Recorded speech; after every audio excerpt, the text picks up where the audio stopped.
Everybody, rock your body. Everybody, back streets back. All right.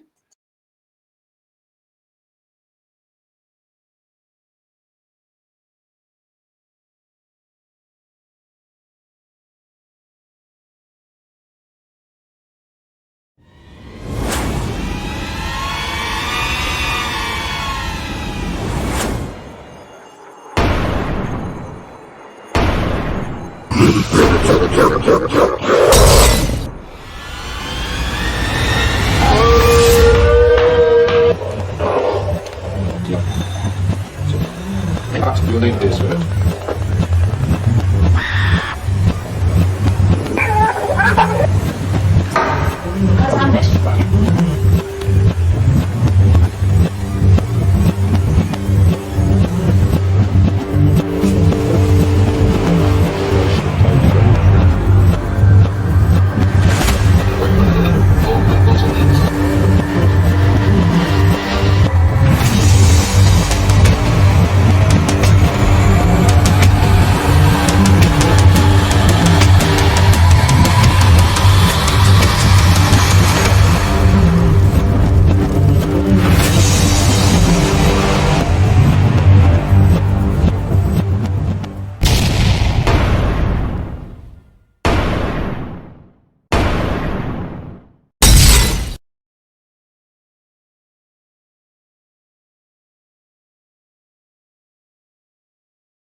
Hello and welcome to the GhostÉire Channel, and it's Halloween Extravaganza 3. My name's Anthony Kerrigan, and tonight we are joined by Moyle Ford Clark, who's going to be talking about Whereafter, a book, Whereafter. Also, Mary Magdalene. We're also going to be joined by Gavin and Karen Heaney from Dead Man Talking. They're going to be talking about starting off in the paranormal world and also Crumlin Road Jail. We'll also be joined by A. Lee, Aoife, a musician and songwriter. She's going to be talking about her songs Boys Not Right and also I'm All Wrong. We're also going to be joined by Chris Ratters, who's going to be talking about psychic surgery and also his book, An Exploration of Trance Mediumship. We're also going to be joined by Karen Davis from Third Eye Adventures and also Quiver and Shelley Garvey from Paranormal Adventures On. They're going to be talking about Whitlow Jail and the Bloody Chapel in Leb Castle in County Offaly. We're also going to be showing the premiere of Island of Rams Re-Vealed and also last year's documentary, Phantasms of Leap. We're also going to be concluding the Halloween mega draw. So I hope you're all doing, folks, all right. Okay, happy Halloween. I don't know if we're having any technical faults at the moment, but I think we're all right. Hi, Sandra. How are you doing? Hope you're all doing well. Can you hear me there, Sinead and Mario? Yes, we can. Oh, It's all Yeah. well and good there. Yeah, I'm trying not to move due to technical, in case I ruin the technical difficulties. Happy Halloween, everyone. Happy Halloween, yeah. It's bound to happen anyway. It always happens there. But first of all, can you tell us, Sinead, where people can contact us? Yes, of course. Here on the page, we'll be here for the next 5 hours. So please, keep the questions coming in, keep them flowing. You can contact us here, or you can head onto our website, GhostÉire.net, and head onto the contact page there, fill in the blanks. Have a look around the website too on the way to the contact page. Also, the website or email address, ghost_era, EIRE, at yahoo.com is our email address. So if you want to get in contact with us that way as well, please do. So yes, also a website, the red button, you can press that, the GhostÉire Channel. You can catch up on only past shows. No future shows coming up soon. Paul McAleer from Sky Sightings Northern Ireland. Hi Paul, how you doing? Hope you keep it well. Stay tuned for Halloween mega draw there. We will be drawing balls out there. So if your name's in the hat there, you got a chance of winning there. So Mario, we're going to talk about your book, Whereafter. I hope you're keeping well there. Thank you tell us what brought you into the field of healing and holistic counseling? Well, I mean, I know I have a brief time, so very briefly, I was very much in tune with all things invisible as I was young, much younger, and going to school. And I thought always that everybody saw what I could see. And my grandmother was extremely psychic. My uncle was the seventh son of a seventh son. And my youngest brother, who made his transition in 2002, he was extremely, extremely psychic and preempted his own death within 2-3 weeks of his dying. Wow. And so I was always in tune, and I had an incredible experience, profound experience with Mother Mary when I was 15 years of age. And that experience was so incredible that I was afraid to tell anyone about it. It nearly took 2 decades before I spoke about it. And then I suppose it was when I had my near-death experience, although I call it a death experience because when you're dead and pronounced dead, and your heart stops beating, your pulse stops beating, all your vital signs have gone. And but I had that chat with Dr. Peter Fenwick when I was on one of his panels there before Christmas last. And he was saying it's because of all the interventions now with medicine and science, that they're able to bring people back. So hence near-death connotation. So I suppose it was when I had my own near-death experience that I really, and I had been in this incredible place on the other side, and it really reinforced my faith, my belief in God, the afterlife. But why did I survive? Why did I not die? And it brought me on a huge journey. Now I have a scientific background, so it was like the kettle calling the pot black, like believing in something again far more powerful than the visible world, and having to delve and go on that journey, that quest to why did I survive death experience, and the journey from science into the total paranormal side of my existence, and the journey that I had to take in order for me to really stand by my convictions.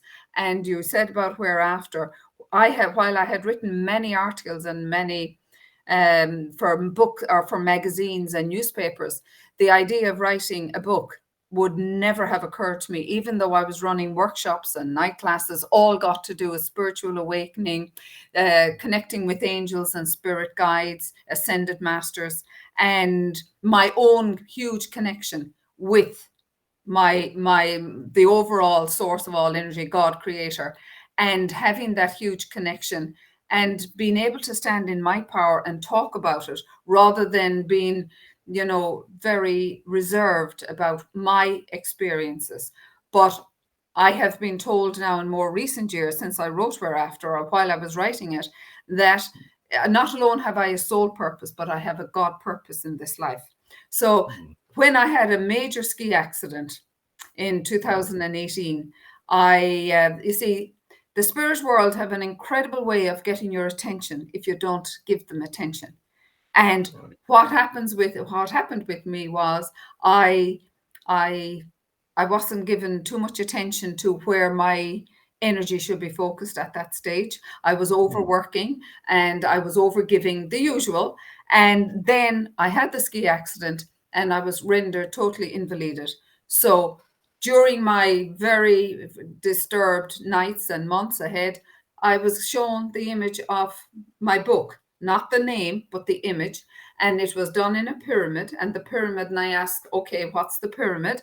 Pyramid was to do with science. I had to base it on science, then on the medical model, and then on the spiritual model, which was my own experiences as a spirit midwife, because I assist the dying in crossing over, and the incredible experiences I have gleaned from being at the bedside of the dying. It's beautiful.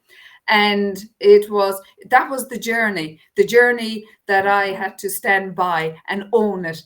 And the fact that I had the scientific background then and being able to back it up with all the scientific evidence, because people want, well, evidence, show me that, prove me that. But even Einstein said Science cannot stand alone, because he said science, the only thing he said that science can prove with certainty is that it can prove absolutely nothing at all. And that's my friend Einstein, whom I would have studied while I was doing my own science degree in that, you know. So it was a huge journey into this vista of the incredible paranormal, or the invisible world, which I had always been involved with, always been connected with, but it was putting it out there now, and I standing by it. And if people are looking to buy the book, then what would they expect? I know you mentioned a bit of it there, but who would it be focused on? Who would have an interest in it? But Anthony, do you know what? It's one of the most amazing things that is happening since the book. It's gone global since only last August, 12 months.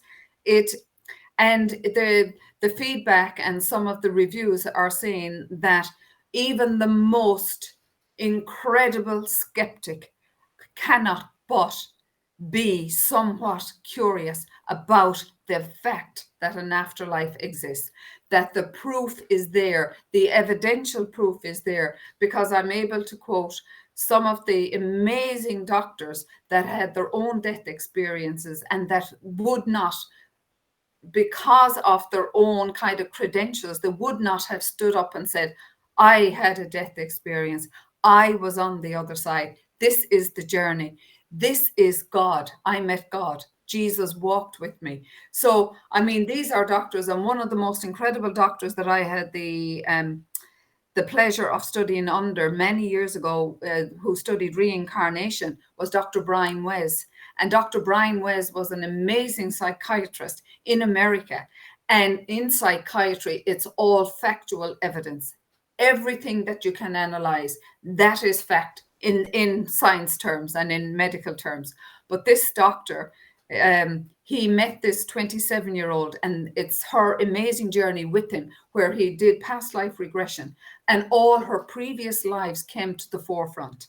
And he was, for 4 years, he became bogged down with all these facts. Now, at that time, there was no Mr. Google, so he had to research her evidence through books and history and maps to see where the locations were. And everything turned out to be 100% accurate. And then there was one of the occasions that she gave him a personal message that was given to her by God, and nobody knew about this. It was like a family secret, only Dr. Brian Wes and his wife.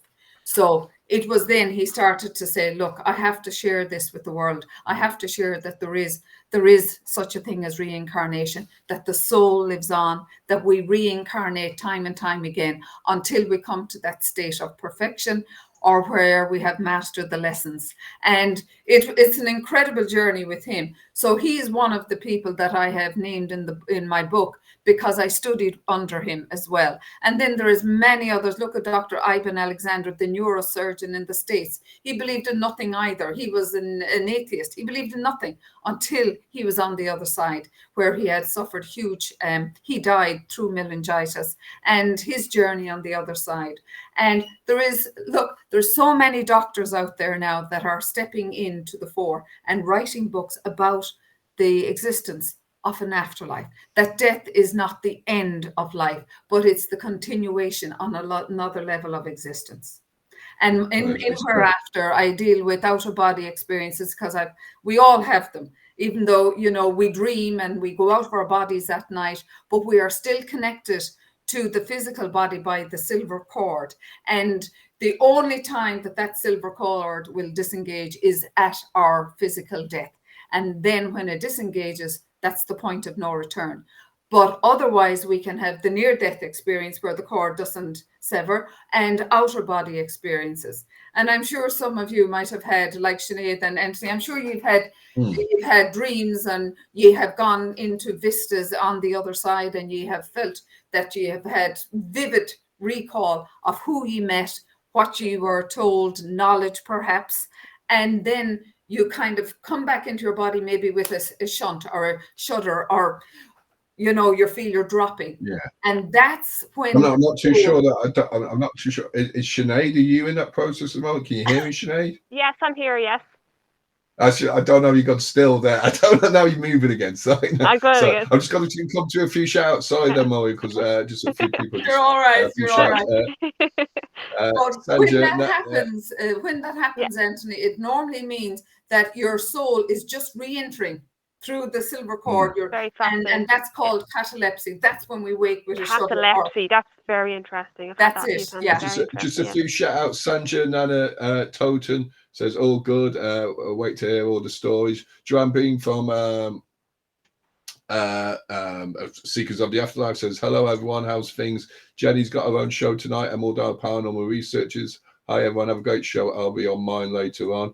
Carol, hi Carol, how you doing? Hope you're keeping well. Liz Reeves from R.I.P. Paranormal. Stay tuned later on, Liz. We've got some great stuff with Rams in there. Carol says, I pick up EVPs all the time on my cemetery channel. If you just name that channel again, I'm sorry now, Carol. The spirit is amazing. That's what Carol is saying. Brian is saying from Belfast Paranormal. Hi, Brian. Hi, guys. Mary Kate Barry saying, hi, everyone. Also, everyone, good for you, Flynn. How you doing, Flynn? Hope you've all good from your holiday there. Hi, guys. Happy Halloween. Sorry there. Moya, I'll just go on to the next question there before we touch on Mary Magdalene. You have a private practice in Ormore, County Galway. How much of the surrounding area attributes to your counselling work? Yeah. Do you know, Anthony, that's a kind of I would have to say my surrounding area would, people even in my local area, while they know me and they know of me, they would be terrified to come near me for any kind of a healing or any kind of a private session.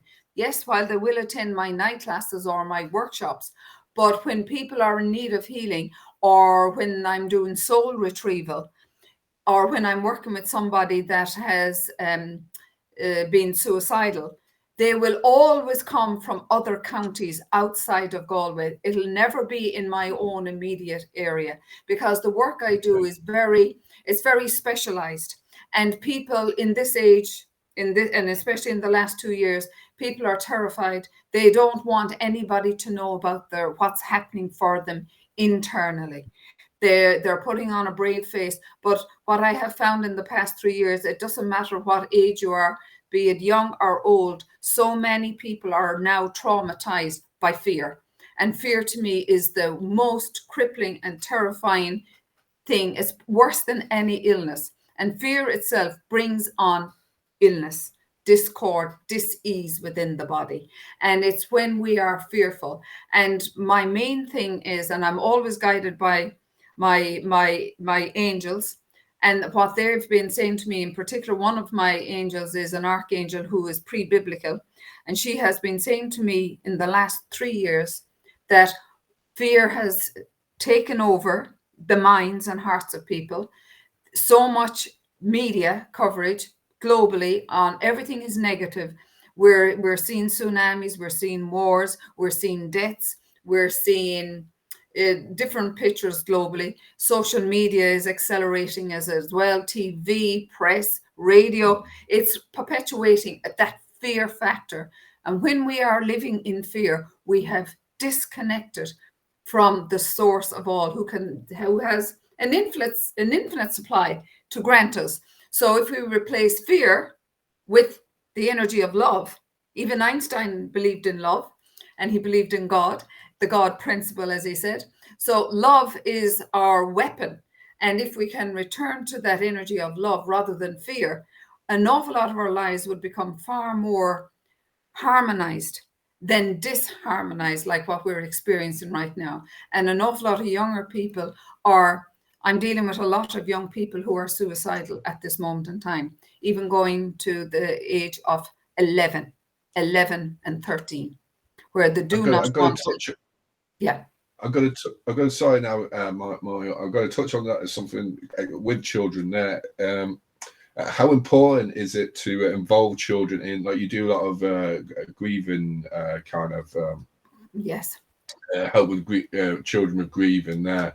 How important is that? You know, Anthony, one of the more major things when children are going to be part of a bereavement or a grieving process, it is so important that they're involved in the process. It's so important. And I know as adults, we want to protect children, but if children are old enough to love, they're old enough to understand the grieving process. Now, it all depends on their age. It all depends on their level of understanding. But from where I have been working, and in particular, I worked with Rainbow's program for many years, and it was always very vital that when children are aware that their children pick up on things. They know there's something going on at home. They know mommy maybe is sick, or they know granny is sick, or they know dad is sick, or there could be a brother or sister. And they pick up on that because children are very tuned in to the spirit world. The veils between the two worlds for them is very thin. So they're not conditioned or programmed by schooling or by society. So they're like sponges. They're open. And they know, they have a sixth sense that something is wrong. So it is so important that we share with them, okay, mommy is not well at the moment, or mommy is in a coma. Mommy can hear you. So I would always encourage them when I'm in that hospital room to have their children sit on the bed, play music that they like to play with mommy or daddy or brother or sister, draw, sing, hold hands, interlink, because that stabilizes the connection. And then what is most important, when the time is coming for the end of physical life, so important to be able to say with the kids, now, mommy is, or daddy is going to, we call it heaven in their world, and that they're going, and it's okay to say goodbye now, even though mommy will be no longer in physical form, but she'll still be able to remain connected to you. And it's so important that they get to say goodbye in their way and that they're part of the process. And afterwards, I encourage the children to be involved in the funeral arrangements. And I know people might say this is bizarre, but it is a very, very healthy outlook for children. And I encourage them to write letters. I encourage them to draw pictures, depending on the age, of course, of the child. And to have them involved in that will determine how they will grieve as they grow into adulthood as well. So it's very important. I just got a question from Joanne from Seekers of the Afterlife. She says, a question, when you wake up with a jolt, is that because you have just astral traveled and come back to your body? That's a good question. Yes, astral travel is all about leaving our bodies during our dream or sleep state. And when we go out into the astral levels, there are many levels within the astral plane. And when we come back, sometimes we are gone a long time. And then just about before we're about to wake, or it's time to wake, when the soul comes back into the body with a kind of a thud, that's when it's just about coming in at the right time for us to wake up. So that is during the astral travel, and that's what happens when we're coming back after it. And I just got to say hi to Warren from Northern Ireland Paranormal Researchers Association. How you doing? And also Flynn has said, very true, Mario. I understand the grieving process for adults or children. Caroline Davis from Third Eye Ventures, talk to you later there, Caroline. So I'm just going to touch upon Mary Magdalene now. I could really talk to you. I need a proper show with you there. It is fascinating. You know, it's a lot to delve deep into. Yeah, for sure. But we're going to talk about Mary Magdalene. Who is Mary Magdalene there? Well, you know what? Mary Magdalene, she has been bantered around for the last 2,000 years.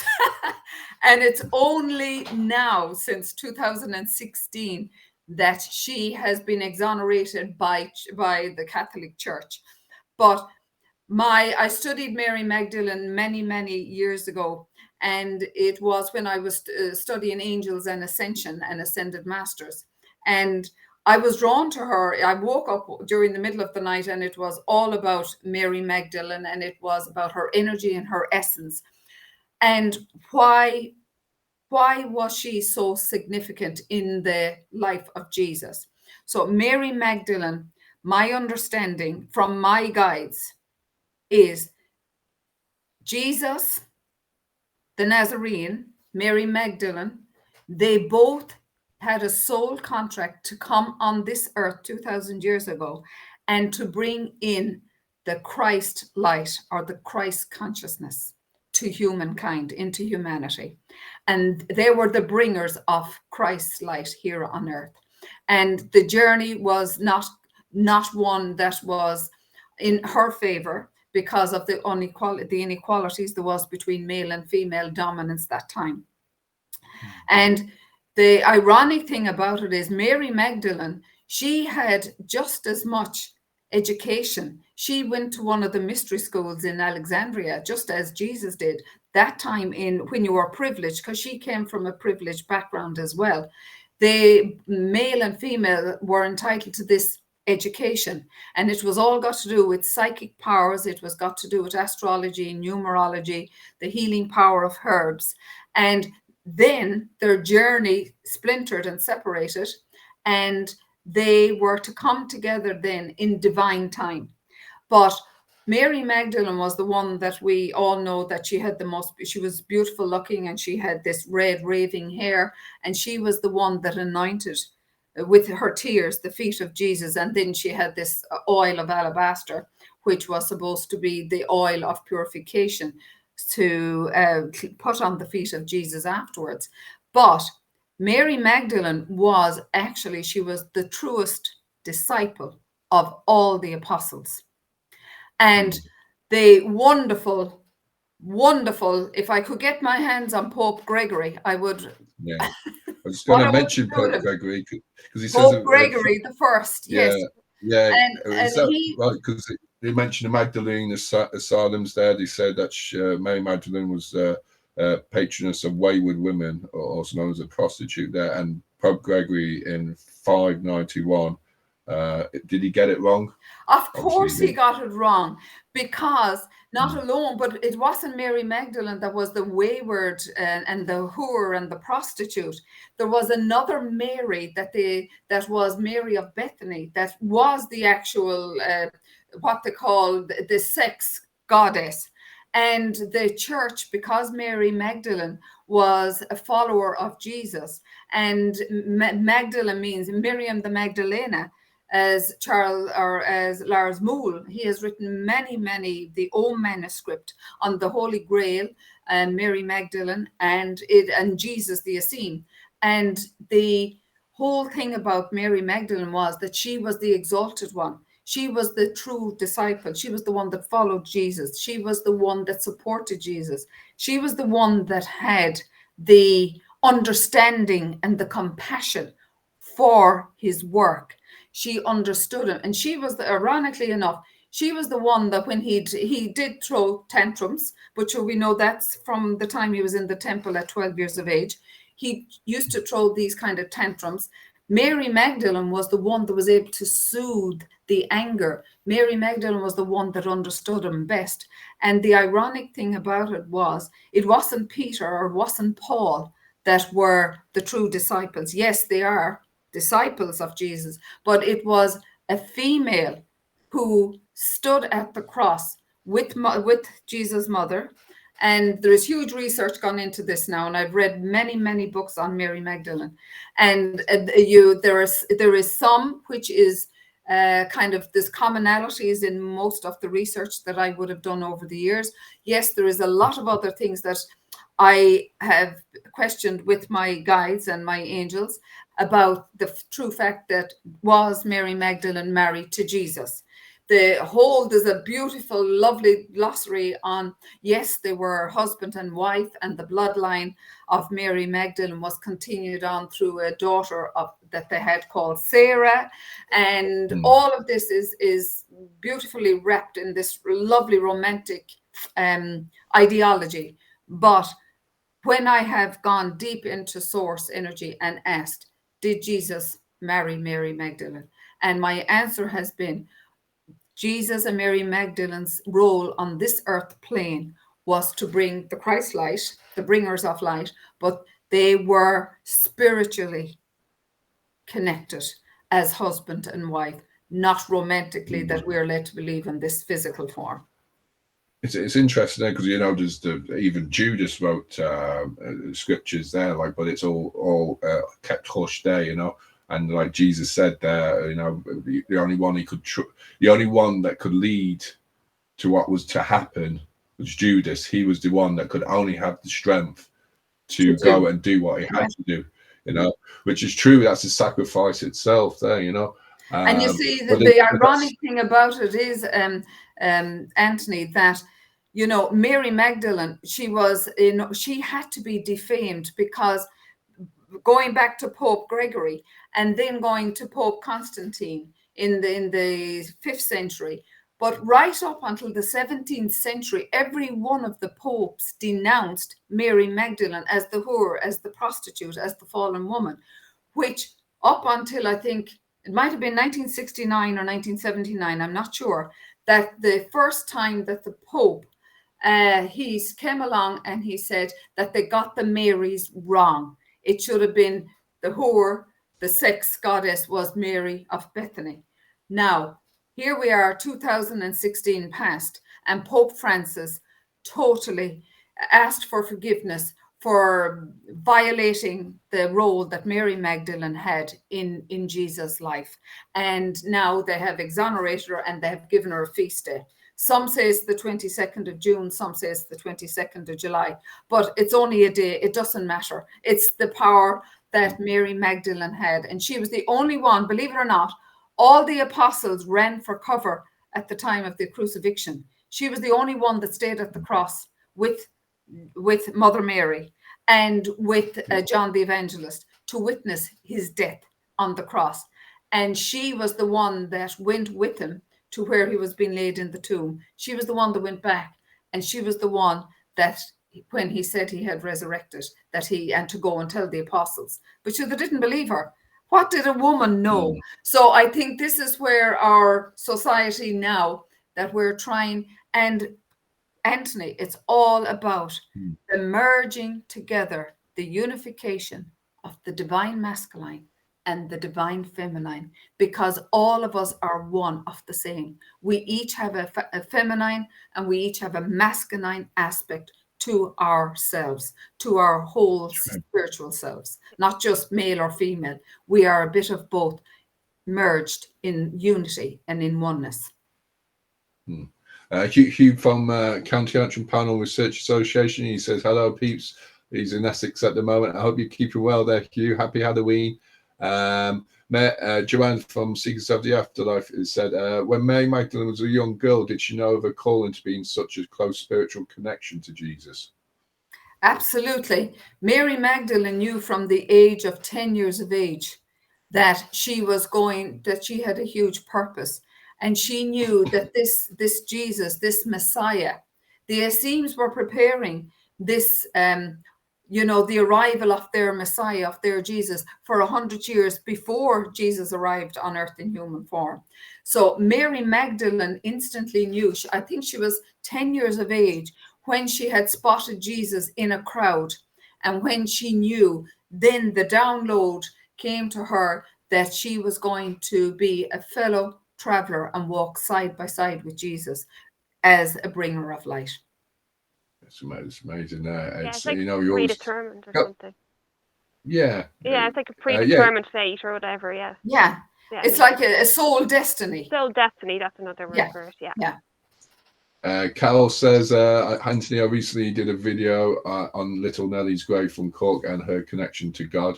You've been to Coves? I think it's a Spike Island, is it? Have you been to there, Muriel? No, I haven't been to Spike Island at all. But it's amazing, when he was talking about Nellie's grave. I have been to and the people's communication with God. There is a wonderful lady. She's a lady now, but her name was Akian Kramark. And at a very young age, while she was still in the cradle, God used to talk to her, and God started giving her these visions. And by the age of 4, she was drawing these masterpieces. Akiane Kramark, an amazing girl. She was interviewed many, many times. And then at the age of 8, she has drawn, and you should look her up. She has painted the world's most famous masterpiece on the Prince of Peace. And it is one of the world's most renowned pieces of the Jesus Christ. And at 8 years of age, she was given that. She used to get up 2, 3, 4 o'clock in the morning, and her parents were very poor. Her father was Lutheran, and no, her mother was Lutheran, and her father was, he was an atheist. He didn't believe in anything. They lived in a shack, and yet she was given all these incredible visions of God and the other side, the multi-universes. And she's only in her 30s now, so her work is fabulous. But the Prince of Peace is one of the most renowned, coveted pieces for anyone that has ever painted in their lives, any artist. Alice says, is Mary Magdalene in the painting of the Last Supper, as she was, as you say, the most loyal disciple of Jesus? I think she is, isn't she? Or some say she isn't, and some say she is. Well, you see, the amazing thing about it is the Last Supper was Leonardo's painting, and when the Da Vinci Code actually came, it was all veering towards Mary Magdalene, and that she was on the right hand side of Jesus, and that they said that there was even the kind of imitation of breasts, and that the hair was red. And I think that was up to us for our own interpretation. And also Mary Magdalene was the depiction of the Holy Grail, and many people kept digging up the earth all over the Jerusalem and Lebanon and all those places, wondering was this the place of the Holy Grail? The Holy Grail, what I understand from the spirit world, that is the chalice of life that's within ourselves. We don't have to go digging up the earth. We just have to dig deeper within ourselves. The Holy Grail lives within us, and we should be that emissary of light, because we all have that spark of divinity that is within each and every one of us. Yes, it dims through fear, it dims through trauma, but we can ignite that light again and bring it into the forefront of our lives. I was going to ask you that. That was my next question. How could she influence our own lives there? But how has she influenced yourself there, Mario? I suppose for me, when I was doing this assignment, and it was got to do, and the Da Vinci Code had just come on screen at the time. So as I said, I'm always woke during the middle of the night. That's when spirit really communicates with me, because that's when my body, I suppose, is in that state of Zen. And it was to do the thesis on Mary Magdalene and the Da Vinci Code. And while I had no great drawing to Mary Magdalene at that time, my thing was Mother Mary, and Mother Mary still continues to be my ascended master who overlights my work. But Mary Magdalene, then, she's the second female in biblical terms that is next best quoted in the Bible. Mother Mary is first, and then, funnily enough, it's Mary Magdalene. And Mary Magdalene is, I don't know, is it about influencing, per se, by the name Mary Magdalene or Mother Mary? It's about encompassing, I believe, the divine feminine in each of us, even for males to acknowledge the divine feminine in them, and us to acknowledge the divine masculine in us as females. And it's only when we acknowledge that, even what I'm saying this now, I'm being guided to say that even the archangels, every one of the archangels have a male and female counterpart.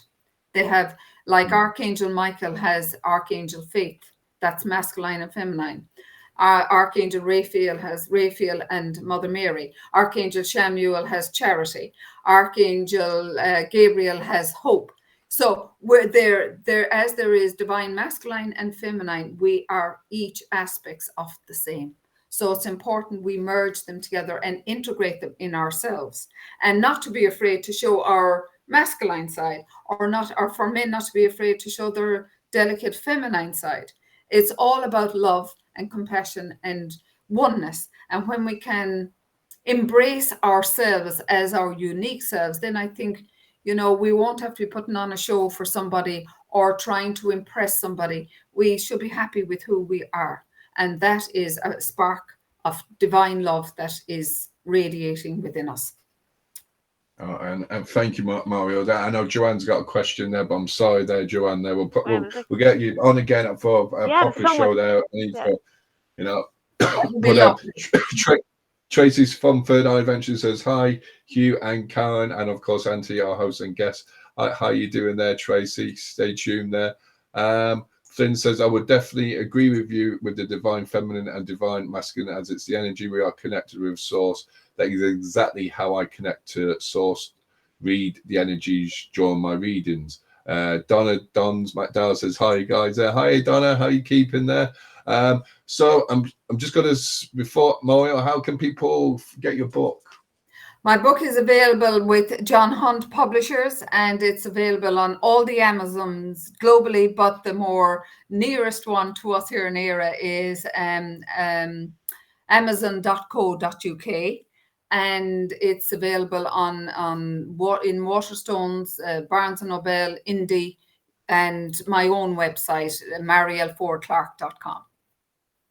Yeah, it's just fascinating, very enthralling, the whole thing. Just like I'm just zoomed in. I'm only getting started. I know, exactly. Like there's just so much to think about already. Yeah, for sure. I'm just gonna, because we've got to push on there, so I'm just gonna be drawn. This is a Halloween mega draw there. I'm going to be drawing 2 balls out there. The last one standing is going to be the last one to win. So here comes the draw. The balls here we there. are. Bingo, is it in the background? Here we are. Oh god, I've dropped the ball there already there. Number 12 has gone. So that is, sorry, Mary. Oh, Mary Nolan from Mary Back in Nolan Time. is knocked out. Hope you do well tonight, Mary. There, Mary's in Leb Castle tonight. Wow. Number 8 is gone, and that's Paul. From Sky Sightings, Northern Ireland. Sorry now, Paul. There's a good few of you left in there. There's about 10 of you left there. Good luck with it tonight. Mario, thank you for joining us tonight there. Thank you so much for popping on, for sure. It's been a pleasure. Namaste, my angels. Happy Halloween. Same to you. Happy Halloween. Namaste. Happy Halloween. Mario. Bye for now. Bye. And I think we got our next guest there, Gavin and Karen. Right. Here we go. From Dead Man Talking. Right then. Cool. Can you hear me there, lads? Hello. Loud and clear. Hi, hello. How you doing there? Welcome along. How you doing there? All good, thank you. And being patient there. I'm just going to pop you now. First of all, I think we're underdressed. I'm sorry. I'm usually dressed like this there, you know. This is everyday attire, yeah. So we're going to be talking to Gavin and Karen about starting off in the paranormal world and also Crumlin Road Jail there. Yeah. But first of all, can you tell us how people can contact us there, Sinead? Yeah, so you've been great so far, but keep on coming with those questions on our page if you're looking here. Keep writing to us, whatever. You can go onto our website, GhostÉire.net, and fill in the contact page there and contact us that way. Or you can also send us an email, ghost_éire@yahoo.com. But yeah, keep on coming. We'll be here for the next 4 hours or so. Yeah. Well, I will be anyway there. Yeah. hopefully technical issues there. Yeah. Hopefully. Anyway, Susan Williams says hi. Hi Susan, how you doing? Hi everyone there. Donna Dons McDowell says hi chick. I don't know if she's talking to me. Hi chick. I don't think she's talking to me. Irene from California, she was at the Winchester the other day. Hi all. Oh, very How you doing there? So I'm going to talk about starting off in the paranormal world there, Karen and Gavin there. So what? First, I'll ask you, Gavin there. What was your first experience of the paranormal? So is it or making that big jump into it? Okay. Now this was many years before I actually became involved in the paranormal, as in going out on investigations and stuff. But my very first experience was, and I've told a few people this, about 20 plus years ago, I was going into my local town to meet up with some friends.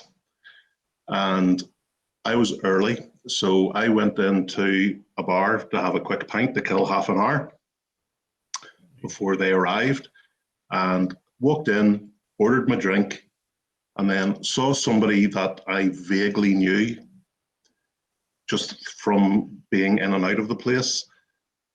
So I lifted my drink and went over and sat down on the table beside him. Literally had just sat there for a minute or two and excused myself to go to the bathroom. When I came back to the table, the man had gone. Didn't think anything of it, didn't know him all that well, so wasn't expecting him to stay for a great conversation. So anyway, finished my drink, left, met my friends, thought nothing more about it. Was back in the same pub 2 or 3 weeks later, and the barman said to me, well, I hope you're a little bit more sober tonight than you were last week, or a couple of weeks ago. And I said, what do you mean? He said, last time you were in here, you were sitting over there on that table and you were talking to yourself. So creepy. Yeah. And I said, no, I wasn't. I was talking to, his name was Paddy. I said, I was talking to Paddy. And he said, Paddy who? So I said a second name. And the barman said, you can't have been talking to him. He's been dead about 2 years. Oh my God. And that gives me a chill every time he tells that story. That blew me away. Now, I'd always, you know, like with most people, I'd always had an interest in the ghost stories and horror, paranormal, that sort of thing. But that was what really piqued my interest, and then started following the paranormal, and then ultimately joined a group and became actively involved. And we'll touch on about how the group started, Dead Man Talking and that. But Karen as well, what was your experiences first? Well, mine was nowhere near as dramatic as that. Probably like so many people in the paranormal world, I just have always had an interest in the macabre, the history, urban legends, you know, just folklore, just stories that are fascinating, ghost stories. I remember going to Edinburgh on a school trip in P7, so I was only about sort of 9 or 10 years of age. I just fell in love with the city, the story of Greyfriars Bobby. And I remember my mum and dad even saying as a child, I was fascinated with graveyards. Sounds completely bizarre. And just would have spent so long wandering around, reading the tombstones, reading the inscriptions, just trying to learn a little bit about the history and the era and the you know, the time frame. I hadn't long learned to drive a car when my friend and I were on sort of back roads between where I live and another small town not very far away. These roads aren't lit by street lights. They really are out in the country. And it was quite a clear night. I was driving in the car and we were just chatting between ourselves about goodness only knows what two girls talk about at 17. Nothing scary. Nothing spooky, nothing at all, was not even in that frame of mind. And I was looking between, I was driving, so I was sort of just glancing at her talking and keeping my eye on the road when I saw a misty fog, just like a thick fog, shoot across in front of the car, and I slammed my brakes on. Now it was tall, it didn't float the way mist would lie across the fields. And as I say, it was such a clear night, it wasn't foggy, and it shot out across from right to left, and I slammed my brakes on and said, did you see that? And she was like, what? See what? She had no idea what I was talking about. And that, I think, really piqued my interest. What was that? Could that be something else? And that for me was just that little catalyst that I had to explore more. It's interesting. You know, when you're driving back at night, there you do see like a fog. You know, driving back, but you do slam the brakes on when it's suddenly gets into the fog there. Like, but as you described it, there was something else. It wasn't just a fog or a mist. It was something other entities. Right.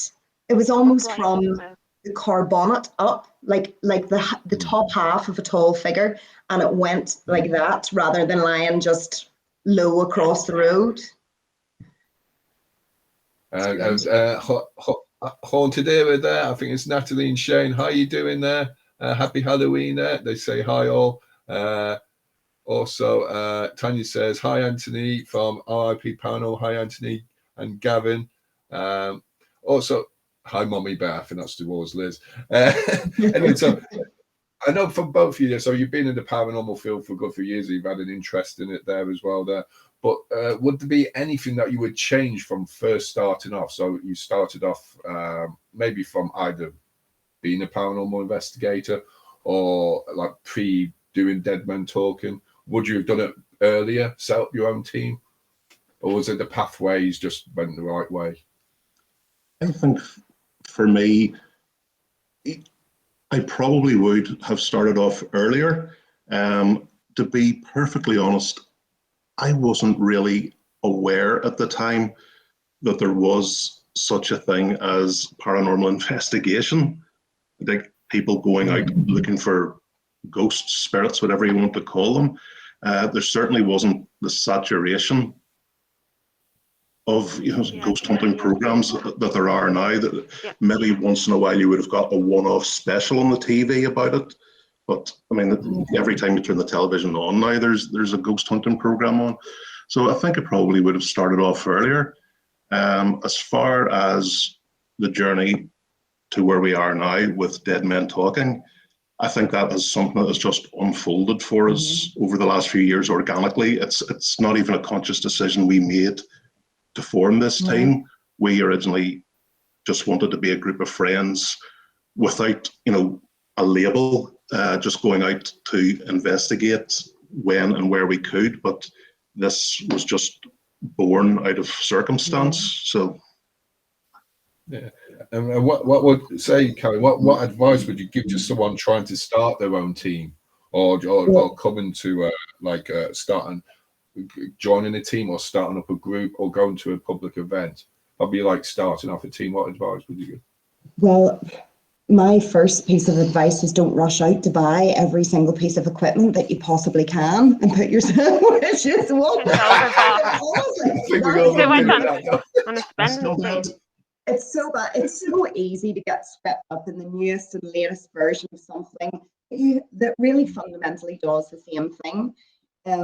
Because we all know that, certainly you could spend an absolute fortune. You could spend any amount of money buying so many pieces of really good equipment that you want to try, or that you see on TV, or that you see on programs, or that other friends talk about, or other groups, because we would know quite a few different groups and be friendly with lots of different people from groups.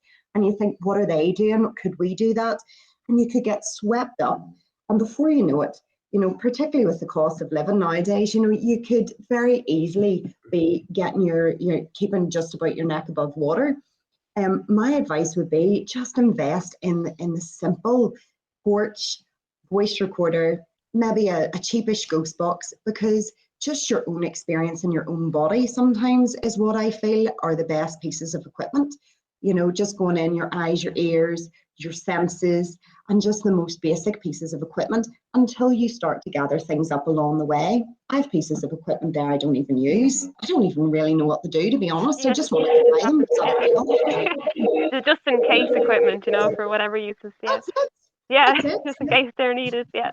It looks good. Yeah. It sparkles, it glows, it lights up. It must do something great. Yeah. So when it comes to joining a team, again, just go by what feels right. Go with people that you gel really well with, because I think it's really important to have the right energy about a group, and to all get on and be like-minded people. I know that sounds really cheesy, but I think it's really important. You don't just join a team for the sake of joining a team. If you have to stay on your own for a while, or just with a partner for a while, or a group of friends, then do so. Yeah. It's amazing. That's the first great answer, like saying, financially just look after yourself first when starting. It's the main thing at the moment, because you could just really buy everything there, and you're still not Caroline Davis says using your own abilities is the best. Yeah, Really That's is. true there.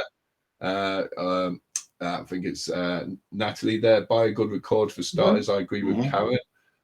Joanne says from Seekers of the Afterlife, hello. I think once you've bitten by the paranormal bug, it's difficult to leave. definitely. True. You're hooked. Mandolin says, yeah, I found it. I think that's something to do with me. Yeah. Marty says, hi, Marty. You know, obviously, you know Marty there. There's Marty. He says, well said.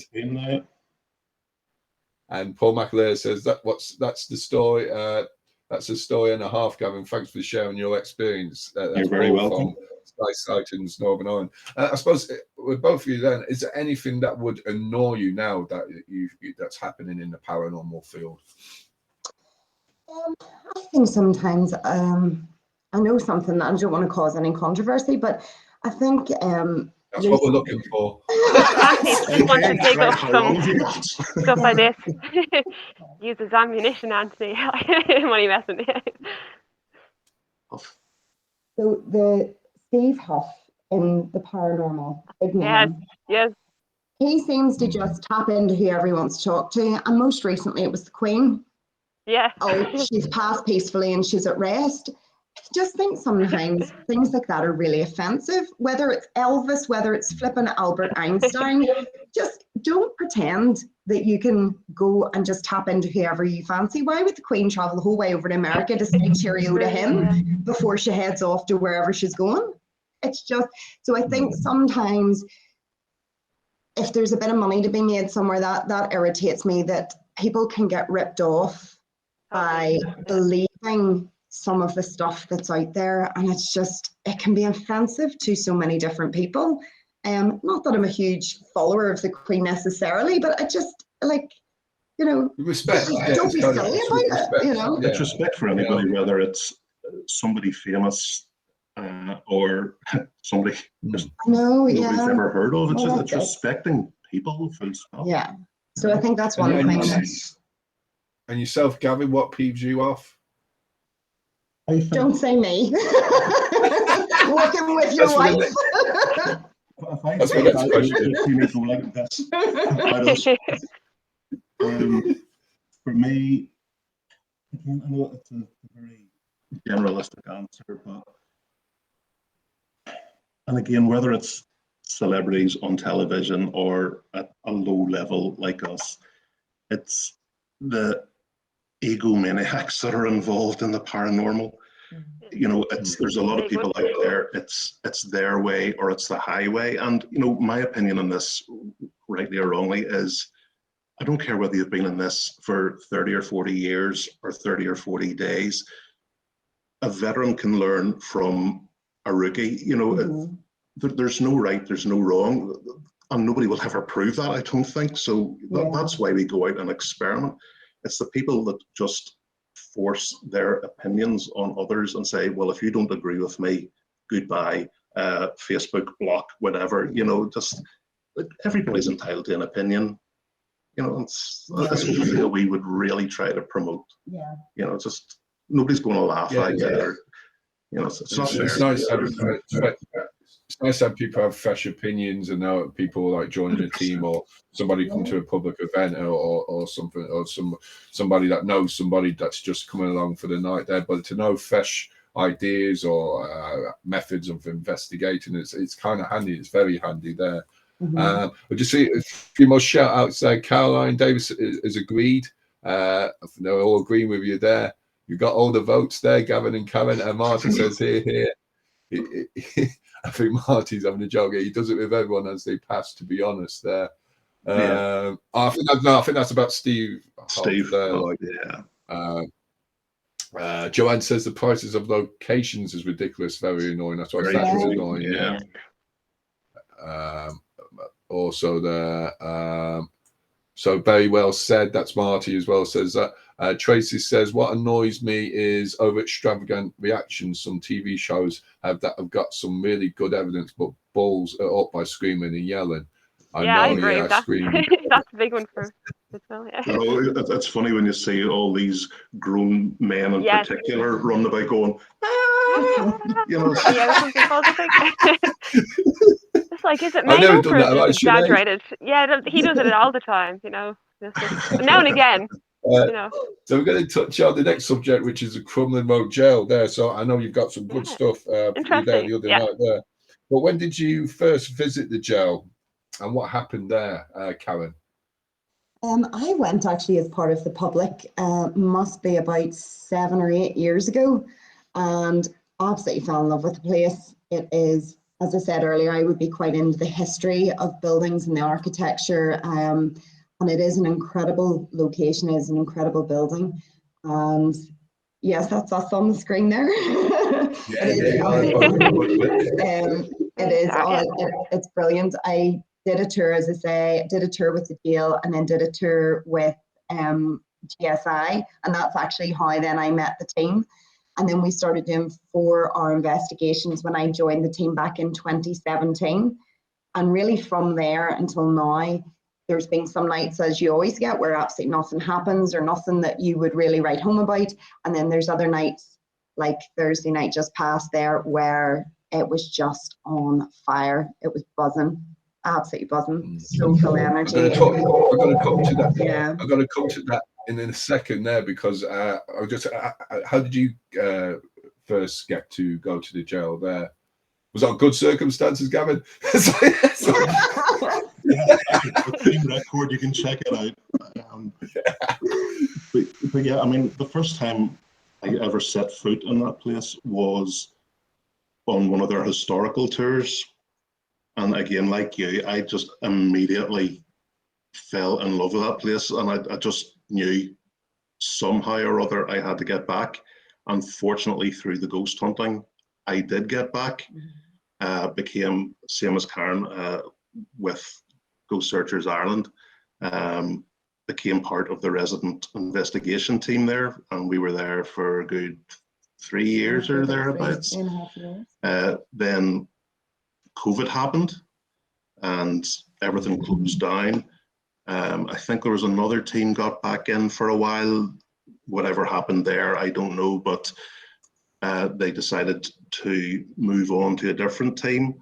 And because of our sort of rather, not only our history as investigators there, but also our more recent history of actually getting married there, we have maintained a really good relationship with the management, and they asked us up a couple of months ago, would we be interested in taking over the 4-hour tours for them? And of course, that's something you do not turn that down.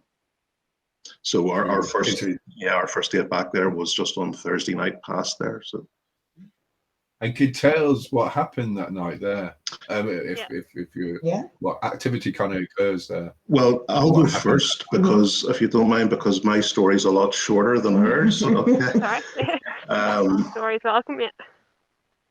We started off. There's 3 groups we were taking round, and 3 groups of 10. And by the time the break came, there's like a half-hour break in the middle of the investigation, just let people get a cup of tea or coffee, a smoke, whatever they want. By the time that break came, I had lost 4 of my 10 because they were around the jail. Oh yes, no, they can be accounted for. They're not on the premises somewhere, but yeah, they were too freaked out that they said that they didn't really realize what they were signing up to. I think it was more of one of these sort of Halloween scare events they thought it was going to be. All right. And once we started the first experiment, that's when the first 2 people left. They just said, no way, I'm not doing this.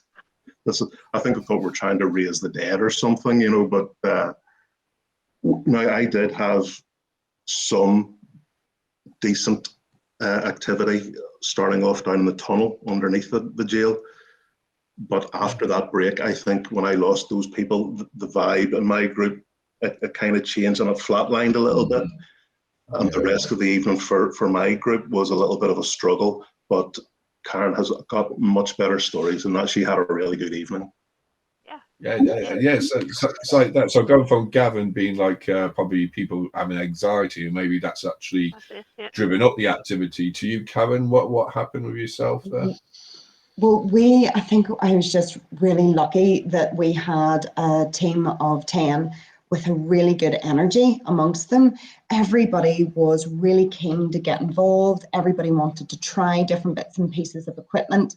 And they just had a really respectful vibe to each of the individuals in the team.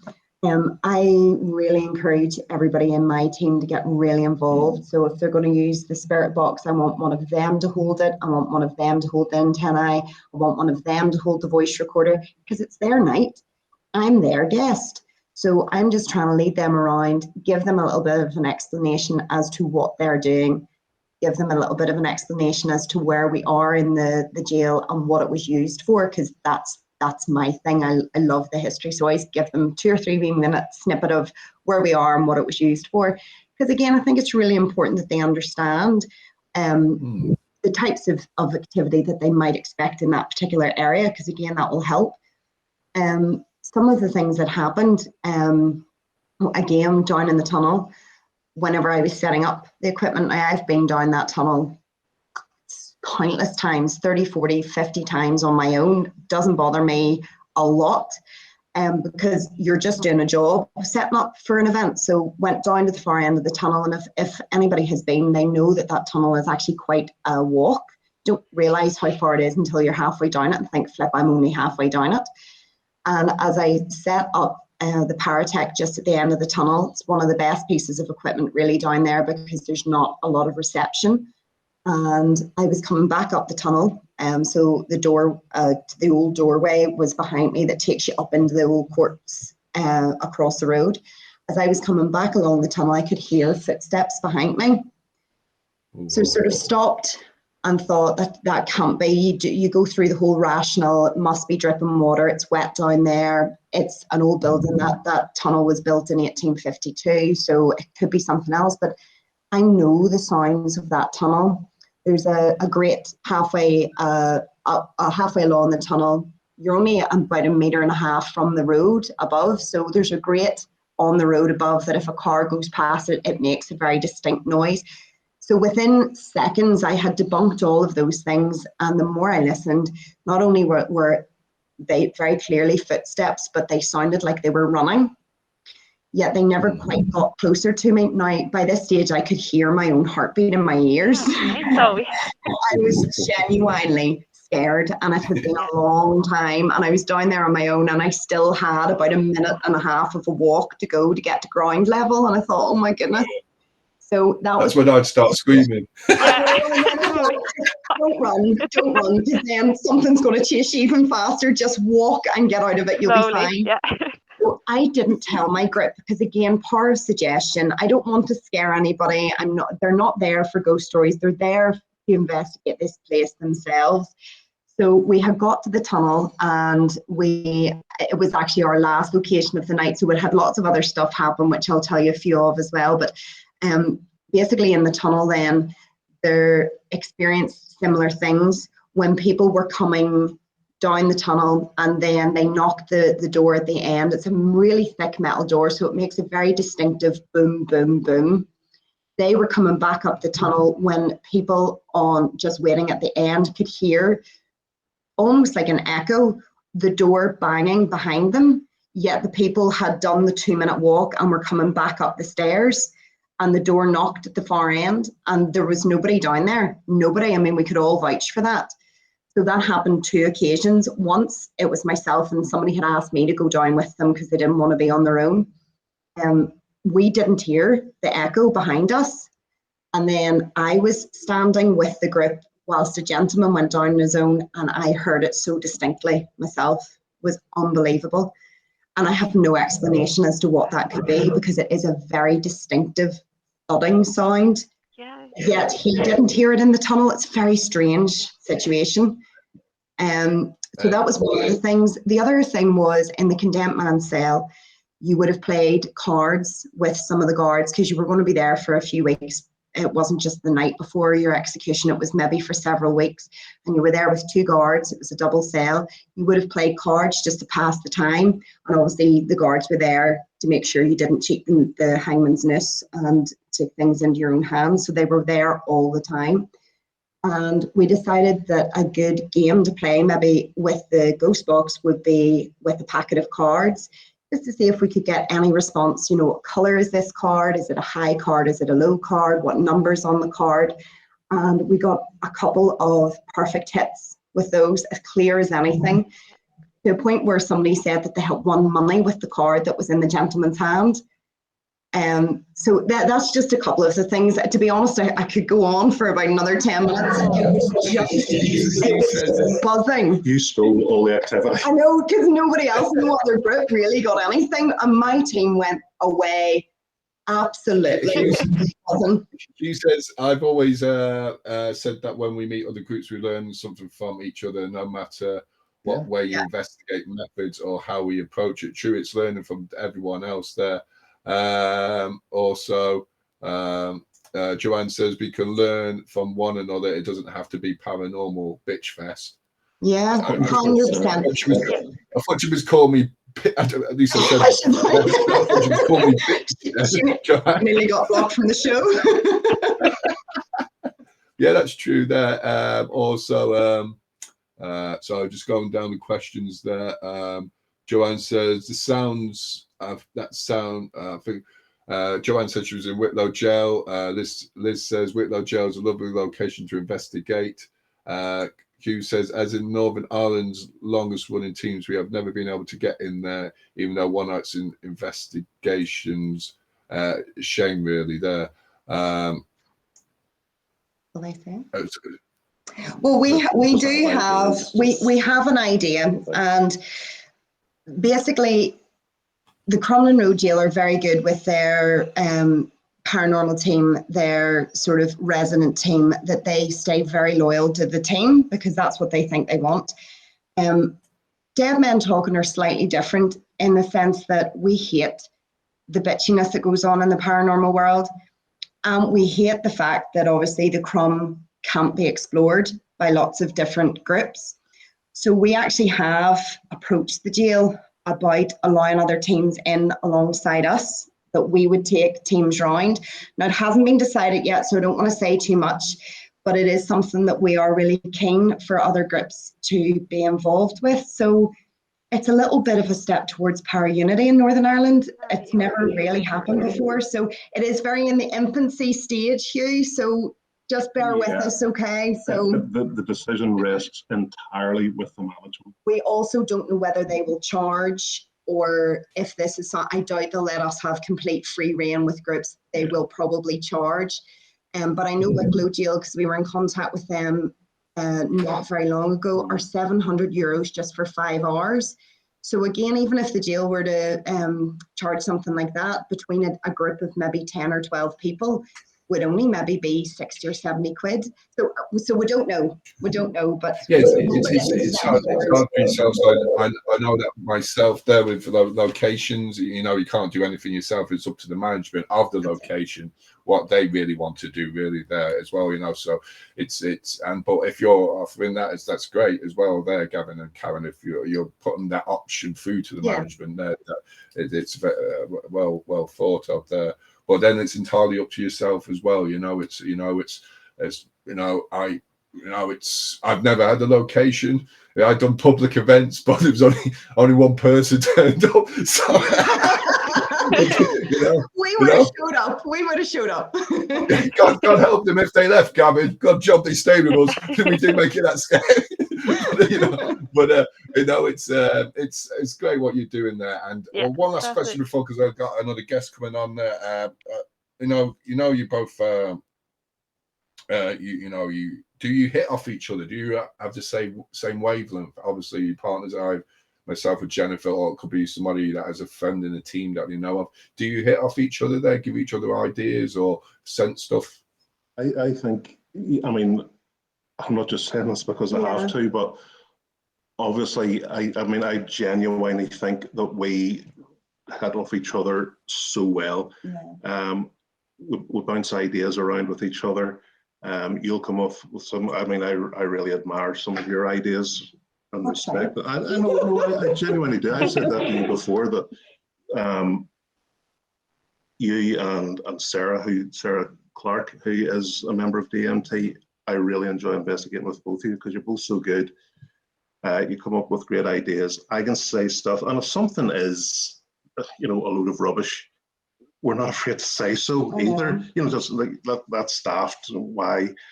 But yeah, I just think we've got a good vibe. It's a good vibe. We respect each other. We respect each other's opinions, and yeah, I think it's just good for us moving forward. Yeah, I would agree. And yourself, Yeah, I would definitely agree. I mean, I think obviously Gavin and I actually met through the team, and we, again, even with the rest of the guys, we're all very similar-minded, same opinions, same ideas, but yet we're not afraid to speak out. I think we're all very respectful of each other. We all come with different experiences. Some are very, very new to the team and have only ever really had an interest and never even really done investigations with the public before. And then other ones of the team, like Sarah and the famous Auntie Shirley, have come with loads of experience themselves, just loads of fresh ideas. It's a good mix. I would love to have you back on the show there. I don't know, my voice has changed a bit there, so I don't know if it's feedback now. Oh God, I'm turning into a demon. That's what I I'm don't thinking. know, demon angel. I'm a crow, I'm supposed to be a crow. But it'd be great to have you back on for a show dedicated to yourself there in the future. And I'd love to have you and hope to visit there yourselves there. Definitely, likewise. And if you ever want to come down, let us know there. We're just going to go on to the next round of ball dropping. All right. It's a bingo balls, nothing else. Okay, the next ball, this is the Halloween mega draw. So we're just going to see who's out. So we have number 9. Number 9. So that person is, sorry to say, Irene. Irene from California. I'm sorry to say, I'm sorry, sis, not this year. Hope you're doing well. Hope you're having a good Halloween there with Ray. Number 7 is gone, which is Gary Waters. I'm sorry there, Gary. You might not be tuning in. We might be tuning in, but I love you there, Gary. Anyway, happy Halloween, Gary, there anyway. So thank you, lads, there. I just got to go on to the next guest. Thank you so much for having us. Good luck with the rest of the show. We're looking forward to listening. Okay, and love to everyone, and happy Halloween. And happy Halloween. Happy Halloween. Bye.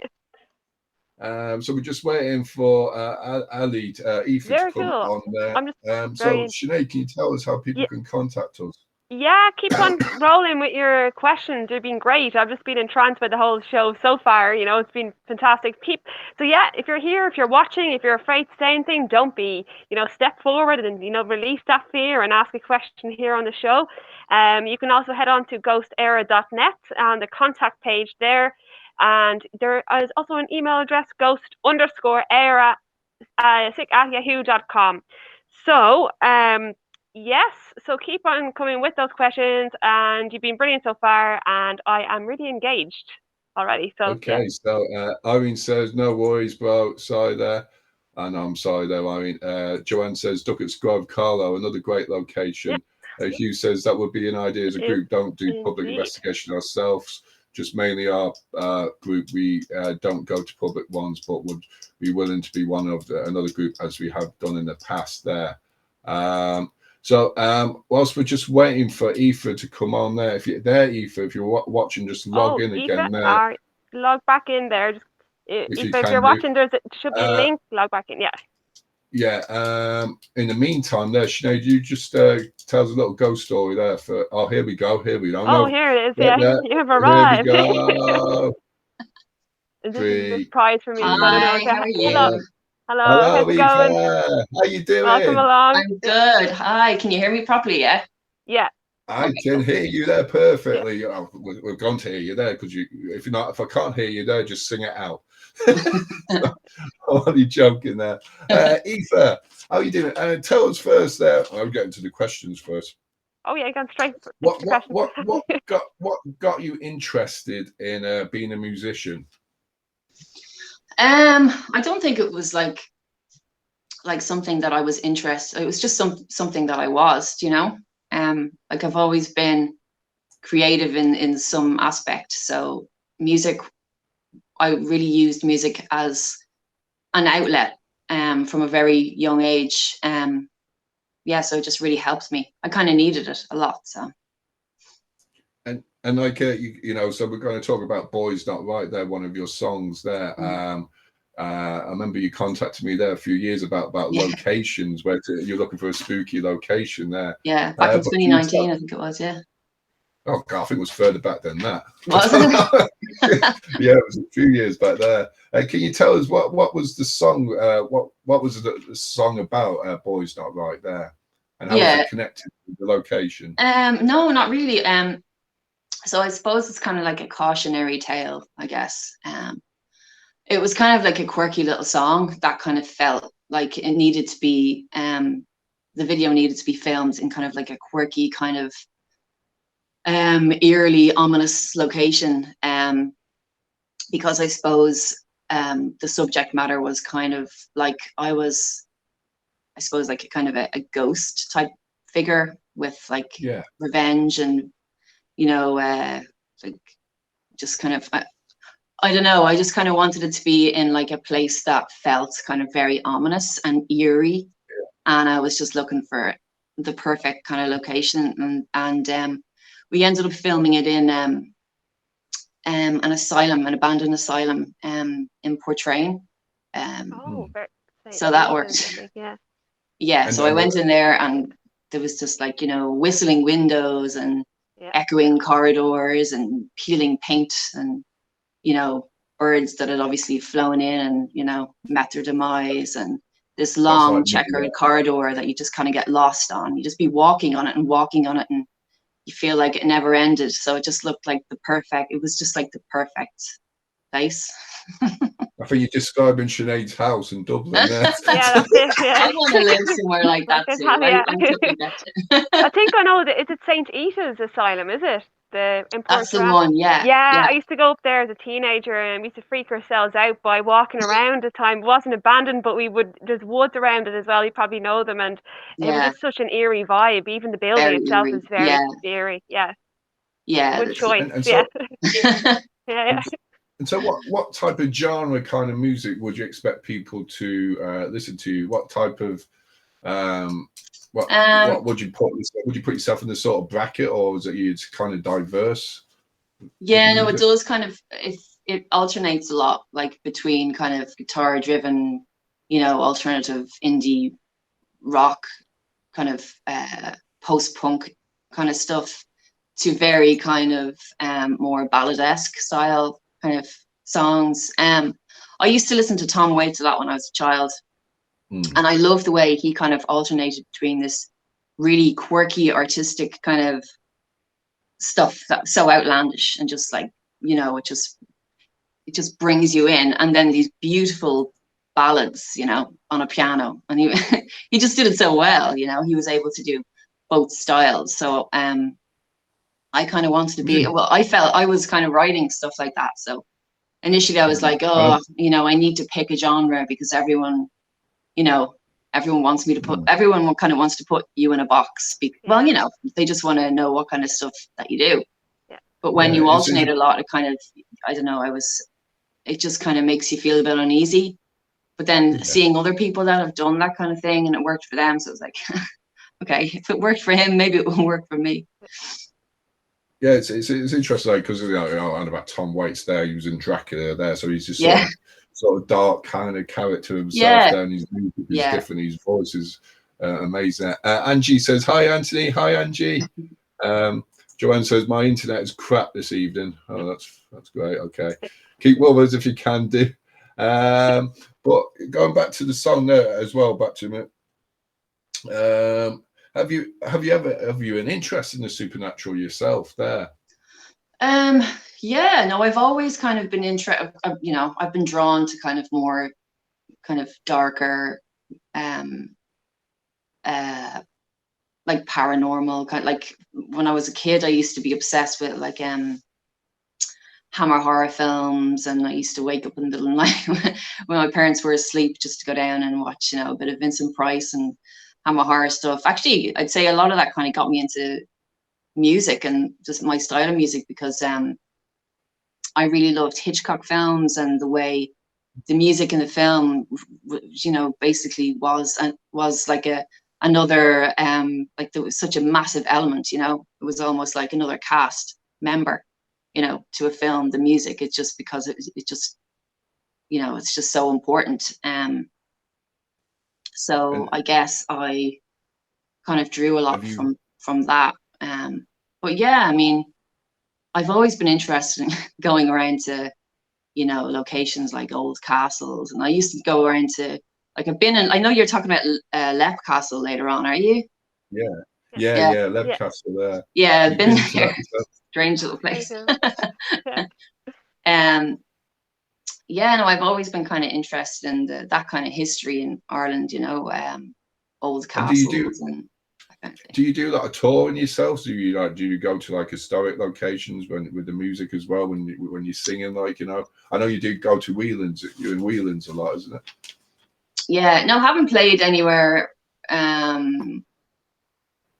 Essentially, I haven't really played in a location that I've considered to be like a historic location or anything like that. You know, well, obviously they're those live venues are, you know, iconic, but I haven't yet played somewhere like, you know, that's really interesting historically, or, you know, some link to some paranormal ghost activity or anything like that.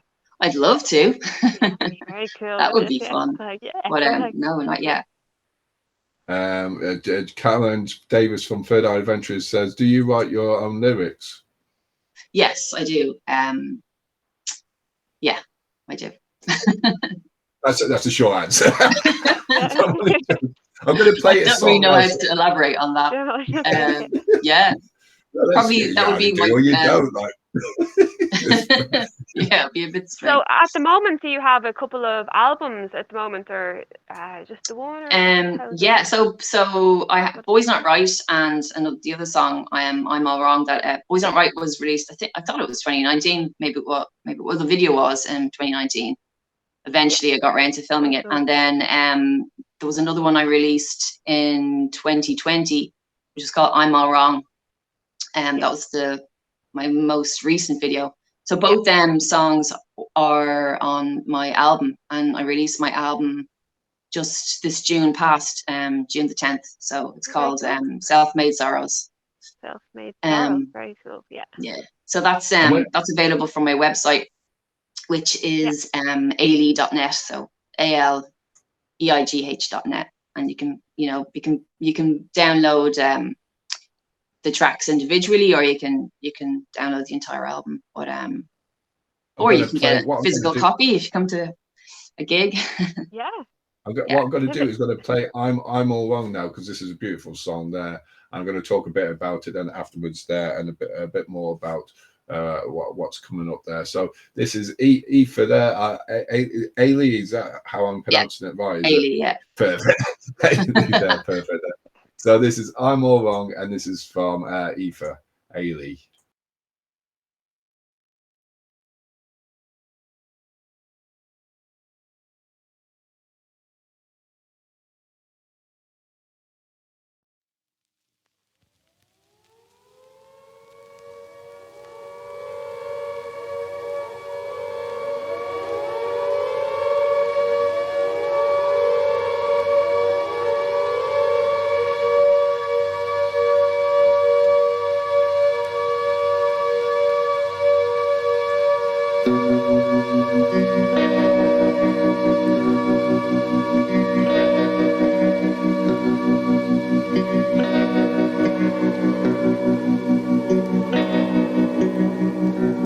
I can make you, I can even make you smile.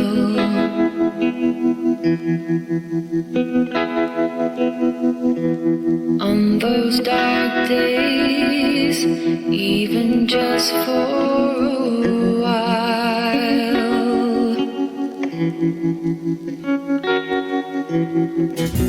If I can please you in those small ways, though it's true I'll love you always, my love. Just leave me now, 'cause I'm all wrong.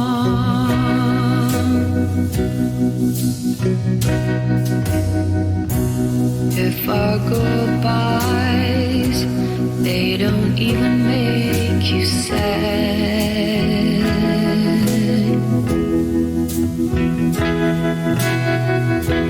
After all this, everything that we've had,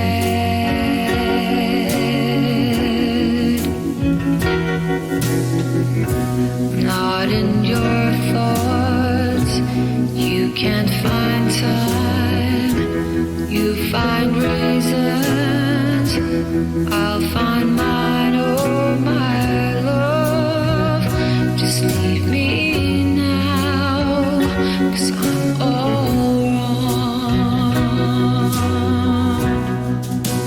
I'll choose a lonely path, I'm guarding used to that,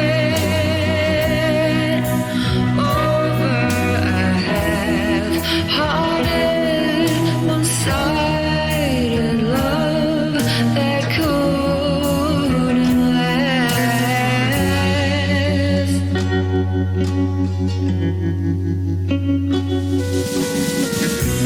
My heart's breaking in my chest, I just can't watch you, I'm a mess, oh my love, just leave me now, 'cause I'm all wrong. My love, just leave me now, 'cause I'm all wrong.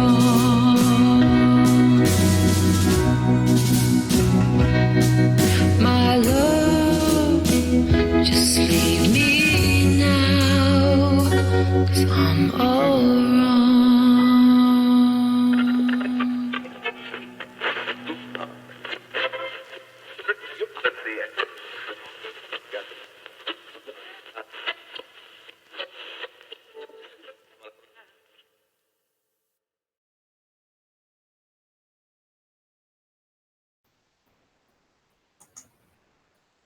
So I know, I don't know, can you hear me there? You know, oh, that's beautiful. I'm in the tears nearly there, you know. That's beautiful there, Aoife, there. Oh, thank you. No, well, it's beautiful there, and it's an amazing song there, you know. And what I was going to ask you there, so touching on there, so you mentioned Tom Waits there, but is there anyone else that you associate your music to there? Is anybody else that people may know? I mean, there's a lot of bands that I listen to, but I don't think that I would. I don't think it would be obvious that you know, they would be like an influence or whatever. I don't really have a lot of musical influences. Life is pretty much a big influence, and whatever comes out just comes out. I like Nick Cave. I'm very big into Nick Cave, and maybe when I was a kid, I used to love kind of Frank Sinatra and Nancy Sinatra, and kind of, you know, kind of the Rat Pack kind of crooners and that kind of thing as well. So yeah, it's just a kind of a mix of lots of different stuff that I kind of grew up listening to, like probably my dad's, you know, record collection. That probably was my biggest influence, musical influence growing up. We always have to blame, you know? the dads. We always have to blame the dads. Angie says, beautiful song. It is a beautiful song there. Joanne from Seekers of the Afterlife says, your son, amazing voice. Thank you so much. Liz Reeves from R.I.P panel says, Sweetness, that's a beautiful song. Very well done, and every success for the future. Oh, thank you. Thank you so much. So there's beautiful comments there, you know. What I was going to say there, so we're on about music there, we're on about the paranormal and supernatural as well, and I suppose around this time of year there, we're thinking about people in the past who may have gone by. But do you think, is music important, do you reckon, in the afterlife? Do you think it's an important factor? I definitely think it is. I mean, you know, I mean, we're just all big bundles of energy, and we're influenced by kind of vibrations and sounds and everything that are going on around us. I think we're massively influenced by music in living. So why wouldn't we, you know, it's like music is is just like, it's like air, really, you know. We don't even realize that we rely on it so much, but we do. So it's definitely something that stays with us, I think, forever. And I love songs. I love being able to write songs, because, you know, you're going to die, but your work and your music that you've created is going to live on, you know, hopefully. But yeah, I mean, yeah. It's interesting because, like, on the paranormal field, we experiment with paranormal investigators are probably watching it. I don't know if you're there, folks. I've had a technical issue there. If you're there, Sinead, I think you're going to have to come in again there.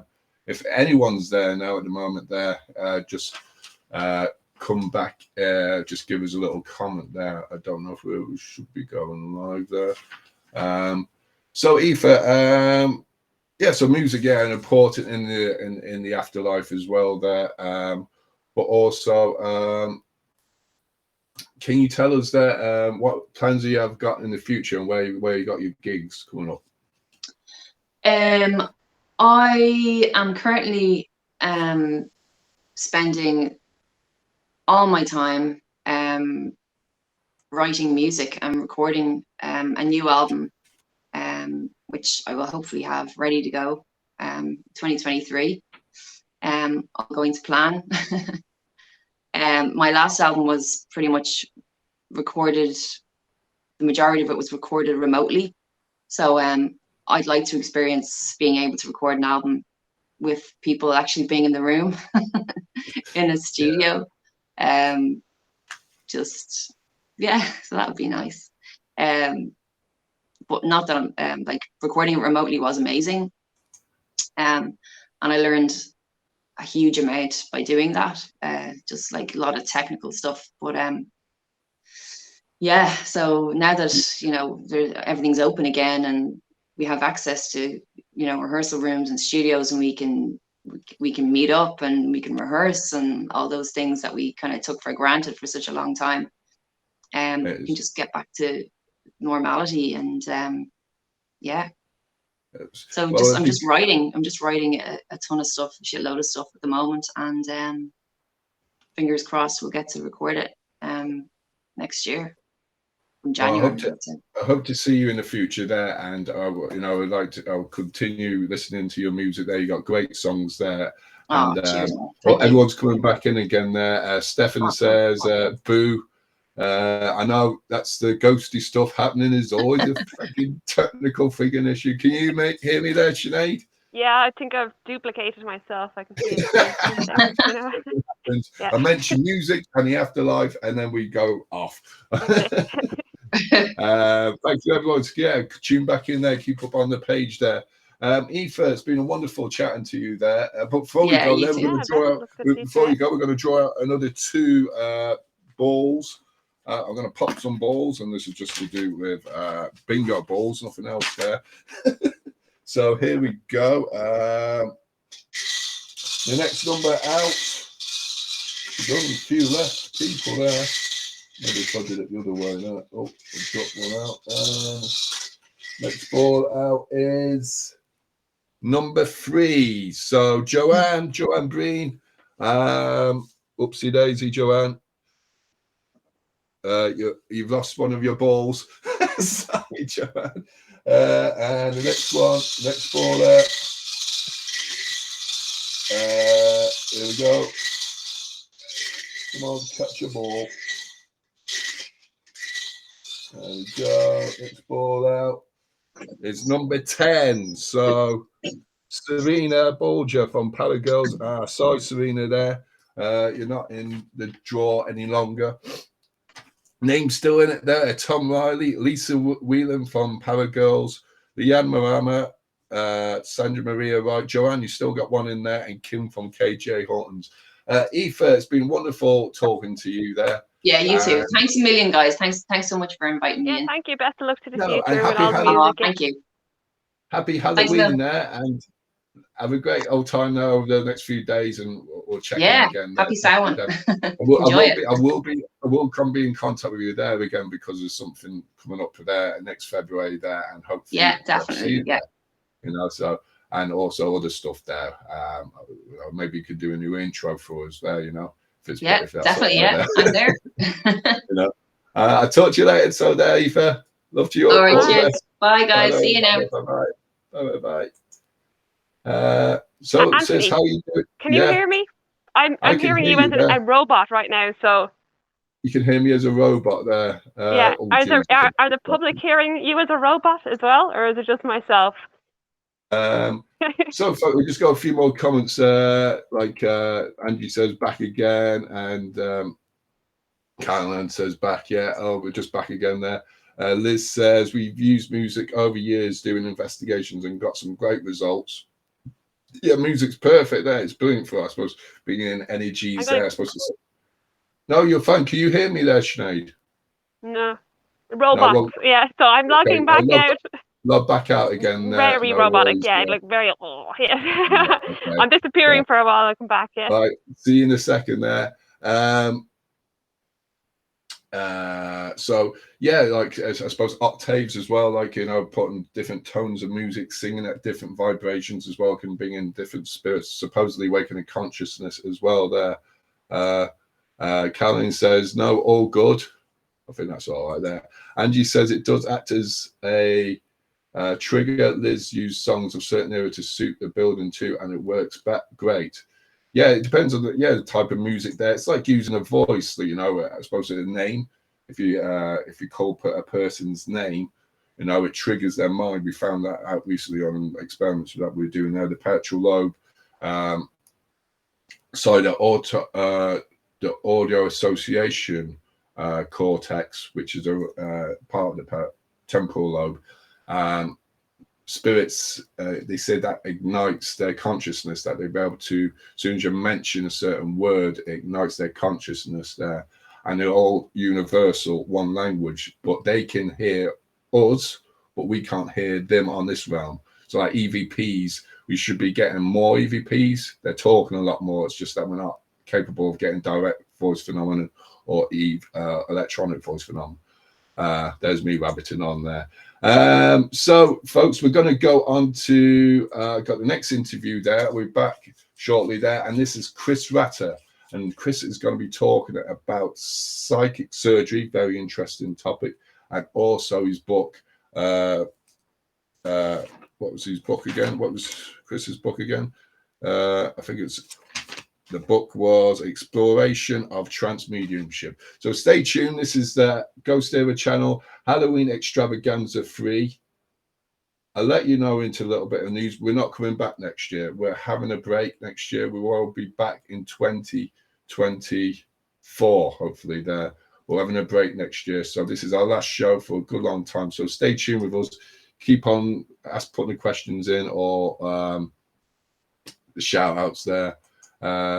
We talked briefly on this just very recently. I know it's true there, and yeah, about the octaves there. So this is an interview with Chris Ratter about psychic surgery and his book, An Exploration into Trance Mediumship.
Hello and welcome to the Halloween Extravaganza 3.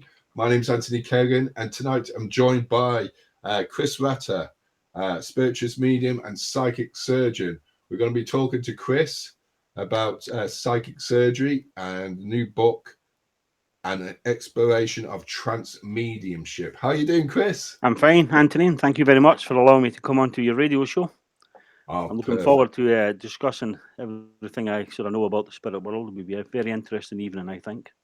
Oh, it's great, and it's great to chat to you, and thank you for spending this time there. And it's somebody that we haven't dealt with the subject of psychic surgery before, so it's great to have somebody on board to actually chat about it, and it's very much appreciated there, Chris. And thank you very much. Like I say, thank you so- very much for allowing me. No worries. And if anyone has any questions, feel free to go to on this post, put your question forward, or you can go to our website, www.GhostÉire.net, go to the contact page, fill in the blanks. If you have a private message, just put in brackets private message. If you're affiliated with any paranormal team or tourist attraction, feel free to name the group or the organization, and we'll give a shout out to you. You can also go to our website, www.GhostÉire.net, press the red button, the GhostÉire channel, and you can catch up on past shows there. So, Chris, can you tell us, we'll start with psychic surgery first there. What made you go into psychic surgery? I didn't choose psychic surgery myself. What it was is a few years ago, or maybe about 14 years ago now, I became aware of things I really couldn't explain, sort of the paranormal, seeing ghosts, all that kind of thing. And I to be honest with you, I was kind of frightened of it, when it first came about. And I think what happened is I actually fell into it by chance. I think obviously my grandfather was a great influence on me when I was a younger man, and he took me to spiritualist churches, all that kind of thing. But what happened is I started to become aware of things I couldn't explain. I was hearing voices, seeing people standing at the bottom of my bed, and all that kind of thing, which led me on the pursuit of looking into mediumship. I ended up at a spiritualist church, and I was given obviously the advice that I wasn't mad, because I did think at one stage, that obviously I maybe had a chemical imbalance, because obviously I was hearing things and I couldn't explain it. I ended up at a spiritualist church, and obviously they says that that I had this ability around the bottom for mediumship, which sort of piqued my interest. I looked to develop, and after a few years, I became aware of a different type of energy that came forward, which was unbehold to me, because I didn't know what it was, but it was a medium that was taking the group at the time. She explained to me that it was trance mediumship. It was called the altered state of trance, but it didn't really mean a lot to me. And that sort of piqued my interest once again, and I looked at the development of that type of mediumship. And after maybe about, 4 or 5 years of developing into the altered states of trance, one day when I was working, all of a sudden I became aware of myself stepping out of my physical body and watching myself as a lady from Spirit Side of Life arrived with a tray of instruments. I felt the energy of another gentleman come forward, and I watched them perform an operation on the spiritual body of a lady that had come for a healing. And that really was my introduction to psychic surgery. It's not something that I wanted to do myself. I didn't understand it, but I went with it. And I'm glad I did, because it really has changed my life and changed a lot of other people's lives too, certainly within their health conditions. And it's like, I know myself there, I'm kind of into spiritual stuff myself, and the rest of the group of GhostÉire. And obviously, if we connect to with spirit guides or stroke angels, as we call them, well, obviously, they might have professions as well. Is it true? Is it correct that you connect with surgeons and specialists and doctors, healers from the other world? Yes, that's correct. When people go to Spirit Side of Life, they're known as a discarnate spirit. And what happens is they no longer have the physical body. Because we're on this side of life, we have what we're known as the carnate spirit, because we have the physical form with the spirit body inside. So when these people do, their work on this side of life, on the physical side, maybe doctors, surgeons, that kind of thing, and when they go to Spirit Side of Life, then they are looking obviously to maybe come back, because usually you find doctors and certain people, surgeons have compassion and they want to help people. So when they go to Spirit Side of Life, they want to return and to help with the advancements that take place within the spirit world. But when they go to Spirit Side of Life, they have to learn to do things differently, because they no longer have the physical body. So what they use is spirit instruments. They use the energy that's created through the vibration within the spirit world. And then they have to choose someone on our side of life to come and work through. And luckily, and I was blessed, truly privileged, that those people had picked myself to come forward and do this work. Now, it's a rare commodity, and there's some kind of special energy that's contained within my DNA, which makes me a psychic surgeon, which is just an advancement of trance mediumship. That's really what it is. So, right. It's interesting. And what type of ailments or diseases are you inclined to take on? There's a certain type of therapies that you do.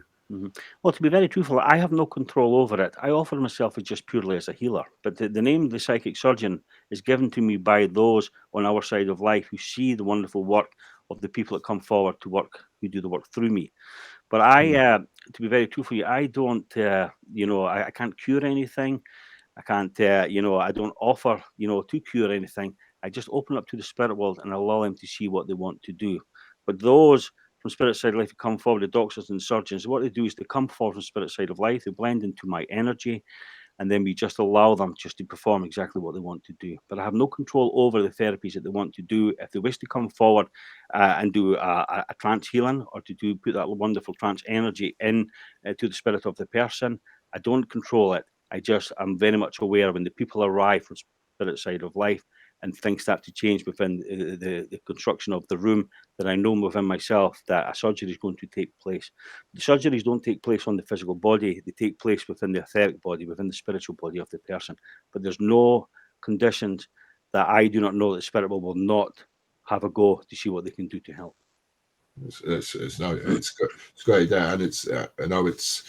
I mean, you mentioned beforehand, before we came on air, about I was asking them the step-by-step procedures there. So when somebody comes into the room, what do they learn to expect from psychic surgery?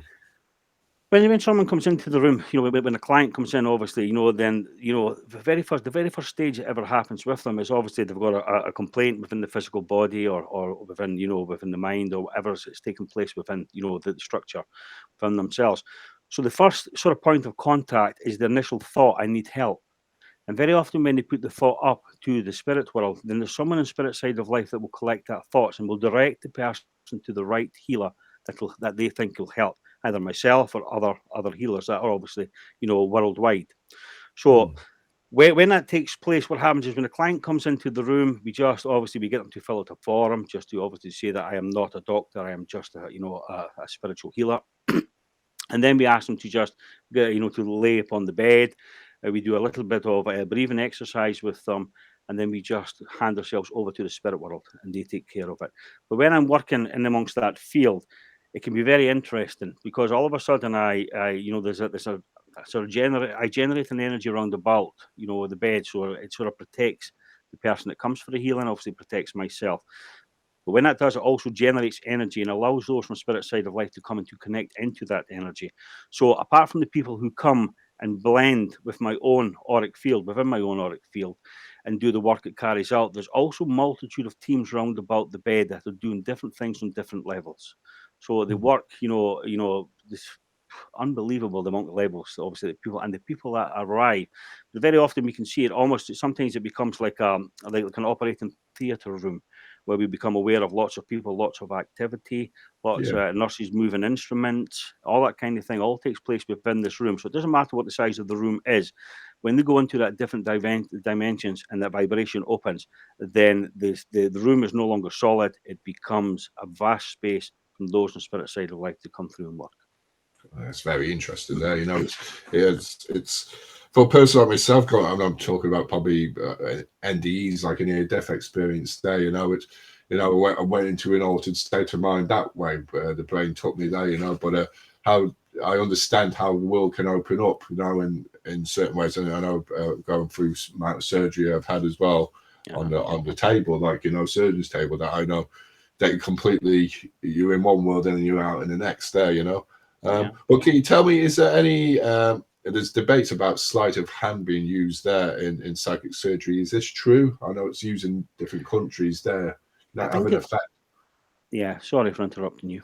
No, I think what you're making reference to is what we understand from places like the Philippines, when those people have a different outlook and a different, religious background, and they really need to see the physical, so that they're trained within the mind. If they see something getting pulled out of somebody's body, a bit chicken liver or whatever it is, then it gives them the understanding that they feel within themselves it's taken place, or the healing has taken place. But with ourselves, we don't really work. We do not do that kind of thing. I certainly do not use sleight of hand. All I do is I give myself over to those from Spirit Side of Life, that they bring the love. And when we talk about the spirit world and they come forward, it is unconditional love. That's what they're bringing to us. And they just want the opportunity to help and to see exactly what they can do.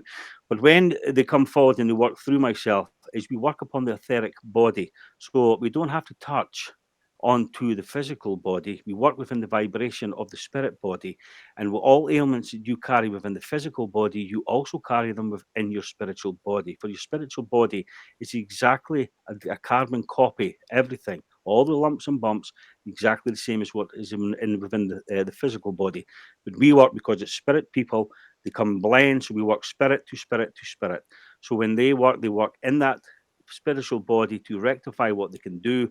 And when the spirit body goes back in, because very often the spirit will lift out the body when they're working, but when the spirit body goes back in, then it has a chain reaction to see, obviously, for the physical body to respond to the work that they have done. But we don't do sleight of hand.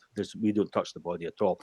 But when you were saying that, it really depends on those that come forward. Some people from Spirit Side of Life, they do like to put their hands onto the body. Some people find it very comforting, when they receive a healing. But we always ask the client if it's acceptable to them. And if they say they do not wish to be touched, then we will work above. Yeah, and there's many layers, as you said, like to the effort body there. So, it depends. And the chakras there as well, working with those. Do you work with chakras as well and that kind of? The spirit will work with everything. I mean, I have watched them, we can't close a chakra down. Very often you hear people say that we can open a chakra and then we close it down. You can't close a chakra down. The chakras are your life force energies within the body. So if you close them down, I'm afraid you're heading, into the world of heaven, But what happens with the chakra, sometimes it can be out of balance. But the spirit world have the ability, I can assure you, to be able to go in and to rectify, to make things, put it back into balance exactly how it should be. And we don't just have the main chakras down the side. Your body is full of different sort of chakra points. So the spirit world are experts in their own field. I mean, if you understand, there's more people on Spirit Side of Life that are doctors, surgeons, specialists in their own rights than there is in our world. So we give those from Spirit Side of Life the opportunity to come forward and to have a look to see what they can do to help. Their knowledge is vast and they work collectively. Nobody in the spirit world works singularly. They have their own points of view from time to time, but when they come forward, they work as a unit. Everybody comes to help. It's interesting, this. I know it's I know, so going back to, I've gone off the point now, but you mentioned about the amount of numbers. With trouble with, I suppose, the waiting list with the NHS and the HSE here. Would you come across more people wanting to get it done there? Because there's been on waiting list. I think what would happen, I mean, now obviously, like I said before, there's no ailment that the spirit world will not work with, And I do think people, maybe when they have, they've been waiting for a long time for an operation, or they've been waiting, obviously, for to get a consultation, all that kind of thing. I think nowadays people are looking more into alternative therapies, and this thing is not, it's not something new. It's not a new fad. All these things that we do have been around for a millennium. They've been around for a long time. Before we had doctors, hospitals, all that kind of thing, people would go and see the local healer, or they would go and see the local seer for information if they were having problems, within, maybe their home, or they were looking for advice. So these things have always been there. But what happens in the modern society we live in, we kind of came away from it. But what people are realizing now, and even hospitals are starting to realize, that healers can help to a certain degree. There's lots of hospitals now that allow healers to go in, and I often visit lots of hospitals, I can assure you, just to be able to give their energy, because they're realizing even healers can go and they can help. They can quicken up the healing process. They can get the beds back quicker, which saves them money.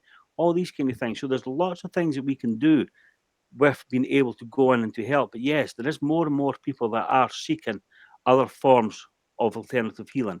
But I must stress that you are under the duration of your medical field at all time. We only work in conjunction with them to see what we can do to help. So, but given the opportunity is a wonderful thing. Yeah, it's great to work in conjunction with both practices there. Have there been the results have been positive from post-surgery from people there? I have an abundance of. I mean, I receive emails all the time, to be very truthful with you, for things that has changed. Like I say, very often, when people have devastating news, maybe from the hospital, then they start to seek other things. And we have heard, lots of emails, an abundance of things over the years, where the healing work that we do has changed their lives. It's changed certain things within their condition, and it's changed things. So it really is remarkable what the spirit world can do. But like I say, you still have to obviously attend your hospital appointments, all that kind of thing. But I can assure you, there's nothing that the spirit world can't work with, and some of the results that we have had are truly astounding. Promise you, it really Oh, is. yeah. It's an amazing thing. Oh yeah, I did in my course. I did parapsychology there, and it does. There's no, you can't discredit it completely there, or both kind of practices there. But it's something that has to be kept in consideration, and it's great. It's pity there's not as many as yourself there, Chris. There, although you might argue with that, But I'm going to move on to the next subject, which is Chris has got a book out, an exploration of transmediumship. Yes. So, sorry. No, go ahead, Dave. I was going to say, what brought you into? When you mentioned going into an altered state of trance at a young age. So, what was that experience like? That experience for me, I suppose at the time, it was just a game that I used to play. When I was a young man, I used to stay with my grandfather. My grandfather was a custodian of a place called Blackness Castle. And I used to, obviously spend lots of weekends with him and lots of time. And I loved it, to be honest with you. But there was lots of things, because my grandfather was working, that I was left on my own at a very young age. So I would often find myself wandering around the grounds of Blackness Castle. I think what happened, because I was on my own, I started to sort of play a game. But what I would do is I would look to see if I could shift my consciousness into another dimension. But I didn't know what I was doing. It was just a game, but I would try to shift it to such a level to see if I could knock myself out. And when I felt I was just about to go, then I would bring myself back. It's maybe a strange game, but that was a game I used to play. But I think what was actually taking place is, back then, unbehold to myself, is those from spirit side of life were already experimenting with me into the altered state of trance to look into that dimension, because they live in a different dimension, in a different vibrational world. So what actually happened was I was contacting or connecting into their world without actually realizing it. So back when I was just a nipper, then they were experimenting with me, but I just didn't realize what it was at the time. But that was probably one of my first, most early experiences of going into another dimension. Yeah, that's cool. That's great. It's great how you explain it there, and I think you mentioned as well your grandfather there. So I was going to ask you there, how much does it help to have a role model to influence in your life to bring you on the right path that you went? I think it's very important, to be truthful with you. I think, my grandfather, obviously had a wonderful gift, and I do think, like I said, it comes down, my father's side of the family. But I think my grandfather would encourage us. So if we seen something, he wouldn't dismiss it. He would often sit, obviously, and talk about, ghost stories and all that paranormal and all those things. 'Cause everything happens. Even if we look at folklore, these stories have to come from somewhere. It's not a vivid imagination, because there's so much in different parts of the world that people have seen. So I think my grandfather encouraged me just to accept things. So when things were a little bit different, he would try to give me an explanation of it. He wouldn't try to scare me, but the way that he would put it across in his loving manner, I suppose, really was beneficial to me in my journey when the time was right to look into the world of spirit. Yeah, it's like myself with our kids there. We try and put the positive on everything there. There's so much negative towards spirits and all that. We try, myself and my wife there, we always look upon, isn't it nice that there is something out there. Don't be afraid when you go to bed at night. If there is a bogey man, it's great. There's another realm. Be happy. There's someone else. But I think what happens with children at a very young age. I think when people have, or children have, an imaginary friend, it's wonderful to be a medium and to look beyond, obviously, the imaginary friend, and maybe you see it's actually someone from spirit side of life, a guardian angel, or somebody working with them, or someone that's attracted to their energy. But I think what happens is very often within families, because the mind gets conditioned as we go through school and into work and all these things, that when the child has an imaginary friend, we are inclined to say to the child, "Oh, stop that. Stop it. You're talking nonsense," all that kind of thing. And we really shouldn't, because that person is very much alive or part of that child's life. So we really should encourage it and then see what happens. It's just because our minds get conditioned over a period of time that it's really not acceptable within modern society. But I can assure you, it really should be. It's a wonderful thing to encourage children, because children, the purity that belongs to children is the mind's not conditioned. So they see things with an honest approach. Us, as we get older, we look at obviously other things and, certain life things and certain matters come into it. So we look at things differently. And what's happened when I hit, the age of 38-year-old, these things started coming back to me. Obviously, what I was aware of when I was a child.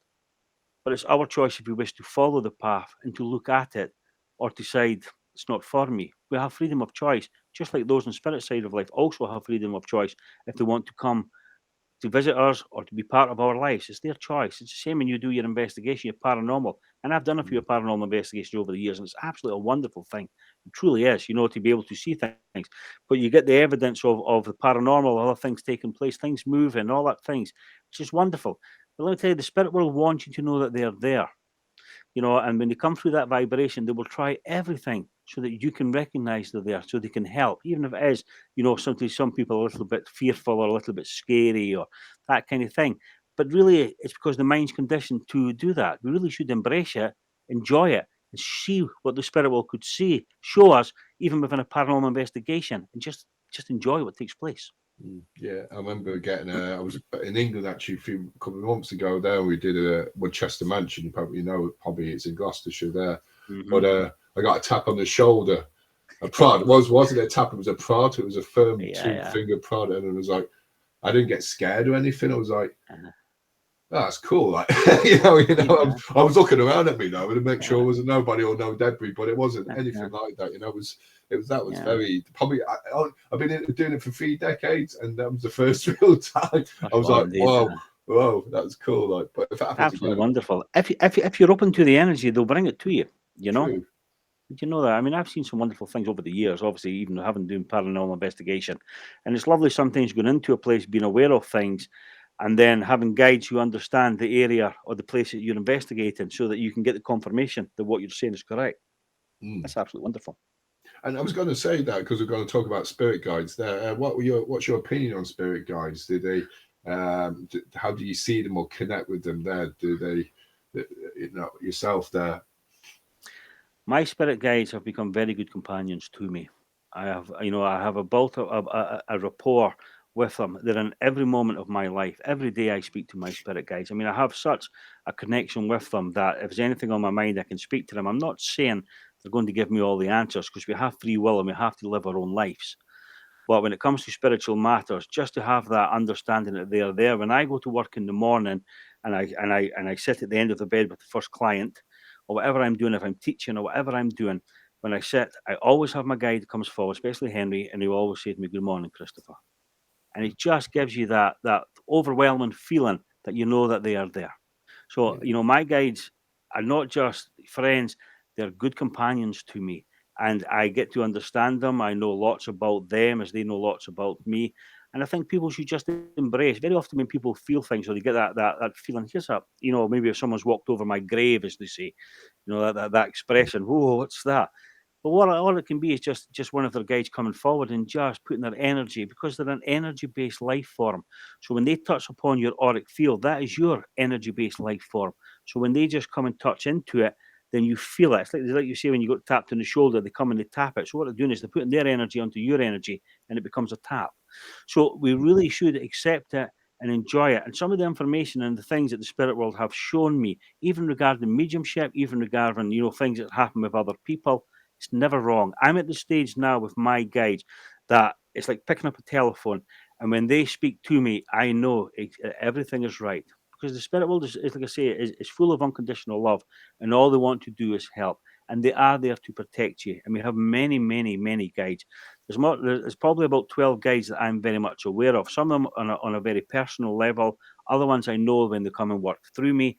But I also know that I am a developed and developing medium, which allows those from spirit side of life to come. So there's an abundance. So as many people want to come and work through me and bring that energy to see what they can do, I'm trained to allow them to come in, because I also know that one of my guides, which is called Grey Horse, which real name is Two Moons, he is my protector. He's my doorkeeper. So that gentleman, controls who comes into my energy. So there's never anybody from spirit side of life or anything bad that's ever going to come and to work within my energy. It's always for the purity of love. So I'm very lucky. That's nice. I have similar kind of thing, values with yourself there as well. Yeah. I do a bit of channeling myself there, and it's mainly my vocals that I feel them come through, like talking there. But it's another method that myself and my wife do. I know we kind of converse with the spirit guides on the talking board. I know some people might frown upon it and all that, otherwise known as the Ouija board. But we ask prior to an investigation what questions we should ask, what experiments we should use, and then we put those questions forward and we prepare a set of questions for an investigation. And usually it comes out with information that we don't research what's there before, but it comes out with stuff that we won't even know anyway, and the owners know, or it leads to a pattern of other people in the team there. The Ouija board is a wonderful tool, but that's what it is. It's a device for communication from the spirit world, and what you're saying, all the evidence that they give you, is absolutely wonderful. But very often people are frightened of the Ouija board or table tilting for communication, all that kind of thing, because they're not sure of it. And lots of films and all that kind of thing always put it in a bad light. Now you have to be obviously very careful with the Ouija board, and you don't and try to influence it in any way. But some of the information, even ourselves over the years, have had through, moving the glass, all that kind of thing within table tilting, when it's a bit laborious, but it can give you obviously, wonderful evidence, it can spell things out, A, B, C, all that kind of thing. But these things are all wonderful, but there's lots of people that are a little bit fearful of it, but it's just because of what's out there on the films, on the radio, so. But these things were all devices that were used for communication with the spirit world. They're not parlor tricks. They're all devices for the communication. And it's wonderful when you say, obviously, you can feel coming in channeling, and you can feel it coming through, obviously, when they're speaking through your throat, because they have to get the connection of your throat. You understand? They have to get to use, because these people don't have the physical body. So when they come into your energy, what they're doing is they're building up so that they can control this. And I can assure you, even if you follow, into the altered state of trance, there eventually comes a time where you don't actually feel it from here. You feel it from your tummy.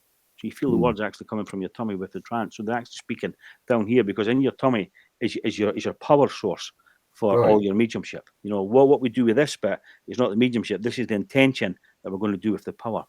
So they do some wonderful things. Yeah, it's interesting. This is only a few years ago it started happening there, and it's euphoric moment. I don't know where my brain was at, but I was in a state of nirvana, you could say, and then then it came. It was just amazing. I was just in a happy mood at some stage there. But so workshops and clinics, have there been any memorable places you've traveled all around the world? What's been the most memorable place you've been to there?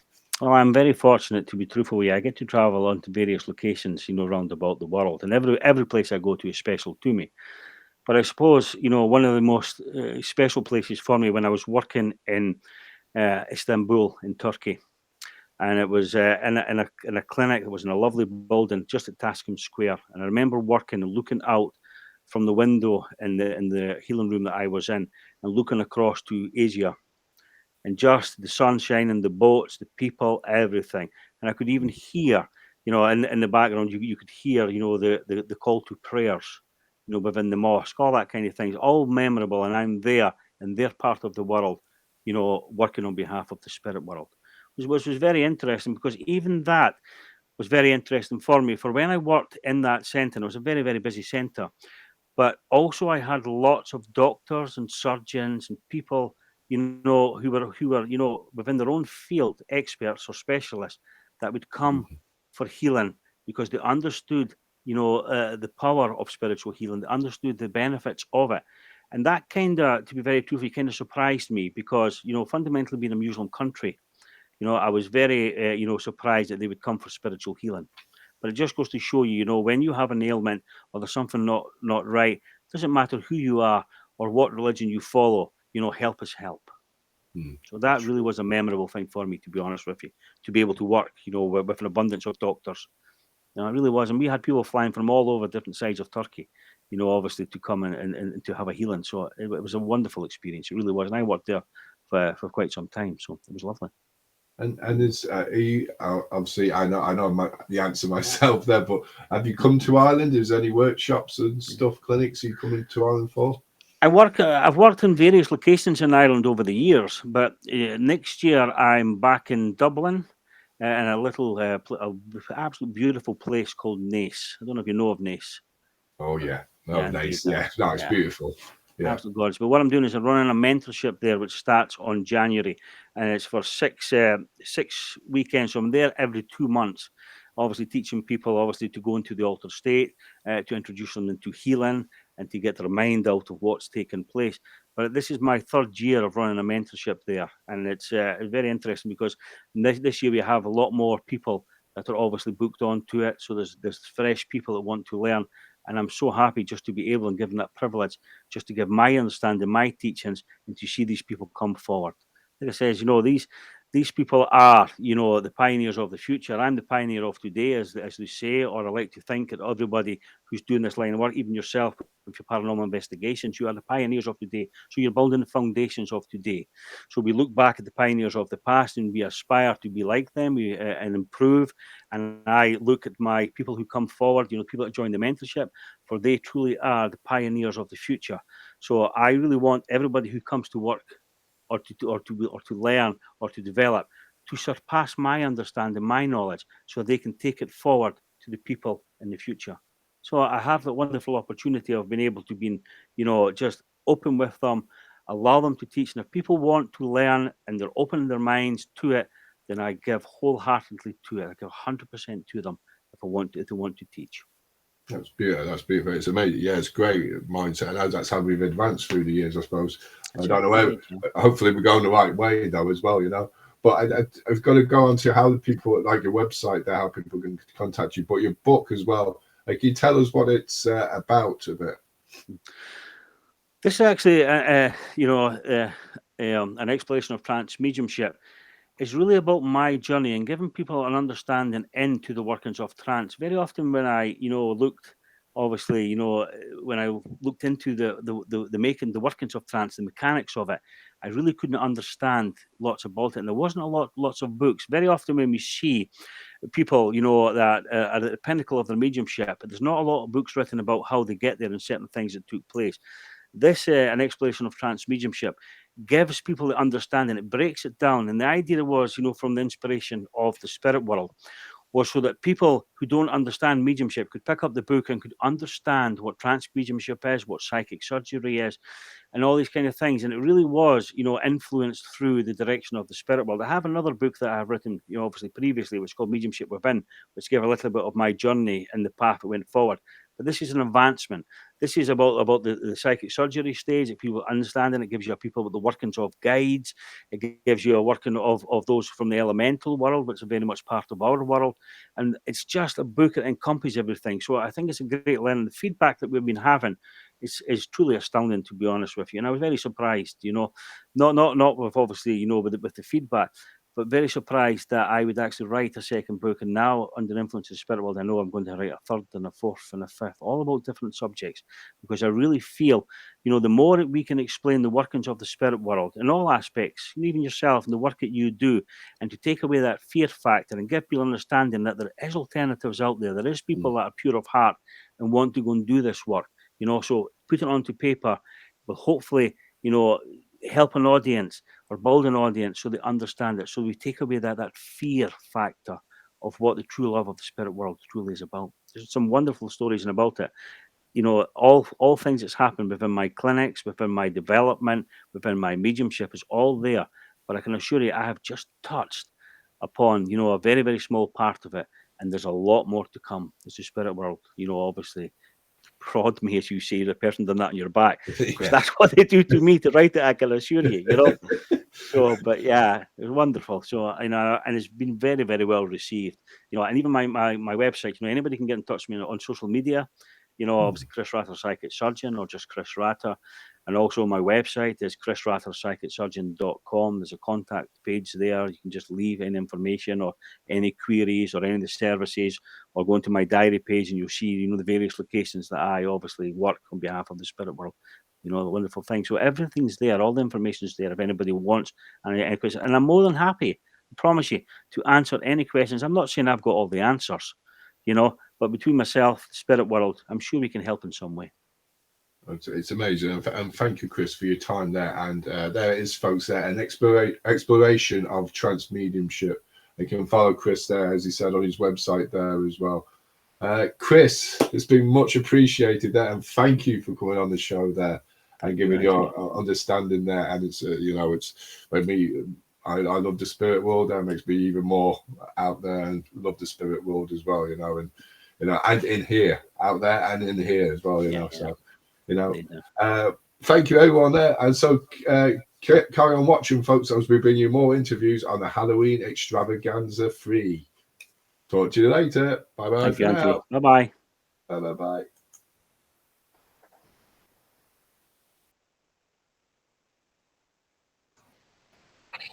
And that was Chris Ratter there. Chris, great man himself there. Like, he's coming to Ireland soon, and yeah, I think he's going to be up in Nice soon there in the coming weeks there. How you doing, Sinead? You all good? Yeah, I'm just tangled up in a knot here at the moment, but I'm fine. It's all good here, yeah. I've got very blinky lights here for some reason. The lights keep blinking. It's strange. I know, it's spooky there, all technical It only happens when I'm on this show. I swear, like any other time, I don't have blinky lights. It's just weird. We're going to come to Caroline soon. She's just ready in the green room, so we're going to come to Caroline soon. But first of all, very cool. Caroline. But first of all, there, folks, yes, we're going to be showing the premiere of the Island of Rams Re-Vealed. And it's an investigation with Third Eye Adventurers and also R.I.P. Paranormal. We'll be showing that now in around about 5 to midnight there. Thank you for tuning in with us there. And we're going into the last 6 for the Halloween mega draw. So, woo, it's getting nervous now. Into the last 6 people. So we're going to draw out another 2. Let's see who they are. Come on, drop my balls. We have all the 2s, 13. So that's not 13. I think you should get a job in the local bingo hall. I'd be very enthusiastic about it, yeah. That's Tom Riley. Unfortunately, Tom, he was there a few weeks ago, who we interviewed there. Won't be able to win. Who else do we have here? Number 11, which is Lisa Whelan from Power Girls. Oh, we're down to the last 4. So we got the last 4. We have Kim from KJ Hauntings, Joanne Breen from Seekers of the Afterlife, Sandra Maria Wright, who's in Salem, who we interviewed, and her colleague Leanne Murama, who also from Salem. Oh my God, I might have to post a bloody America. I have to find another route. Yeah. A few more shout outs there. It's there from R.I.P. Paranormal says, lovely interview. Joanne says, congratulations on your book, Chris. Yeah, hopefully, maybe we'll have Chris there at the convention, maybe not in the next one, but hopefully one in the future. Cheris says, happy silly season. It is. Tasha Sawin, it is silly season. Oh, what a Gahin talk, but it's great that is, like, you know. But we're going to go now to Caroline Davis. How are you doing, Caroline? Can you hear me? Can you hear me? Yes, I can hear you there. How you doing, Caroline? Wait there 1 second there. Can you hear me now? I can hear you. Perfect there. We're just going to talk about Ramdarla there because we're going to be showing the premiere of Island of Rams Re-Vealed. Just a few more questions. I know it's going to be on, and there's some interesting stuff caught on recordings there. God, geez, it was amazing actually. If you're listening in later on, folks, remember just to get some earphones on you there, or headphones, whatever they're called there, you know, because there is some interesting sounds coming through on the recording there. First of all, can you tell us what, Karen, what Rams Island is like? Yeah. I suppose with the daytime and then the nighttime. Oh, it is an amazing. Now that was our first time at Rams Island. It was totally amazing. Definitely be back next year if we're invited. And I'm sure all the girls are in agreement with that. We had a blast during the day. I find it very peaceful. I don't know about you, but I find it a very peaceful place. Me and my sister, actually, who's in my team also, we took a walk right to the very end of the island and round and back again, and it's the most peaceful place. And even at night, now we did get bits and pieces, especially through the documentary as well, stuff that was actually confirmed. But I found it, I didn't feel anything negative from it or any bad vibes. It was an amazing place to definitely recommend going to it, even not in paranormal, you know, just as a camping trip, you know, just to visit the place, the whole history of the place. It's just amazing. Yeah, first I'd like to, as you said there, I'd like to thank, because I got the invite to go to Rams Island as well, and I didn't tell the rest of the team who goes there. I went up myself there, but it was thanks to Brian McMahon and Veronica Shields McMahon as well, and Eleanor and Dave as well. A big thank you, big shout out to you for having us there on the island there, and to I think it's Riverbear and Lochner Association there. For the hospitality, for allowing people to go onto the island there. But you on about, so just seeing you commented there earlier on about spirit guides there. Did they keep you safe? Oh, a big story there. And I know Tracy been watching there, and she knows all about this too. Recently, we have been doing quite a few house cases, more than the locations. We've been called out in house cases. Well, there's one in particular. I'm not going to the specifics of it, but for confidentiality reasons. But one in particular, as I always go, I have my kit and all ready to go, ready to head out the door, go down, pick up Tracy. This was during the day. And I always do my protection, you know, before I go. I'd ask the Archangel Michael to protect me on the journey. Get into the car, and my car wouldn't start. Oh, wow. A brand new car that just would not start completely, and I just got straight away, with me being an empath, I got the gut feeling I am not meant to go there. Yeah, you're stuck. Yeah, and I got back into the house. I actually called somebody out to have a look at the car. As soon as you get out, car started, not a problem. So I did, nothing was wrong with the car. And I got back into it, nothing was wrong. It just did not want me going there. And there was reasons behind it that I wasn't meant to go there, and I am glad I didn't go. Oh, okay. So I am, yeah. So I mean, it's not the first. I have spirits guides in my house. I have 2 spirits in my house. I think I told you about this before, Anthony. One's residual. One you call her Maggie. We actually got her name. She does not like me playing with the spirit boards, and she doesn't come through. Now she did a couple of times, and one of them was to do with the spirit guides too. The same story. I had actually done the spirit board about 3 days after that incident happened in the car, and she came through straight away on the board, and she said to me, I says, was it you stopped me going out in the car? Yes. And I says, could you tell me why? And spelled out, he lied. All right.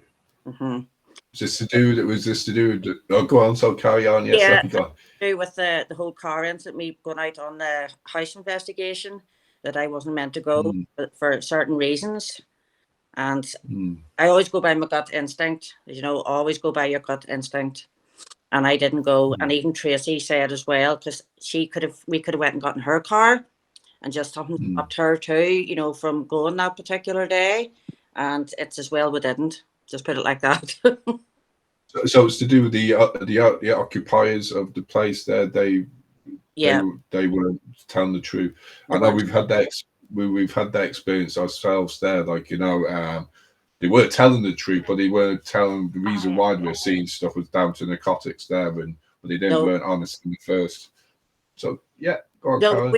we've been now on a few house cases, and we've actually one again next week. So we seem to be doing a lot of that recently, which is supposedly it's not too bad with the bad weather. You can't really, a lot of locations you can't get out. You know, we like a lot of old medieval graveyards and stuff, and you can't. It's not that we won't go in the rain. It's the fact that you can't use your equipment, and you're not going to get any evidence. And that's the that we go there, is to try and connect with spirit, hear their story. You know, and you can't do that because you'll not be able to pick up any EVPs of the wind and the rain. And so a lot of house cases at the minute have been handy. Yeah, it's it can be, especially in this weather there, you know, it's, you know, doing the house case. And I suppose, have you noticed, has it got a lot more in recent weeks there because it's Halloween? Definitely. I remember I was telling you last week there that we done a spirit board session. Remember I was telling you we were going to do a spirit board session on Friday. There. Well, we actually done one. It's actually, if Susan's been watching there. Hi, Susan. We actually done it in her house, and the amount of activity, it just blew us away. It really, like, that's what I'd always say to people. That's 100% proof of the afterlife of what we got in that board. Now, I'm not going to, because it was personal messages, but the stuff that we got would have blew you away. And Susan can agree. She'll probably be on there if you want to comment, Susan, and say that it was, and Tracy, it was amazing. So it was. I know things we get on the talking board there, we use it ourselves there, and the more you have that kind of faith into what is around, and faith in who you're doing it with there, exactly. And the questions, have the right questions to ask. You do get loads of interesting results there. You know, whether it's to do with ourselves connecting in telepathy with each other, or maybe telepathy with the spirits on the other side. You know, it's a possibility as well. You know, it's interesting there. Tanya says, Rams Island, beautiful. I've been to 5 Power Unity social weekends there and took my late hubby and girls there. They loved it there. Yeah, it's a beautiful place there, Rams Island there. Even for without just a camping trip, even just to get out there, back to nature, it really grounds you. True, yeah, it's an amazing spot. I know, what's the actual significance of Rams Island itself? Like, what brought you there in the first place, or have many other paranormal teams visited it before? Or what was it, the occasion? So it's a lot of they go every year. Mostly, it's Brian McMahon. He actually does the whole thing, and it's absolutely amazing host. So he is. It's a Power Unity weekend as well. So it's different teams we get together. We have like a wee social night on the first night, you know, just getting to know anybody that we haven't met before, getting to know the place, and a few drinks. Second night is your investigation night, and it's just great crowd of people. Everybody gets on, everybody's gelled. It's an amazing opportunity to get invited to it, and just hope I get invited next year now again, because I'll be there with bells on. Yeah, very good.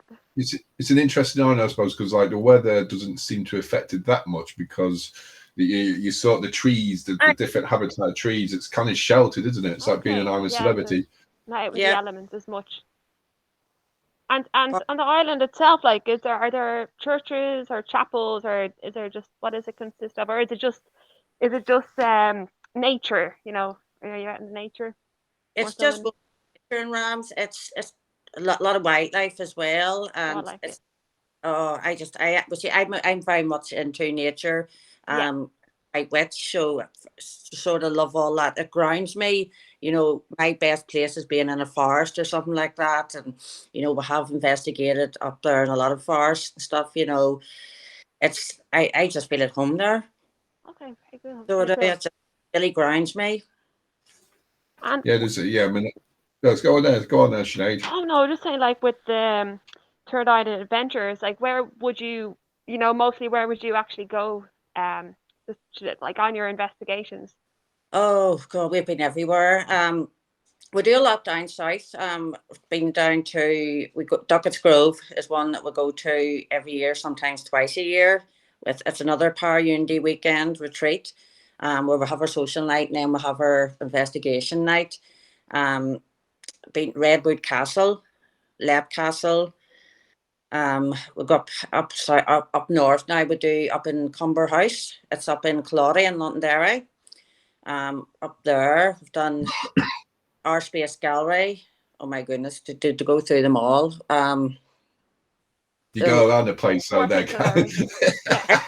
You know what? I've lost count of how many places that we've been to. I have them all in my diary, but I keep a wee diary, my paranormal diary. I keep, where we record all my evidence and stuff like that. And but Cumber House is one that's absolutely. Have you ever been up there, Anthony?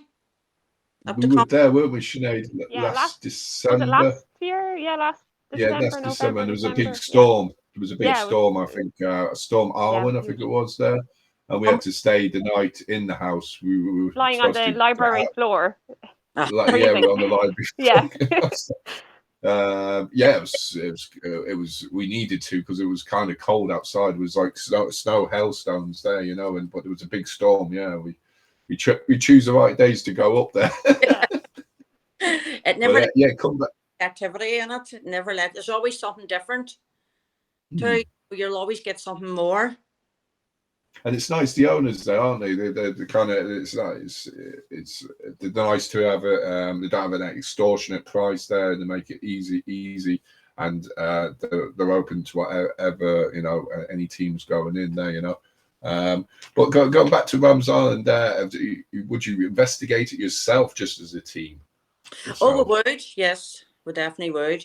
We definitely would go there ourselves if we could. Yes, definitely. And I would love to spend more than even 2 days there. I would love to be there, like even maybe for a week if I could, because sometimes I think it takes more than like where you go to a location, you do your investigation, you maybe get that one wee bit, which is amazing, even just to get that one wee bit of evidence. But I would love to spend somewhere like a week somewhere, where you'll have that week to actually gather up more evidence, gather up more energy, because sometimes it takes a while to gather up the energy. True. When you're in the location, sometimes it's near the end of the night that you start getting things. So I would love to spend a week somewhere like that. I'd even do it. I know it's with the camping though, it's a bit tricky though. I know myself there. Like I was shattered on the way back there. I don't know how I drove back there, but I think I was about 10 hours and I lost my way back then as well. But as the comments are coming in there, Alison says Brian and Veronica are beautiful souls. BPI, they do a lot of that island there. Yeah, it's amazing there and great what Brian and Veronica did there. And it's inviting everyone over there. Agree, Alison Williams, our hosts were awesome. Hugh says fire alarms. Carolyn, lots laughing out loud. Cumber House. What was the story there? That's the night that I hosted it, yes, and June was with us that night. And from the very start, we locked down the alarms, the whole fire alarms in the whole building all went off. There was no reason for that. We got some activity that night. So we did, and we were running about trying to get these alarms. I was in charge, but I was running about trying to get these alarms off. Quick, get them off. Continue with the night. Get them off. Yeah. Mandarin says, when the fire went off, Cumber House was found. So what are your plans in the future? So, you mentioned what you got your diary in that there. So, and you got private houses there. Have you got any plans for any locations in the future? Well, yeah, we're hopefully planning next year now to Spike Island. Spike Island, and it's an army camp. I can't actually remember the name. It's a team that I know over in England, and they've invited us over to it's Anzo or something army camp. It's an abandoned army camp, so we're hopefully going over there around April time. And I would love to get over to the Edinburgh Vaults as well, because I've never done that, and I would like to do the Edinburgh Vaults. Yeah, it's a cool place, Edinburgh Vaults there. I know Nidri Street Vaults again. Yeah, they were kind of reasonably good price as well there for paranormal investigators there. I think it was midnight till 6 a.m. in the morning. The only trouble was the noise from the nightclub. It took about 2 or 3 o'clock in the morning there, And also love to do. We were actually meant to go, but then the whole COVID thing hit and all, you know, and whenever we got actually lost quite a lot of locations that we were meant to do. We were meant to get back down to Ross Castle. I've been there before, and the whole COVID thing, and God, where else was it? There's a couple of locations we never got to, but we will get right. You know, I'd love to get the Ancient Rams in. Oh Over- yeah, that'd be cool. Yeah. I'd like to do that as well, because I've heard so many stories, and I like, and there is another one I'd like to do, and I know it's been done, and I think it's been done a lot, but I would like to go myself with my team and just test it out. It would be East Drive. Yeah, just to Sure. test Oh, it out would yeah. be great. Just give it a Yeah. whirl, see what happens. Yeah, you know, Yeah. I know it's been a lot. It's been played out, you know, and I think it's hit and miss there too. But I would like just to go. I would like to go and the Grey Street, Great. Where's Where's that? great? 3090 Grey Street. It's over in England as well, Right. So- Oh, that- and it's a bit. The house was a wee bit like the sort of the same thing as the Enfield Oh, hut. right, Right. one of those things. Yeah, yeah. Culture in it. Now it's been vacant for years, and the investigators do book it and go over there and stay there for a couple of nights in it. I would love to do it because I've heard it's very active. Joanne from Seekers of the Outlaw say it sounds a great location to investigate. Redwood Castle we loved, and Owenmore Castle Galway, great place. Redwood's amazing. We were at Redwood, but was that last year or the year before? I lose track of all the years now. I know what year is that. I know, yes. But we were in Redwood, and it's see the stuff we got in Redwood. I was lying like I seen actually there was like a middle floor where we were all sort of, that's where we were keeping all our stuff, you know, and that's where we slept for a couple of hours, you know, at the end of the night. And there was a toilet block, and I was standing, we were having our coffee, we were on a break, like obviously on a break, no camera, worst way that happens, you know, and out of the toilet, I just seen the spirit just walking out of the toilet and down the steps. And I started when you don't have a bloody camera. I know. It's always those freaking times there, like, you know. and that was in Redwood Castle, was it? Redwood Castle in the middle floor where there's like a wee kitchen. Have you ever been in Redwood? No, I haven't been there, but hopefully in the future there. But I've heard a lot of great things about it as an activity. Like, it's a wee bit like Ross Castle, no, it's like a tower castle. And go up into a wee level, there's like a kitchen and a sort of big room, you know, and that's where everybody would bed down at the end of the night, you know, for a couple of hours sleep before the drive home. And that's where we had our wee coffee breaks and stuff. And it was just everybody was sitting at the table, you know, and I knew where everybody was because they were all sitting at the table. And I was just standing about, you know, the room looking about. And the next thing they just come out of the toilets and I just stood like that. You know, just stunned. Whoa, Jesus. Tanya says Marquee Castle, Flab and Moss Castle, Kinnity Castle too. And then Tanya mentioned Charleville Castle there. East Drive as well. Tanya mentions there, and Liz says we did East Drive. It was like going to stay at your granny's. Whatever. I don't know if she's on about Tanya's granny, or I don't know if it's definitely not my granny anyway. There, it depends on what type of granny you've got. Yeah, as it's been done a lot, so it has East Drive, you know. But my curiosity, I would have to get there just to see if I could get anything, or to see, you know, debunk it even, because I do a lot of debunking as well, you know, especially going out to house cases. You know, you go out there and it's like I always say to people, and I've said to you before, 80% can be explained. It's that 20% you can't explain. You know, once you've done your baseline checks and you've ruled everything out, you know. So I would just I just like to be able to get into these places and say, right, okay, you know, this is what's causing this, or that's what's causing that. Yeah, it's like a sieve, really, isn't it? It's like you do put the flour in and do the base test with the sieve, and whatever's left over, then you analyze it. Then, you know, it's interesting. I'm on about cooking because I'm hungry, I suppose. The past 3 hours there. Joanne says Redwood Castle kitchen is tiny. Medford Irish brekkie next. Oh God, she's talking about freaking breakfast. There must be something in the air there. It has just good breakfast, no ghosts. Yeah. Alison says it's true. Tanya says P and Estate and Derry, London Derry, great place to investigate. and the cottage there. We're going to be showing the documentary, so Island of Rams Re-Vealed. And just to let you know, folks, there, if you've got any earphones there or headphones, put them on as well there. I don't think I put a warning there about bad language there, but I don't think there's any bad language. You have to beep it out. I don't know. Carolyn might have done a few words there, like, you know. But yeah, if you've got earphones or headphones, put them on as well, because you might be able to hear the noises there, the sounds then. And How also, long did you folks, spend over there, by the way? What was your duration of the investigation itself? The investigation, should I say? How long was it? Which one in Rams? Yes. We done ours during the day, didn't we? Oh, during the day.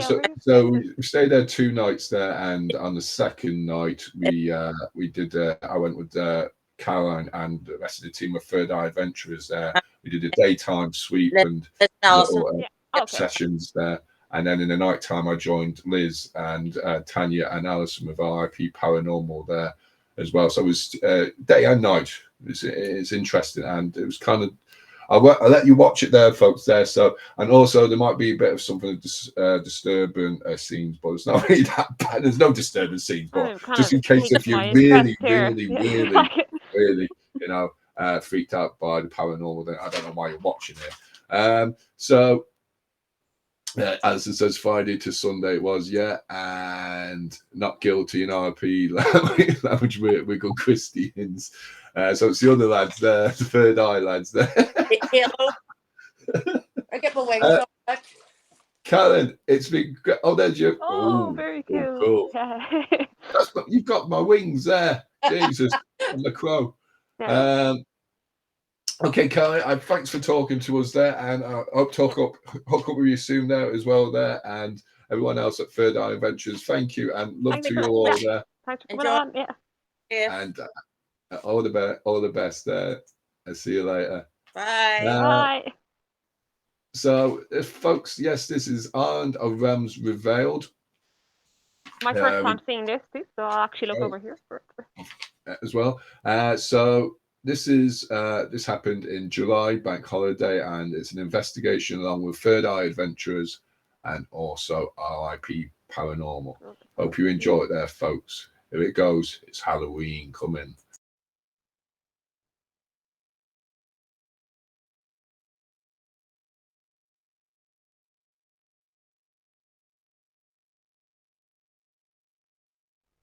A warning. The following footage may contain distressing images. Some of the language used may cause offence. Go on.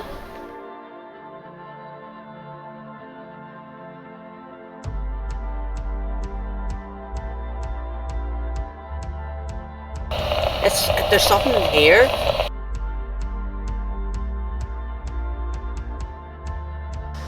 I just don't like this area at all. This one I can't breathe. Is there 3 gentlemen here? There's someone up. If you want to come on down and join us here now, you're more than welcome.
Rams Island is located over 1 kilometre offshore from Leonmore Bay and Sandy Bay on the eastern side of Lough, County Antrim. It is the largest lake in the British Isles. Rams Island's area covers over 40 acres, making it the largest island on the loch. The island is thickly wooded, with a large amount of different species of tree, including oak, ash, willow, birch, beech, sycamore, and so on. Plants such as snowdrops, bluebells, primrose, wild mint, and wood campion can be seen on the land. The island was originally called Inish da Grin, which meant Island of Gargrua's daughter, and later became Inish da Gren. The English name Rams Island could have come from the Irish ending meaning wren, or attributed to the island's resemblance in form to a ram's horn. A Viking fleet was believed to have spent the winter of 840 to 841 AD on Lough. A monastery was established on Rams Island around the 11th century, and the 40-foot high round tower dates back to the same time period. It was apparently plundered and destroyed by a local tribe in 1121. The monks retreated to the top of the tower when the island was under threat. Human bones and coffin boards were discovered underneath the surface within the round tower. Also, nearby, complete skeletal remains and brass fastening pins for monks' cloaks or shrouds were found, further indicating that the island existed as a place of worship. With extensive loss of land around the area due to winter floods, work was done in the 1800s to dredge Lough and construct 3 canals using the loch to link various ports and cities and improve navigation in the area. The lake lowered by 3.6 metres, and as a result Rams Island grew in size from 6 acres to 25 acres. Outlaw and highwayman Redmond O'Hanlon took refuge on Rams Island in 1679. Wounded, he recuperated whilst hiding on the island. A bounty of £200 was put on O'Hanlon's head as a reward. He was murdered in April 1681 as he slept. He'd fallen victim to a blunderbuss gun that had been fired into his chest. The killer was his own brother. In 1804, Rams Island was purchased by the Lord O'Neill, who built 2 summer houses, cottages, and planted the exotic garden. One of the cottages housed the caretaker. In 1944, Lord O'Neill's summer house cottage went on fire. The last of the caretakers to live on Rams Island were Richard and Jane Cardwell in 1883. In later years, Jane was looked after on the island by her great-granddaughters, Sadie Barr nee Little and her cousin Elizabeth Grant. Sadie died in 2011, and her ashes are buried underneath an oak tree near a path on Rams Island, close to the harbour.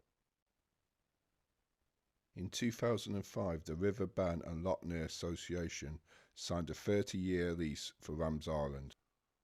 Other notable people to have visited Rams Island through the centuries include leading Irish revolutionary figure and one of the founding members of the United Irishmen, Theobald Wolfetone in 1795, courtesan Laura Bell in 1850, and actor, filmmaker and author Richard Hayward in 1938.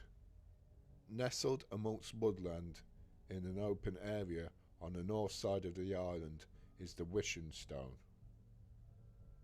Names engraved on trees, mainly from dates between 1942 to 1944, are a reminder that the island was a favourite spot to visit for the American 8th Army Air Force military personnel during the Second World War. There is a Fenian tale belonging to how the lake was formed. A legendary giant named Finn McCool scooped up a chunk of earth and threw it at a Scottish rival. It fell into the Irish Sea, forming the Isle of Man, while the vast crater left behind became Loch Ness when it was filled with water. Introducing the team of investigators for the investigation: Karen Davis, Tracy Wilson, Nicola Law, Mandarin Lewis, Susan Williamson, and Julie Davis of Third Eye Adventurers.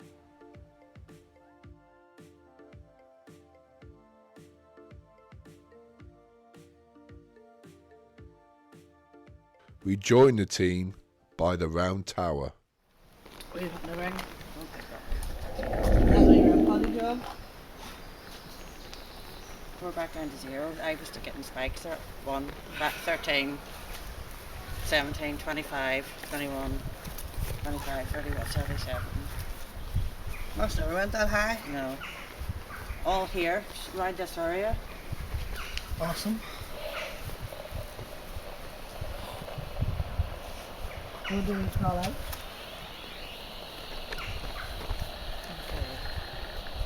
Oh. Hey, is there anyone here that'd like to communicate with us? Would you like to come forward? 31.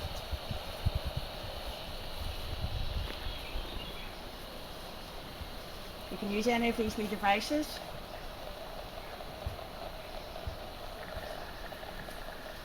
You can speak into my little device in my hand. It'll record your voice if you have a voice. Is there anybody here from the old monastery? From the 9th century? That'd be awesome. Don't be afraid of us, come forward. We're here with total respect.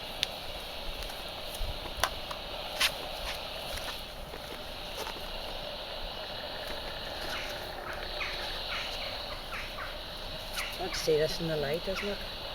Better in the dark. Come on. If you come closer to us, if you come up to this, you can make this flash to red. And then Come forward. It shoots up. Let us know you're here. If there's any spirits here would like There's to something here. communicate with us, please come forward. Look, go see what I stand here. It goes right up to 36. You can get this on this. We go up to here. One wee tiny flash on the KT. It seems to be here. 25, 21. Come forward, we mean no harm. Come up with the staff, if you guys communicate, see who you are. 32. It seems to be here. Somewhere around here. Maybe something. I mean, you no harm, it can't do you any harm. And either can any of these wee devices. Come on. Does it light up? It was. You stepped forward. Come on, could you do that again? It did go green once, but Right can you up there. flash way up the red for us? Oh, that'd be really impressive. Here, Sick. here, here. Yeah. It's right in this spot. There's something. Look. It Somebody have something wrong with their stomach down here? keeps shooting right up in this spot here. Seems to be around this area. Did you get shot here maybe in one of the battles or hit in the stomach or something?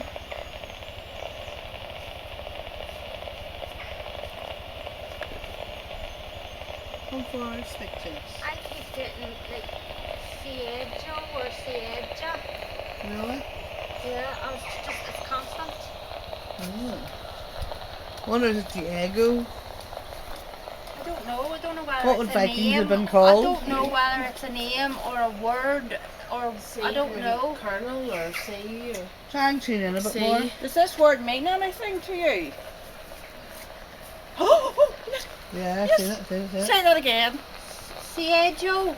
Siejo. Sieja. Does that mean anything to you? As soon as I said, does that mean anything to you, that flashed right up to, yeah. There it goes. Oh, there it goes, yeah. Happy days. Brilliant, Thank thank you. you. A full name or Thank a you. surname? Is that your first name? Flash up. For yes. First name. Yeah. Okay, oh look. Oh, yeah. look. Didn't we say that name? Sied. Yeah. It's what we say that name. Siejo. Look. Yeah. Siejo or Siejo. Sieja. Siejo. Hope we're saying it right. I hope we're saying it right. If we've got it wrong, I'm very sorry. Were you a Viking, Sergio? Did you attack this land with your ships? Did you live here? Can't Google, no. There's something here. There's a very heavy energy here. Yeah, I felt like Feels a very punch in the heavy, stomach. doesn't it? It feels very. Like somebody got It feels. like fuzzy head. Yeah. Somebody's been injured here. So you definitely. can also speak through this. The spirit box. You can speak through here.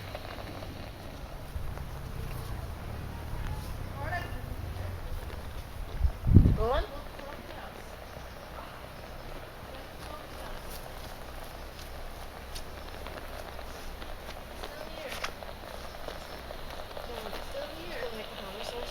Oh, here. Yeah. Seems to be around here.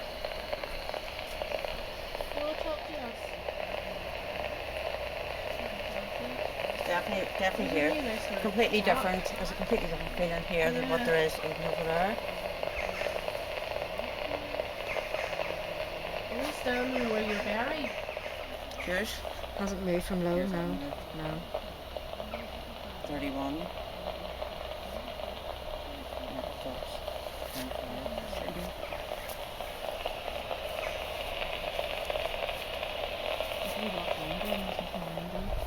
It seems to be this spot. There's even a feeling around this spot. I was even trying to pick up something. Yeah, If can I you can hear hear- that going like a deeper and... Oh, that I would. thought I actually heard something, but I'm not sure. Come on, you can That's speak. why I was down like that. You can speak through this wee box. Could you give us your name?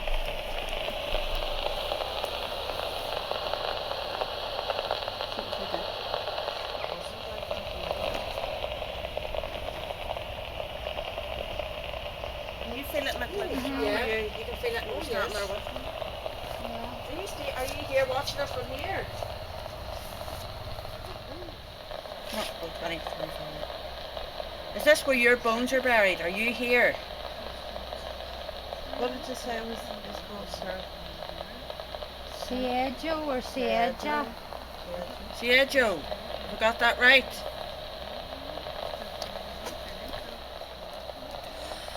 See when I hit this one, I can't breathe.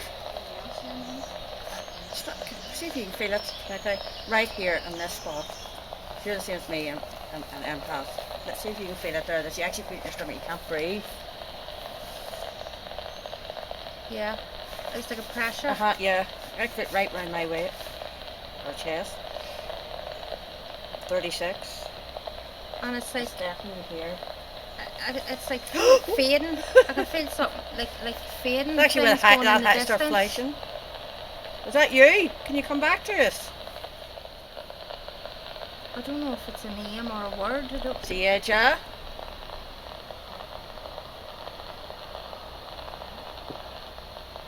The 32. It's going right up. It's going And back. Did you hear I'm knock feeling a then? wee Was bit that like somebody's? lightheaded. Did you hear that I too? heard a knock there. Like Yeah. I heard that too. that was like something on like Isn't that. it? Yeah. Bang, yeah. It's like sudden up wood. I feel a bit like, not weak, but like Yeah, fading. I I'm feel fading. it's here. I can feel. I can't Definitely breathe. I wonder something is this where he or she fell? I can't breathe in this spot. Is that you? Are you affected us here? You know, I can feel the cold right round me, but my face is burning. There's definitely something there. There's definitely something It's here. that feeling of a wee bit lightheaded. Yeah, I found Yeah. that like that. I wonder what this was a stab. Were you stabbed? As the rest of the team leave the area to visit another spot on the island, Tracy and Mandolin connect at a table for a seance in the attempt to make contact with any astral beings.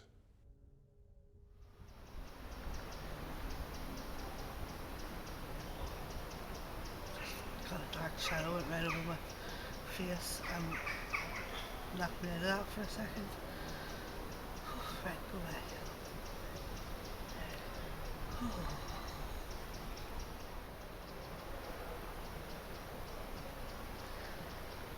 I was expecting to fight flinging spears. I can just see people getting off a boat. Do you? Lots of people getting off a boat. Is it a rusty boat? No, it's like it's got white sails on it. Brown boat with white sails. People getting off it, they're running. They're running from something. From something? Or something that's coming at them. They're hiding. And there's monks. There's monks. I can see monks, yeah.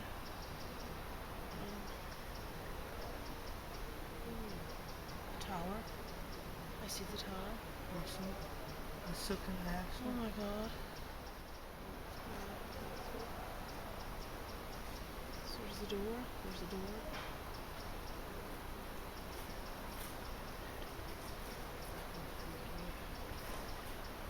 There's one at the bottom. Steps. Windy. Stone steps. One person's hurt. One person's hurt.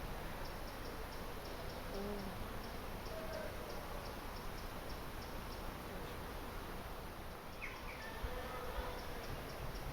What colour? All these colours now. Green. No, I've got greens and I've got greens. pinks. I've got greens.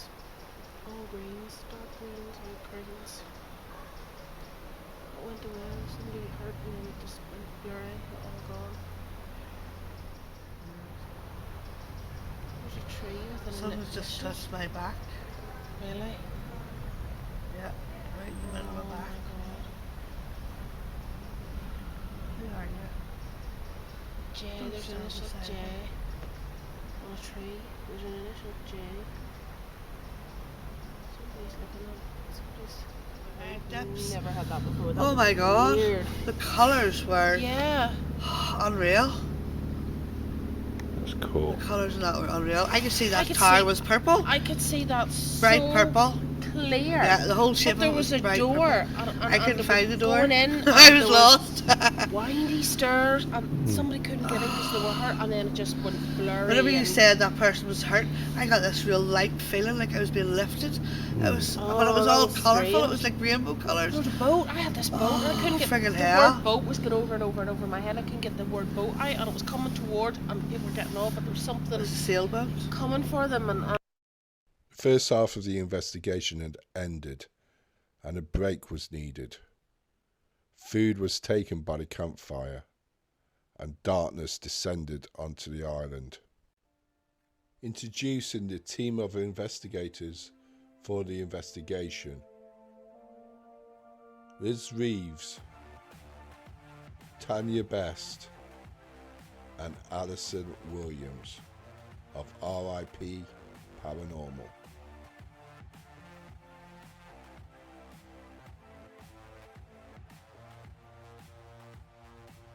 We joined the team by the round tower.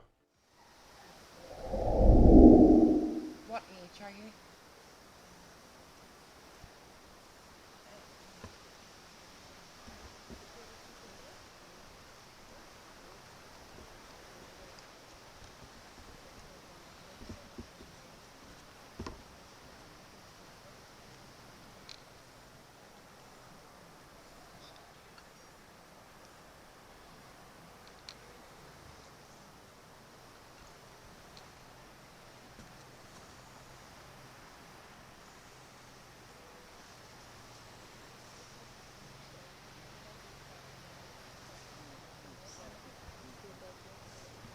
Well, behind you, there's a lady comes through these trees and bushes We don't know who she is. We're feeling she might be a lady who used to live on the island. And there's actually a memorial plaque for her here on the island. And she does come through there. There's also been a figure seen falling from the top of the tower. Also. And there's ruins over there. There's been EVs caught, and you've also seen shadow people. It just gives me the heebie-jeebies. But you can see it's a lady and she's wearing a hat. You can make out a hat. One of the big,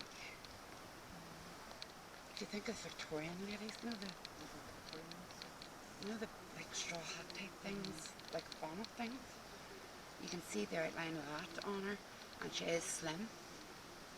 And I'd say she wouldn't be that tall. I haven't seen this figure, but I have seen her. Because me and Ollie seen what looks like a figure standing there. And we then we says, like, maybe it's someone coming up from with, like, just with the torch. But they would have been past us by now. So it had to be a figure standing there. It was a male figure though.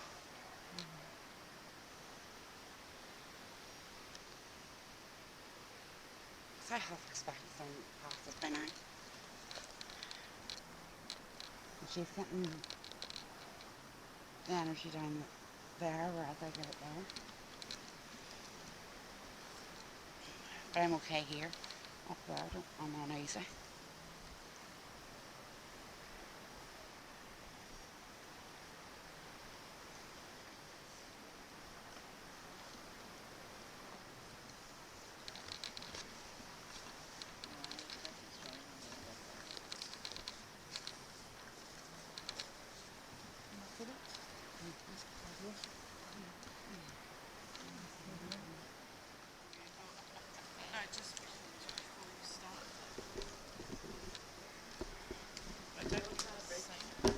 Do a torch down there.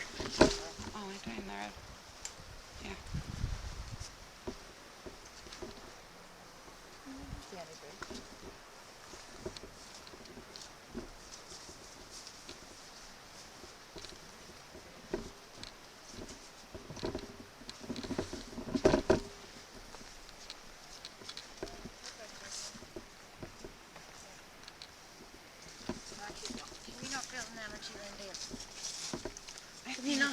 I feel calm here. I'm calm here, but I get the heebie-jeebies up there.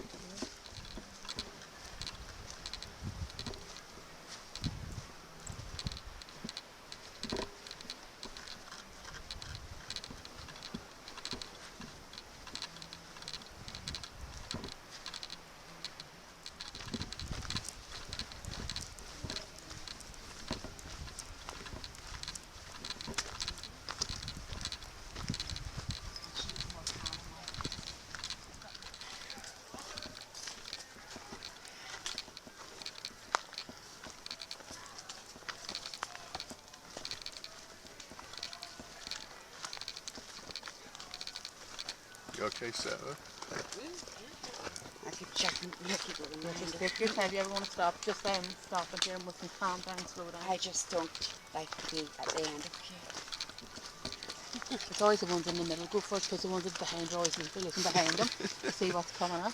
I don't like being at the end or the front. I'd rather want to stop in the long lane, right? It's Oh, too near, quite hard to be at the back. It's not too far, darling, but you shouldn't. Can you get round this way? But you can't get into it that side. You can't even, there's nowhere to look, so do you want to walk around and see it? Good for you, so much. Well done. Yeah. Yes, excellent, yes. Yeah. Like it's respiratory or something, really. Thank you so much for showing us, and we're sorry if you passed, I mean, you might have been asthmatic, maybe. We apologise for your ill health.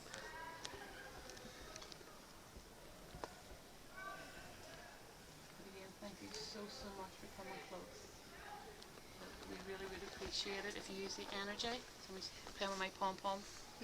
My hat, thank you. Keep looking over there. I have a twig that keeps touching me right at the back. Sorry, I thought I saw, I don't know how it'd be weird, but I saw like in a limb. Yeah. Something just go behind you, Alison. J. Someone's playing on my pom pom. J. Someone's playing on my pom pom. This bit here is a real negative bit. Right. What resourcing negative? Yeah. Do you know what I'm going to do?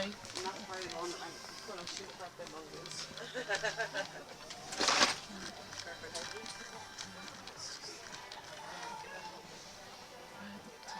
Right, guys, I'm going to try the rods here, okay? Yeah. Thank you for working with me. Can you tell me, is there any spirits with us here tonight?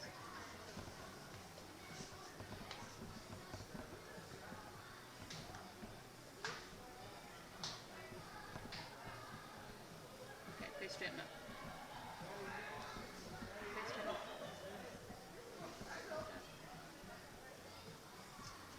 Spirits, is there more than, rods, is there more than 5 spirits with us?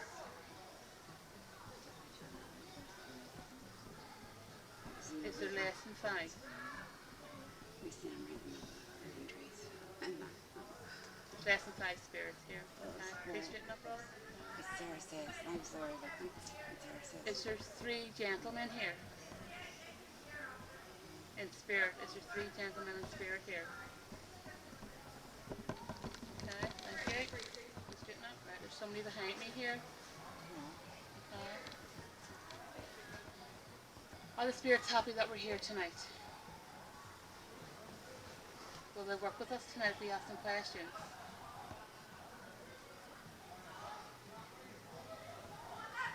Thank you so much. Please straighten up. You're very slow. What's wrong with you? Okay, right. Okay, good.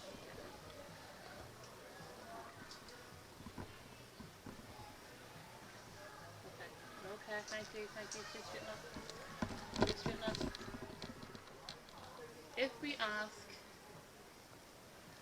if there, sorry, what name do you think you got? Just a niche for Harry or? Is there someone here, sorry? Harper. Is there someone here called Harper?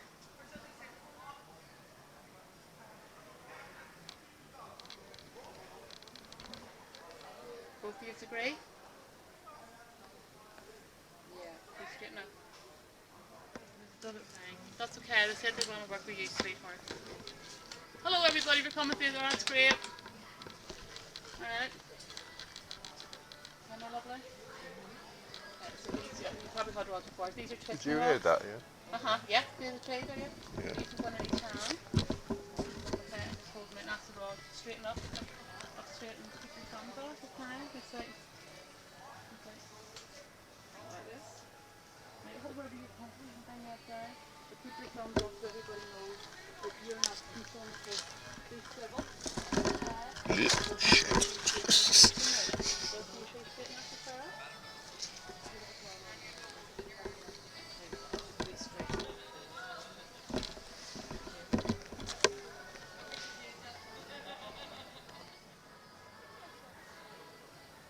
Are you standing on my left hand side?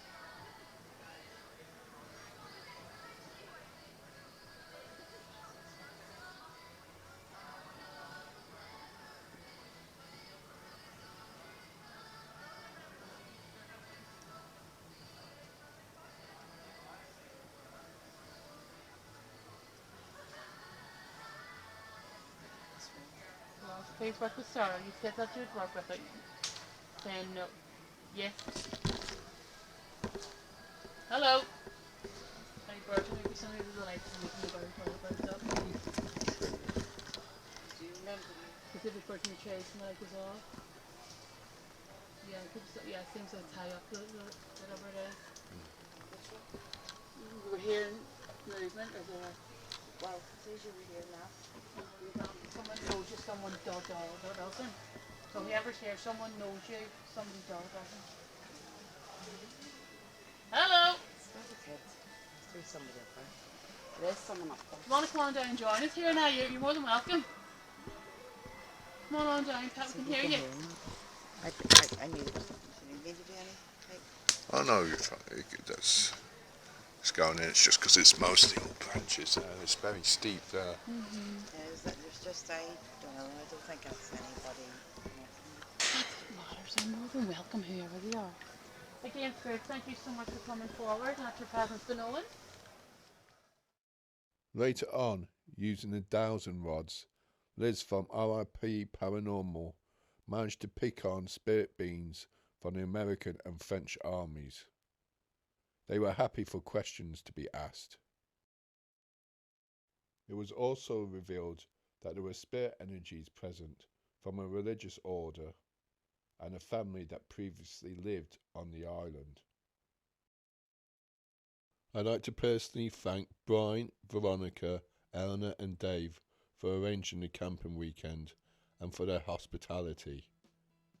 My gratitude to the teams and individuals that took part in the documentary, and to the Riverbend and Locknear Association for their generosity. Place to start. Been kicked more times than a brown penny, from the streets to the gutter. The ground is just one place to start.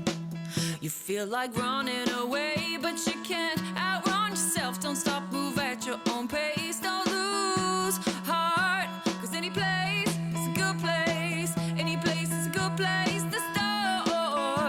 To start. Any place is a good place. Any place is a good place to start. And there's no gold at the bottom of the rainbow. You're broke, but you're able. In just one more good place to start. And there's no love at the bottom of the biscuit tin, but legit but empty. It's just one more place for you to start. You feel like running away, but you can't outrun yourself. Don't stop, move at your own pace. Don't lose heart, 'cause any place is a good place. Any place is a good place to start. To start. Any place is a good place. Any place is a good place to start. Whoa, whoa, whoa, whoa, whoa,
feel like running away, but you can't outrun yourself. Don't stop, move at your own pace. Don't lose heart, 'cause any place is a good place.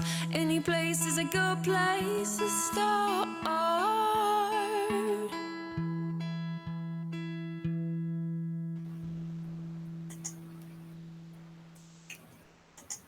Hello, folks, and that was Island of Rams Re-Vealed there. It's a little short documentary there.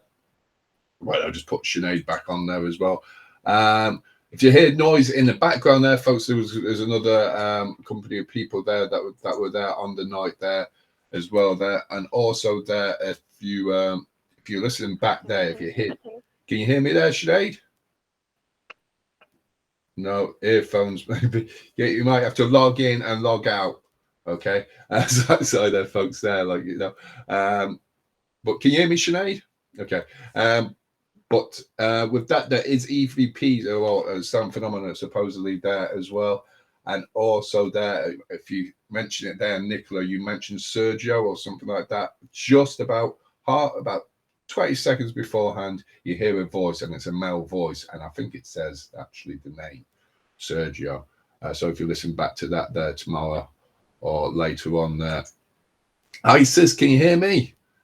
Can you hear me, Sinead? Can you hear me, Sinead? Testing 1 2 1 2 1 2. All right, so just a few other comments there. Donna Dons McDowell says, excellent girlies, well done there. Also, cheers, Brian, for Belfast Paranormal Investigations. Great documentary, Anthony. Thank you there. And that's thanks to you and Veronica and Eleanor and Dave as well. Thank you for having us there. Hugh from County Antrim Paranormal Research Association. Well done, all. And thank you for that. And Sarah as well, be mentioned as well. Thanks for that, Hugh. I hope you're all having a great time as well. Great Halloween. Hi, Jenny. Hi, sis. How you doing from our Paranormal Researchers? Loved it. Thank you there. Gary Wilson. How you doing, Gary, bro? That was fantastic. Everyone never knew Rams Island had such a history. Brilliant. Well, we documented. Yeah, it was just a wee little thing there of a documentary, especially the outlaw, Redmond O'Hanlon. Didn't even know about that. He's an interesting fella. Thanks, Donna. Thanks, Donna. Dons McDowell, we are not all just pretty faces there. We'll just see if I can get Sinead back in again. Can you hear me now, Sinead? Can you hear me now? Testing 1 2. You got earphones? Earphones? Earphones? No earphones.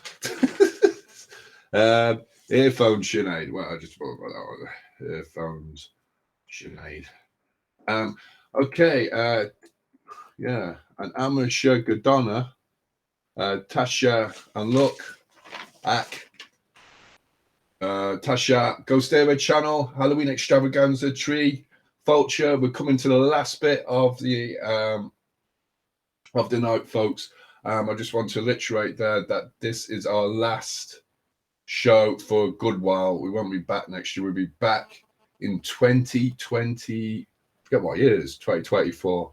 But I'd like to say thank you to everyone that has participated, all our guests as well, and all those that have been watching and viewing. Let's see if I can get Sinead back on again.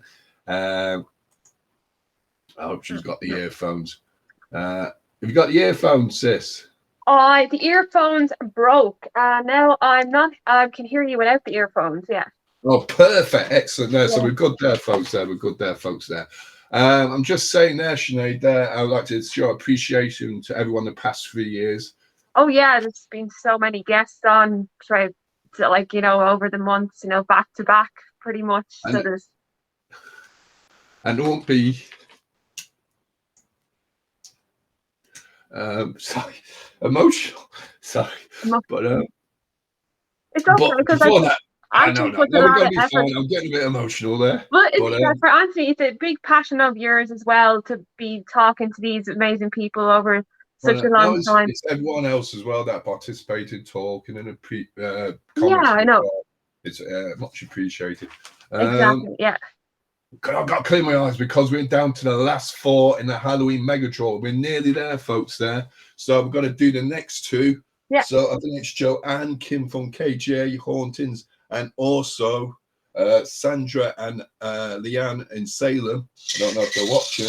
Here's the next ball out. Let's see who it is. Number 2. Unfortunately, that's Kim from KJ Hauntings. Unfortunate there, Kim there. The next ball is, I think there's only one person from Ireland, 2 from America left. Little dollhouse in the back as well. Number 5, Sandra Maria Wright.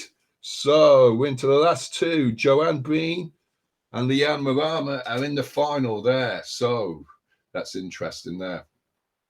So stay tuned. After we got another interview as well. Yeah. But before that, Sinead, can you tell how people can contact us still? Yeah, you still have time. Time has not run out just yet. So if you're just tuned in, please give us a message here on the page. Just even say hello. If you have no questions or anything, just pop in and say hello. Also, email ghost_era66@yahoo.com, and also our website. Don't forget our website, GhostÉire.net. A lot of great things to see on there, and you can head to the contact page there as well. Even though we are ending things here, you can still reach out and contact. We haven't just disappeared into the abyss, No, we'll be back in the future. Definitely in the future there, and hopefully, exactly. You will see us next year at the convention as well. But just going to show a little bit of a video here. If you participated in the GhostÉire channel the past few years, you might see yourself. You might see a few familiar faces. So it's a bit of fun here, and a bit of fun, and a bit of, I suppose, a bit of teary-eyed, but a bit of fun as well there. Like, you might see some notable faces. You might see yourself. I can't guarantee that it's sad. So, okay, talk to you in a minute. These are just a few clips there, everyone. Okay.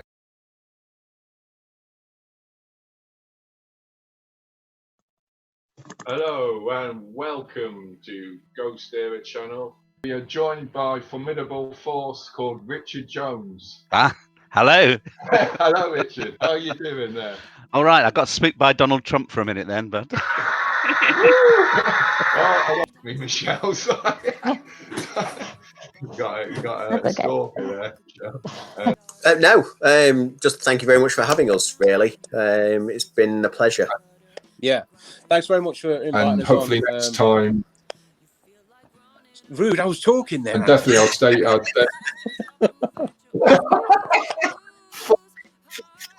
Fuck. No, let it all out now. I was going to say. And, oh yeah, and next week's show as well. Go ahead, Phil. Hello. Sorry, if you can hear that in the background, that's a toilet going. That's my wife just gone to the toilet. It might tie in with the O'Kennedy's shift in support from the Irish nation, the Pucker, the old hags who supported self-rule, and the corpse of a woman in the church, English sovereignty. It can be very serious, and things can happen that you really need to know how to protect yourself. Sorry, my cat just decided to say hi. Say hi, Samson. About if I believe in what I believe in. Is it? Well, you know, what the people's choice were, I suppose. Okay, Keane, you can go back to bed. And tonight we'll be taking an in-depth look into Lochgar megalithic region in County Limerick. Yeah, it might be better if I unmute myself. So hello, welcome to the GhostÉire channel. Correct me, would they have a choice of having a bad day or being a bit no. Safely tell you that angels don't have a bad day. Or about the band The Who. Did they do the song I Am the One and Only? I am the one and only. No, it's a good way to if you're not Found out from the spirit that the main reason for losing life on the island was down to sickness. So this is a little trailer of what's about to come.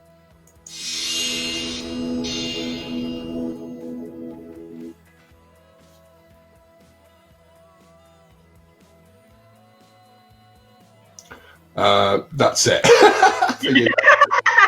I've got the wrong trailer, folks. I posted it anyway. So it keeps the suspense going. It keeps the suspense going, folks. Colette wants to know, do you think evil attracts evil? I think so, because me and Gary are here. You beat me to it. Yeah, sorry, I'm just going to have to head away from you. Because the dog is scratching my leg and wants to go outside. I thought that, would you? Oh, yeah, you do that. Something scratching you there. You bite my leg off. Of equipment as well. And how long Just is it? fireworks going crazy. Oh, God, yeah, I can hear them there. Whoa. What's all this about? It's a surprise. Ian, can you hear me? Oh, fuck it. Wait 1 second. Can you hear me? I hope all the kids have gone to bed, folks. We've got a GhostÉire team member who's currently in a black box at the moment there. Is there any particular wait, no, what I'm going to do, Anne, just 1 second. I got a bloody cat there. I can see. Just 1 second, I'll chuck them out. Just 1 second. I'm not going to give my phone number up because, you know, you never know who's watching. And but I'll give that out later.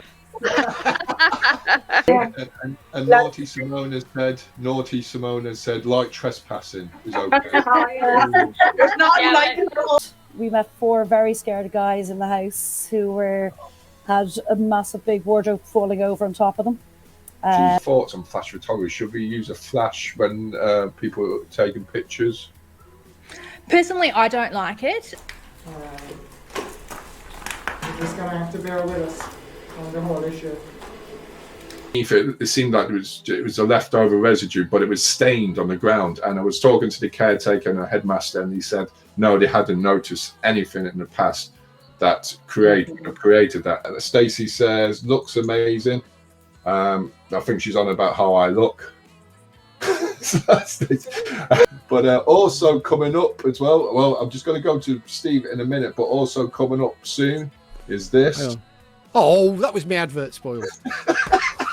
The title of High Priest or High Priestess is really much more of a job title. It gives you the ability and the structure and the capability of training and initiating others. I love listening to Emma Louise speaking for experiences in Shan Retry, and such a lovely person. Oh, thank you. Great watch, guys. No worries there. Doesn't say anything about me though, she. I'm only joking, Elaine. Also, ITC experiments, which is instrumental transcommunication. Got it right. Here we are, and this is me there. So we'll be doing 20-minute breaks, a 20-minute experiment, and having a 20-minute break where we'll shoot through the different webcams. Where we're bright now at the moment, but it'll start to get dark later, and we'll be working into the night there. Larry is an expert in SHC, which is spontaneous human combustion. If I was going up them steps and I seen a ghost, I think I would hug it. Yeah. I think I can truthfully say, without boasting too much, I think it's probably the best looking mystery animal website in the world. You know, wonderful website. Go ahead, John, then boast away. Oh, of course I'll boast.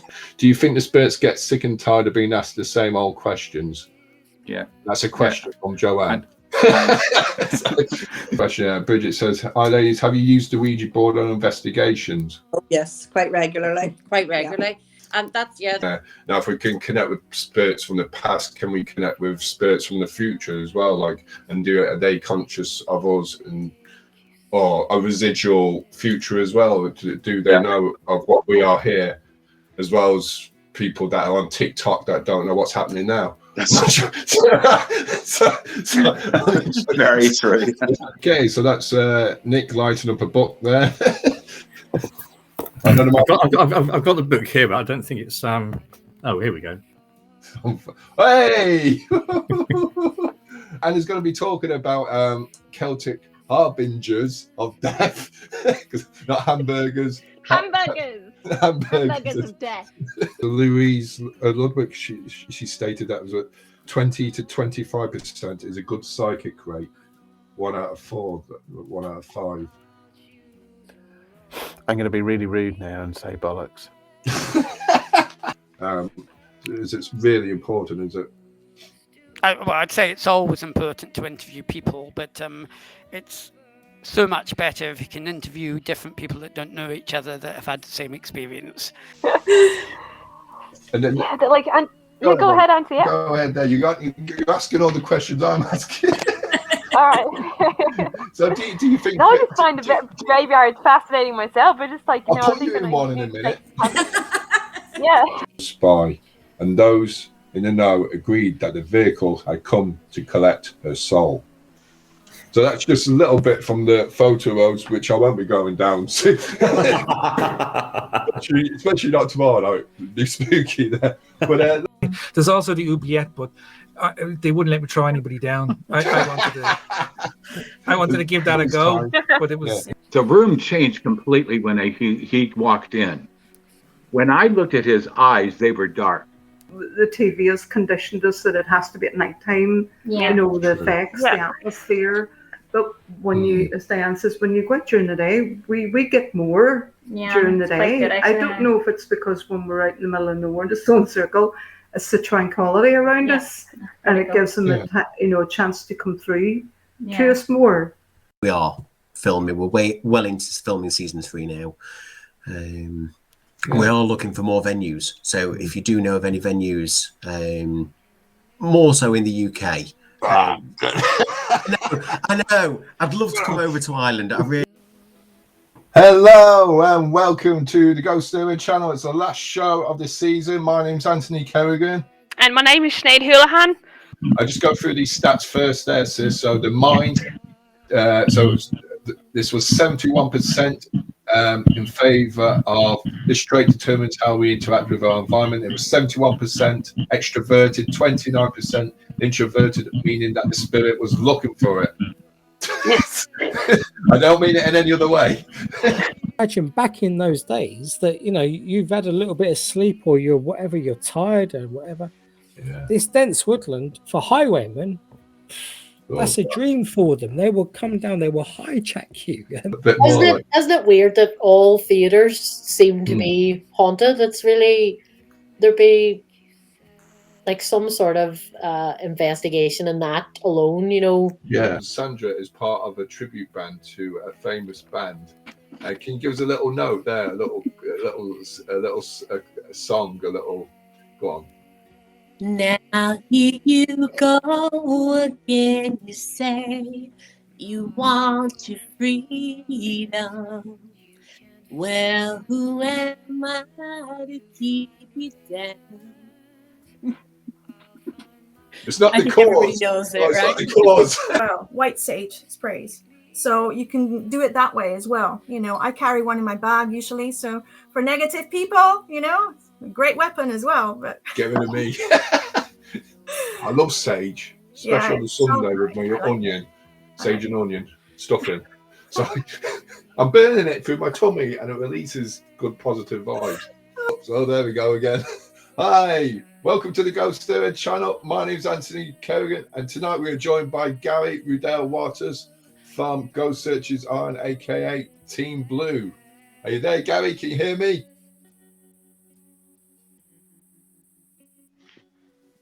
Hey, my man, how's it going? I don't know if you're doing that, the feast thing. I know that's not working so good.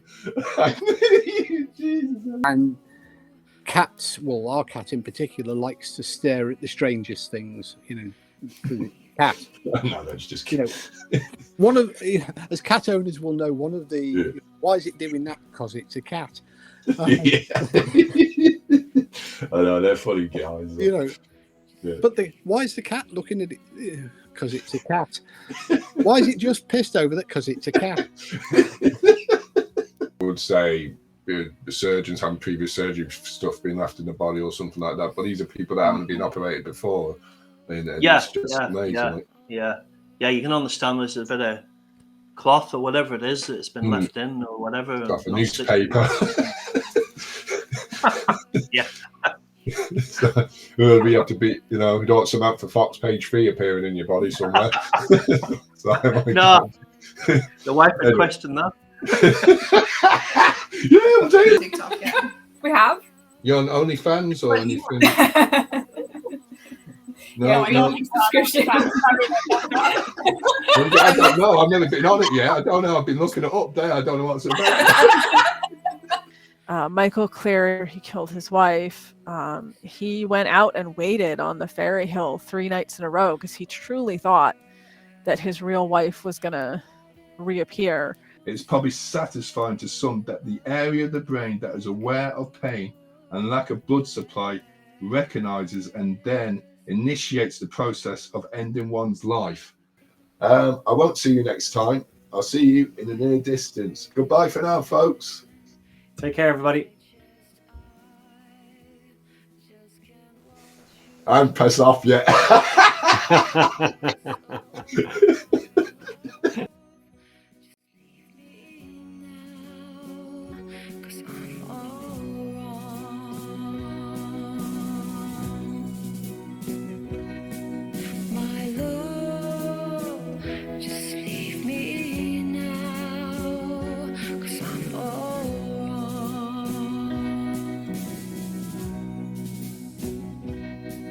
My love, just leave me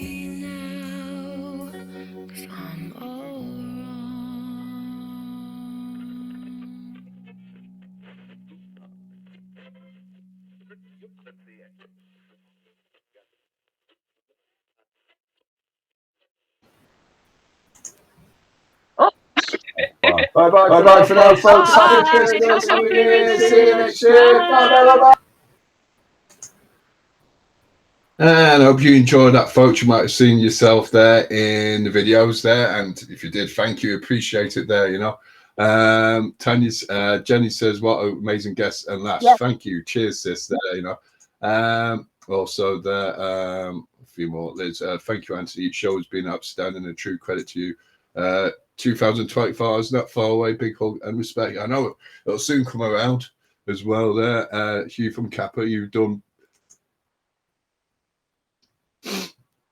Yeah, it was an assortment of everybody on that show over the last couple of years. Thank you.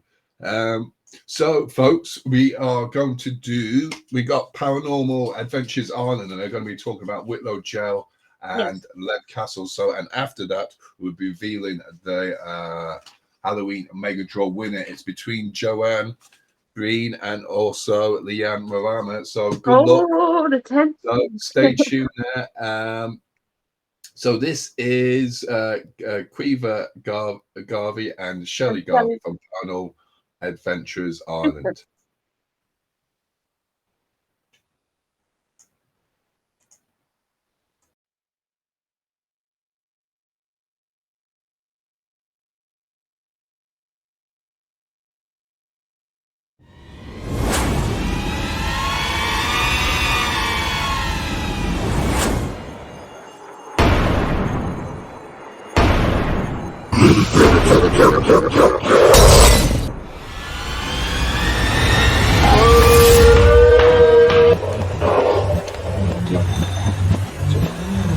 You'll need this, right?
Hello and welcome to the Halloween Extravaganza 3.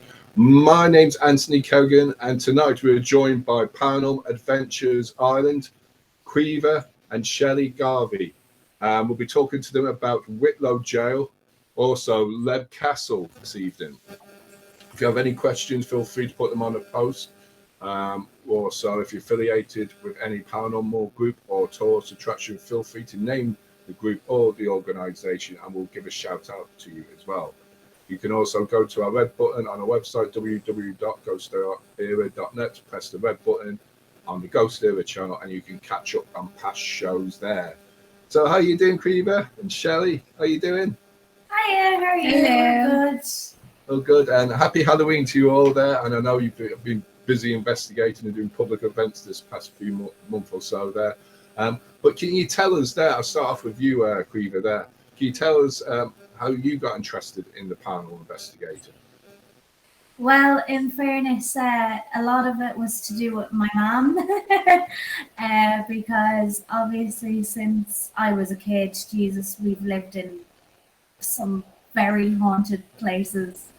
And then on like my 10th birthday, I want to say, or my 7th birthday, we decided to have a Halloween party, and Mom decided to read out scary stories to all of the 7-year-olds and scare them so much that she had phone calls coming in for about 2 weeks, basically giving out to her because none of the kids could sleep.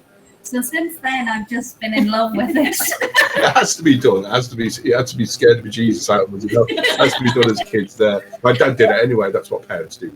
It's supposed to get us ready, you know. But Quiver, how did you get involved? So, what got you the interest in? I mean, sorry, Shelley, what got you interested in the paranormal?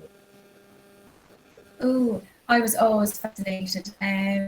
Just where we live in a historical town, so even growing up in my teens, it was all about the ghosts and the ghouls and the stories, and then you'd hear old stories from way back when, from Granny and Grandad, and it was just something I just always cracked about and reading books on it. And then obviously as time moved on, there was more, what would you say, more available to you and more locations, not so. And Continue following. I'd like mine. And how did you both get involved with Paranormal Adventures Ireland? Oh, well, in fairness, so we met Carla, Amy, and Joey in Loftus Hall doing a public event there, God, 5-6 years ago. Yeah, 6 years. And we all just clicked on the night, and were saying that they were planning on setting up a team and, you know, whatever. And we were like, telling them, go ahead with it, blah, blah, blah. And then we kept in contact. And about Jesus Christ, last year we were going to Let Castle, like we had decided to do this event, and in all honesty we didn't realize until we were like going in the gates of Let Castle that it was them that was holding the event, and we were like, oh Jesus, like I haven't seen you in ages, blah blah blah. And about 2 months later they asked us to be on the team, so we were delighted, you know. Yeah. Oh, that's great. That's great. Yeah, it's great. It's amazing how people meet each other, or group members that are in a group that finally meet up with team leaders or other groups, then actually find that bond, and then they actually get we all come together, you know. So the first subject we're going to talk about is Whitlow Jail. So this is a cool location there. Can you tell us, Quiver, a bit about the place? Yeah, so in all honesty, it's more haunted than it was when we started doing it. It's gotten so active recently. It is phenomenal, but like the basement is crazy. It's literally the dungeons below, crazy activity in it. It's the location. Yeah. And is it like, is it a vast place? Is it massive? Is it Whitlow Jail? Oh gosh, it's huge. Like, in all honesty, you could be in one part of the jail and you wouldn't hear people 2 rooms over at all. Like, it's crazy. You wouldn't think how big it is from the outside. You look at it and you're like, that's quite small. And then you go in and you're like, what? And can you tell us, Quiver, there, have you seen a pattern over the years at the location? I mean, have you been there, or any investigations or public events? Have you seen a pattern there, as in activity, maybe to one person, or a specific type of activity that's been occurring? We, in all honesty, from the start, it was our first nights. It wasn't as active as it was. It's like it's been building. Yeah.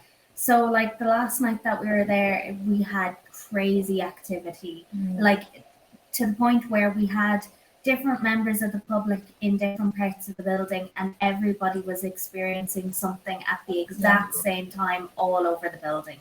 It was crazy. So it's just built. It's literally just built with the activity wise. And Shelley, do you notice this as well? Like, you know, even with yourself?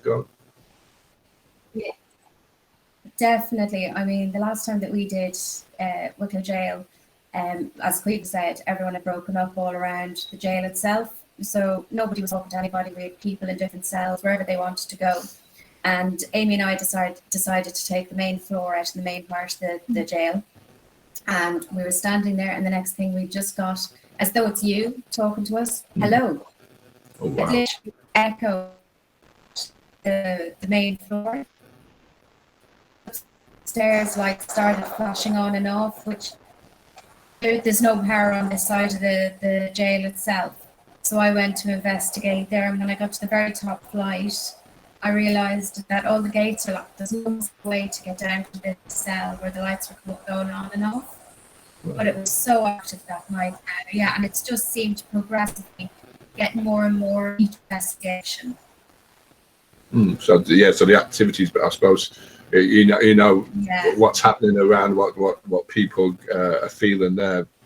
So can you tell us about your first time visiting there, Shelley? What was your first thoughts? Were you excited with the jail? Did you see it from the outside and think, oh, that's small, and then it was bigger in the inside? Yeah. Oh, I'll never forget just seeing from the outside. Just stunning for a start, because it was dark when we arrived and the lights on, and it was like, oh, just let me in quick, you know.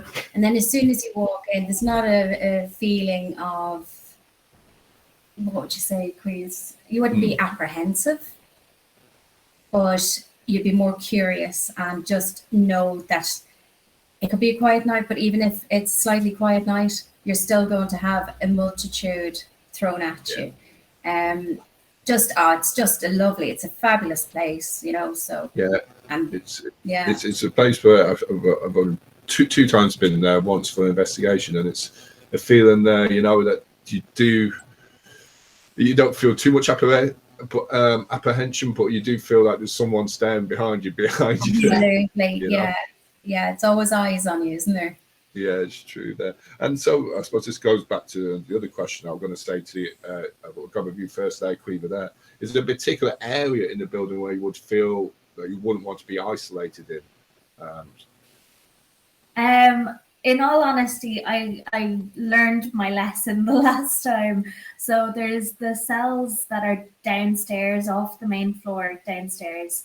And one of the team members, Joey, was going straight down to those cells. Like, we had just had a load of activity in there, and then we had decided to split up. And after the amount of activity that had happened in there, I was like, I'm not letting you go alone. So I decided to go down there with them. But that's not good, is it? That's what he says that.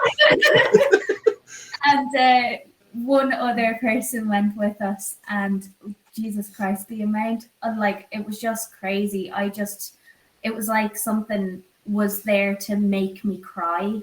I ended up sobbing. Like, it was just overwhelmed with emotions, and like, he was looking at me like, what is going on? And I was like, I don't know what is going on, in all honesty, just me sobbing in one of the cells. Like, so after that, I was like, you know what, I'm not gonna go down there by myself again. I'm staying away from there on my own. was that down below, like in the dungeon area, the solitary? It's very active there. Like, and what about yourself there, Shelley? There, like, is there any that same place? For me, no. For me, there's a cell on the lower level, and I'd been in it earlier one night and saw, what would you say, a shadow walking past the cell itself. So of course I had to go out to have a nosy, and there was nobody there. Everybody else was in other cells, and, you know, just checking with everyone in their cells, you know. There's so I thought, right, sure, I'll go back in, and completely forgot myself and went back into the cell. And rather than sitting down as you normally do and, you know, calling out or whatever, I shut the cell door behind me. And all I heard was clink, and the latch on the outside of the door closed. So I locked myself in. So that was interesting. I can't say I was, actually, in all honesty, I was slightly petrified. Did the shadow that I'd walked past the cell door prior to this come back in with me when I'd locked myself in? And with everyone else in all the other cells, nobody could hear me calling. So I had to wait until that particular part was over to get out of the cell. But oh God! I'm not going there with you. Like, I'm only joking. But it's cool sort of experiencing that stuff there. Afterwards, it's great you can talk about it there. But at that time, it's like, oh, I don't know. So, you know, but what are the essential requirements there for people if they want to attend one of the public events with yourselves there, at Quiver there? So no alcohol, no drugs, obviously. And basically it's very much have an open mind. You are able to use our equipment for whatever, like we will let you go off with our equipment, that is okay. Just be respectful to the buildings, you know, be respectful to the ghosts, and have a good night basically, and don't take yourself too seriously. And decent shoes. Oh, decent shoes. Yeah. And I think 10 mobile phones just in case they get locked in the room. Yeah. I mentioned that. So we're going to talk about the next subject now. So it's going to be, well, it's not Leap Castle, but it's a particular room in Leap Castle, which is the Bloody Chapel. So I'm just going to ask you there first, Quiver. There, can you tell us how did the Bloody Chapel get its name? So the Bloody Chapel has had a string of murders in it.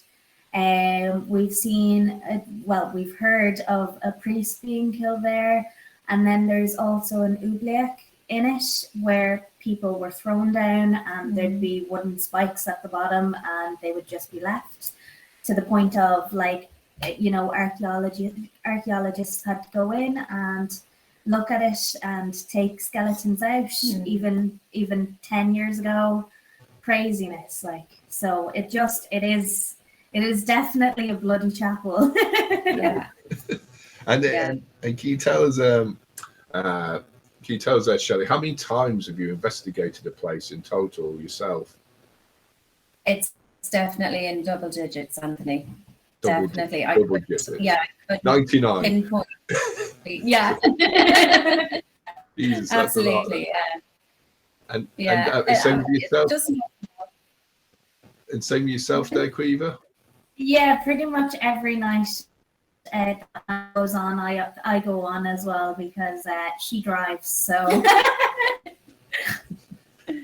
On the show first. I think these, I got some photographs there, so I'm just going to show them there. I think these are from the castle, so I'm just going to show them. Can you see them yourself? Yeah. Actually, you've got the good photo up with we caught something in that photo. If you look at the very bottom right corner. Oh, like the far right. Because we took two photos right beside each other. As we can see, around the bottom right corner was a case of that wasn't there in the first photo at all. And they were taken 2 seconds apart, literally, not even 2 seconds apart. And this is a photo as well. I think I don't know if you can see it there. I think it's from outside of the building. Is that up? This is the sort of banqueting hall with the balcony, is it, or is this the Bloody Chapel? That's right. Yeah. Yeah. No, that's the gallery room. Again, like we were just. Felt like watching loads. Jesus, there was actually no one in the castle when that photo was taken. Well, yeah, it's amazing. Like, you could be that's when I was there at Leap Castle. I think it was the last time there. We were up at it, outside looking in, and we could sense there was something up above there. When there was nobody else in the building, we were like looking up there. You could almost do an investigation by just looking at the bit outside of the building there.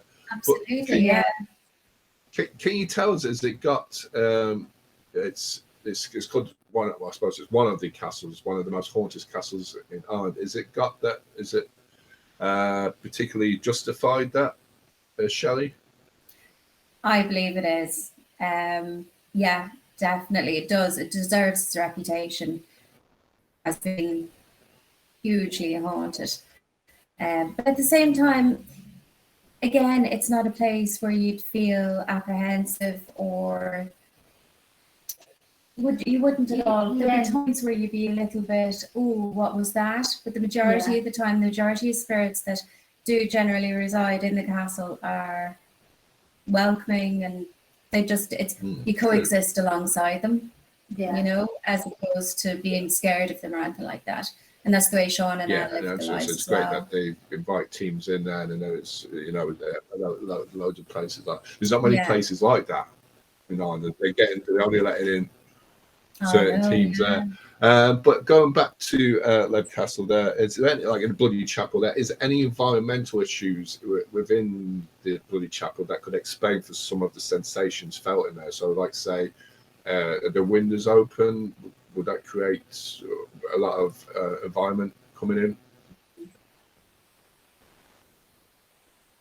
You see, for a lot of our investigations, we used to, in fairness, a lot of the investigations we used to do, it was a case of a lot of windows in Bloody Chapel were blocked up for a very long time, and where they just were unblocked. Yeah, like we went up a few months ago, and everything had been taken down from all of the windows. So since then, obviously, with that, we have to kind of factor in everything, and a lot of what we do when we're getting activity is like spend a lot of time debunking it, and like, how could this happen? Why would that happen? Oh, this wind is coming from here, so that's why that happened. And it's a case of, it's just at the same time as accepting what you're getting, it's a case of like looking and debunking and making sure that you're getting what you're getting and not just expecting it to be right. True. Yeah. I know myself there, I suppose. I know there's a lot of pigeons there, and I know as pigeons have been associated with causing infrasound as well there, and going up that flight of stairs with blood pressure, would go up going up that flight of stairs, especially if I forgot something, But, but can you tell us what has been the most, apart from that castle, what has been the most extraordinary situation you've been on, public events, or you're investigating, or away from it yourself? Has there been anything that you felt that has connected you in more the spirit world, or some extraordinary phenomenon has happened? Can you tell us that, Shelley? Oh, I might have to. Yeah, definitely for me. Actually, it involves the Bloody Chapel. Again recently, and where something actually happened to me, and I've just found since that it's like, what would you say with the words? I'd be a lot more open, in tune almost. I get a lot more activity since this specific happening. So it's a funny story. So I'll let Caoimhe actually tell you, because I have very little recollection of it. Okay. So we were all standing in a circle and basically just feeling what was going on, and we were hearing like, it was almost like mumbling around us, but it was like there was a big party happening around us, where we hear like people from every direction, every part of the castle, like talking and like murmuring and all this. So we're all standing there, and first of all, before anything starts happening, Carlo and Joey, who are standing beside me at this point, just start acting weird. And I'm like looking at them like, what is going on? And it's almost like they're both drunk, and they're both like holding beer glasses. And I'm like looking at them, I don't know what's going on. I'm just like, okay. So I'm standing there and whatever, and then out of nowhere, I look across the circle, and Mom is swaying, like swaying, to the point of where I'm like, you've been drinking? What is going on? She ended up having to be taken out of the circle and plonked down to the side, and like the giggles out of her was so funny. Yeah, it was crazy. It was like and stuff. So there was some sort of party going on there, It was, but is that similar to you? Is that similar to what you? Is that what you've experienced, Caoimhe? Was that the most extraordinary moment as well? Oh gosh, no. In all honesty, mine would probably have to be. God, it wouldn't even be. Actually, it was. We were at a private location. We were doing a private event and whatever, like for ourselves. We were in this location, and it was broad daylight outside. We were like, and this is only a few months ago, and we're walking around this place and whatever, and we're all upstairs, and 4 of the team members were in one room, and one of the team members we thought was downstairs. So we were like all walking about and whatever, and we hear this insane crash bang out of nowhere. And we were like, shit, we thought Carlo had gone through the floor or something, because he was the only one who wasn't in the room. So we run out, we're like looking for Carlo, and he's like, I'm here. So we walked down the stairs, and downstairs had been a load of construction and whatever, where they were doing it up previously. And in the middle of downstairs, there had been a load of headboards of beds, about 10 of them, in 2 different piles. And they were all lying flat on the floor. They had all been lying flat on the floor, whatever. And when we went back downstairs, the first bunch of headboards were standing up to the point where there was headboards that weren't even touching the ground in the middle, like that they could not have been stood that way. Yeah. And like, I don't even know how it happened. We wouldn't be able to do it. We wouldn't be able to put the headboards together the way they were stacked. Yeah. So then I pull up, like there was wood underneath these headboards and whatever. So to make the noise again, I pulled up the other set of headboards and like dropped it.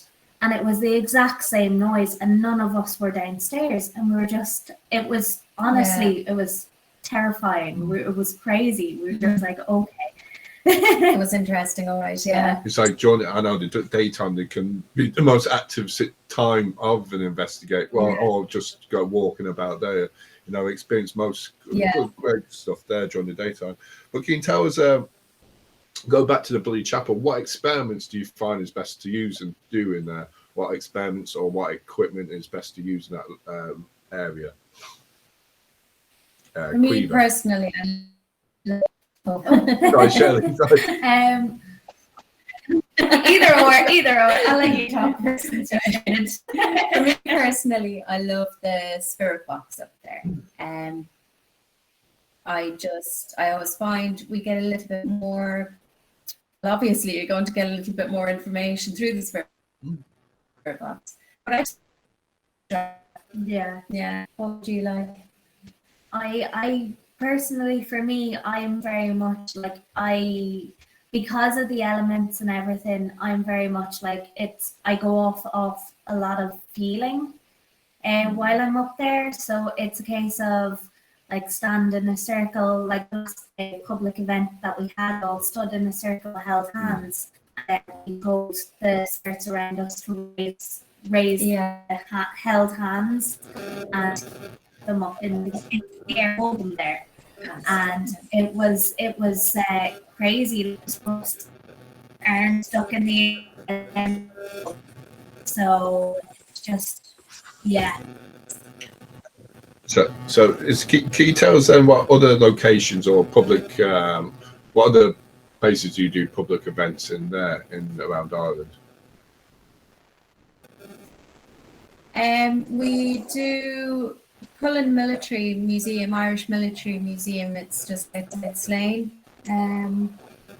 We do a lot of private locations as well. People that contact us and what's not, or even just for our own personal curiosity. And is there any? And is sorry there, Quiver. What? That's.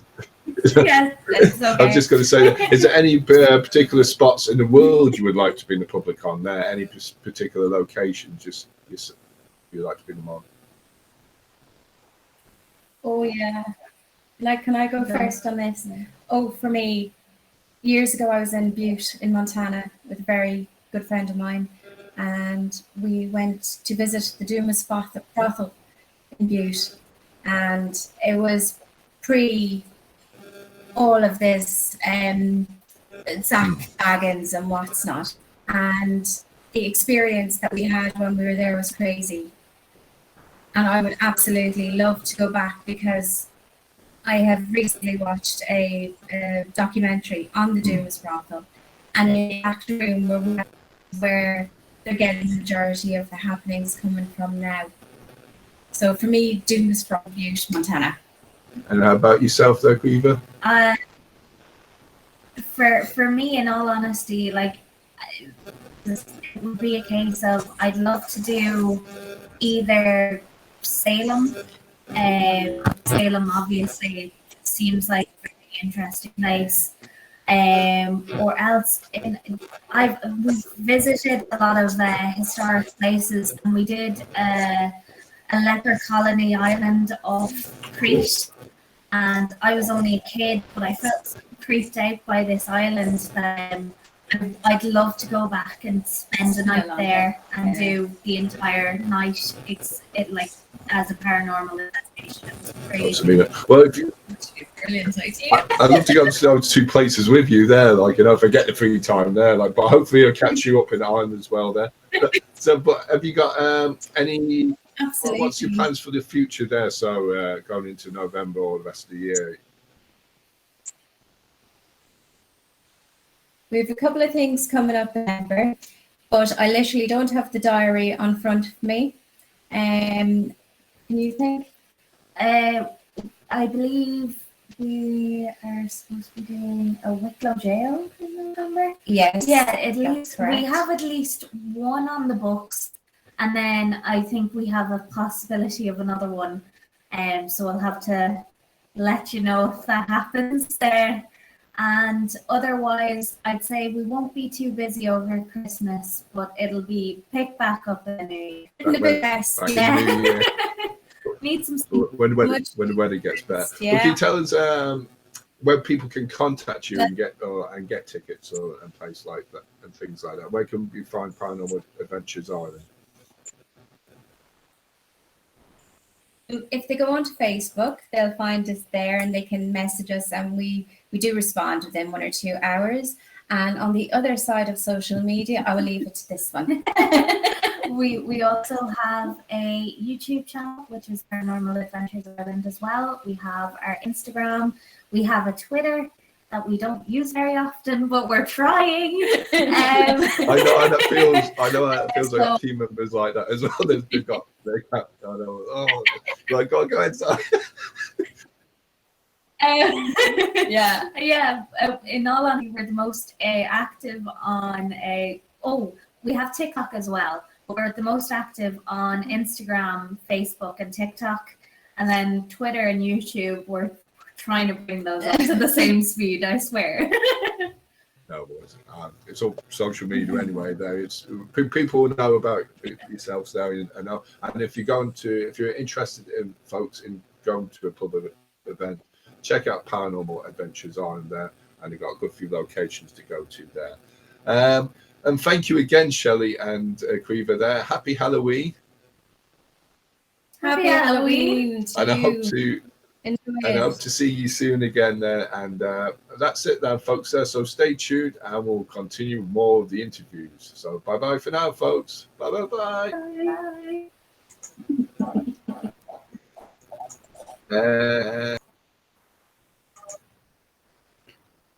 I got a bit of feedback there.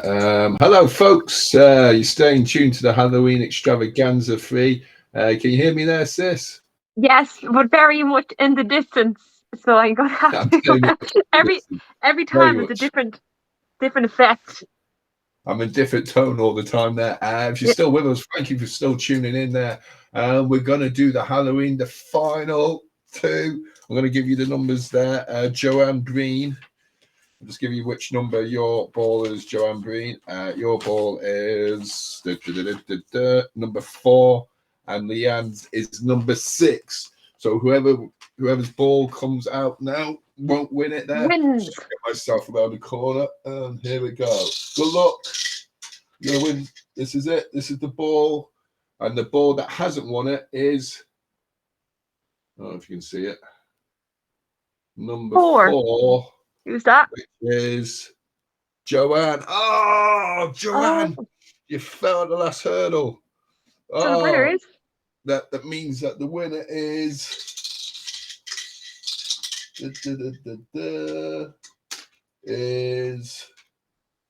Leanne Marama. That'll be number 9 there. There you go.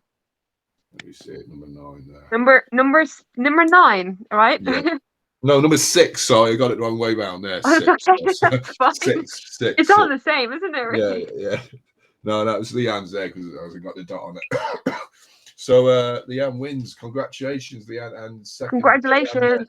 You never know, Joanne. She might be nice there because she's all the way in Salem. She might give you the honor. Yeah, I cannot hear, but I can hear a little bit.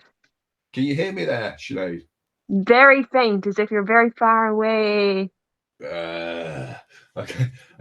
So, folks, I'm going to be showing the documentary of Phantasms of Leap shortly there. This is an investigation with Emerald Isle Paranormal Researchers and also Ghost Searchers Ireland. I'd like to thank everyone that's participated in the past 3 years. I'd like to thank Sinead, the rest of the team that has also contributed, and all the guests, and also all those that have watched and commented as well also there. We have a convention next year, next February. I hope to see you there. I will be in contact with you there. If you've got tickets there, I'll be in contact with you because we'd like to include you in a sort of montage kind of photo thing for the projector kind of thing at the convention as well. I'd like to mention that you're going as well, like so. And there might be new people going to the convention that we might looking for teams around where they live, so it might be associated with yourselves there if you're looking for team members, etc. Sinead, do you have anything else to say? I'm just astounded by the amount of paranormal teams and people out there, especially over the last couple of years. You know, it's just amazing to see so many people come forward and, you know, have guests on the show and everything like that. And a big thanks to Anthony, who has always been consistent in getting these guests on, these wonderful people to share their stories and to, you know, encourage other people as well, even people watching, to become part of the community. Because I think, you know, in the future, and, you know, it's happening gradually, you know, more of a cohesive thing within Ireland. And I thank Anthony for bringing people together and kind of giving them a stepping stone and a broadcast for them to share their stories. So there you go. And happy Halloween to everybody watching. Happy Halloween. If you're going out trick-or-treating there, if you're dressing up there, have a great time there and be safe and good health as well there as well. Tanya says R.I.P. will be there. Well, cool. So I'll be in contact the next few days there. Get some photographs of yourselves. Come to their convention. Come to the convention. Convention, yeah, it'd be great to see everyone there. Saves me having to go everywhere to visit you. Day of the Unexplained. Please come along. Definitely there. So sis, thank you, Sinead. I'm going to leave you now with the documentary Phantasms of Leap. Stay tuned. Still going on. We're still going on. Have a great day. Well done to Leanne Marama. You're the winner of the Halloween mega draw. Joanne, sorry, there, second place there. Happy Halloween to everyone. Love to you all. So see you there next year, folks. Goodbye for now. Bye for now. Bye. Slangafall, Avishka Margaret.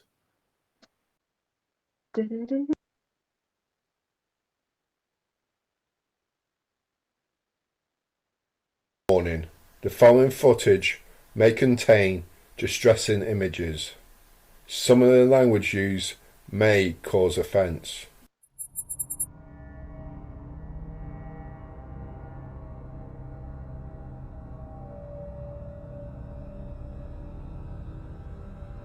Sorry, just heard you just say no. We were just having it off. There's another room up the stuff. I'm not too sure, but I think I just seen a shadow figure.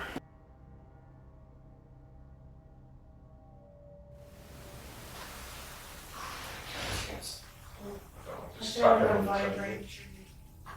It's like it's vibrate. It takes a while. Very cool.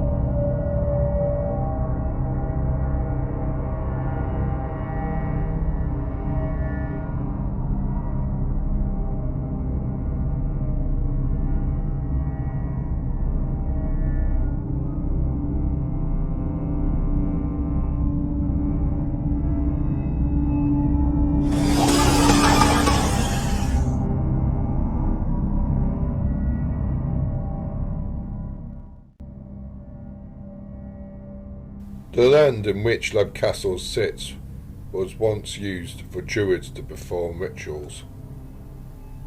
A previous castle is said to have stood where the current castle is located today. Leb Castle is thought to have been built in the early 1500s by the O'Hanlon clan. They were subordinate chieftains under the rule of the O'Carroll sect. The castle has seen so much bloodshed. Legend states that two brothers of the O'Hanlon sect contested the title of being head chieftain by both jumping off the rocky outcrop where the castle was to be built. The survivor would claim ascendancy. Leap was the primary stronghold of the O'Carroll sect. Heavily fortified, it was used to guard the pass through the Sleeve Mountains. The O'Carrolls were ferocious, known for ruthless tactics, yet they were often killed by their own relatives. John O'Carroll, circa late 1400s, died at Leap, suffering from the plague. His son, Mulrooney O'Carroll, took over ownership of the castle and the sept for the next 40 years. He died in 1532. From then on, brutality ran its course. One act of savagery included a brother murdering his own brother in the bloody chapel. One of the brothers was a priest. He was performing a mass in front of his family. The other brother burst into the room, fatally plunging his sword into the priest, eventually killing him. Another immoral story attained is that of a celebrating feast. The MacMahons were invited to the castle by the O'Carrolls, yet instead of paying them for their efforts over a rival sept, they poisoned them. In the 1900s, workers found the oubliette behind a wall in the chapel. At the bottom of the shaft were skeletal remains found to be stockpiled. Wooden spikes extending down to 8 feet below were used to impale unfortunate visitors. It is thought the O'Carrolls used a trapdoor to get rid of their unwanted guests. As a result of the discovery, 3 cartload of bones were removed from the site. The Darbys inhabited Leap Castle from 1642 until its burning in 1922. In 1974, it was purchased by Peter Bartlett. Since 1991, the Rhines took over the ownership of the castle. Talented musician Sean and his wife Anne continued to restore the castle.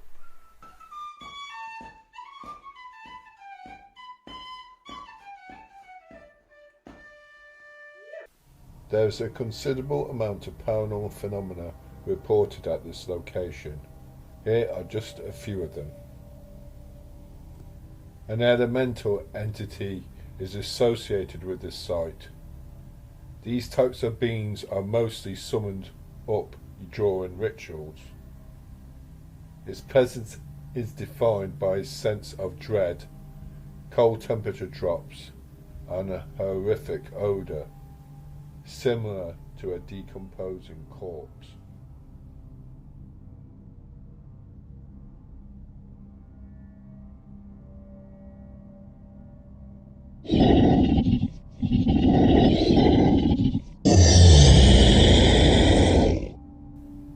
The elemental, otherwise known as it or thing, revealed its identity to a past owner of the castle, a Mildred Darby, circa 1909.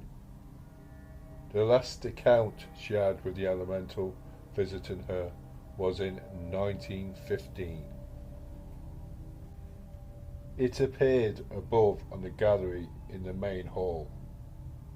Mildred described it only being a couple of feet tall, with piercing eyes and human-like features. It left her in terror. The ghosts of two young sisters, Charlotte and Emily, are said to haunt the spiral stairs of the property. They have been heard running up and down, playing together. Their story is tragic. Emily died after falling from the top of the battlements. Charlotte has been seen running after her sister whilst calling out her name. Finally, a ghost described as the Red Lady is said to walk the rooms of the castle holding a dagger.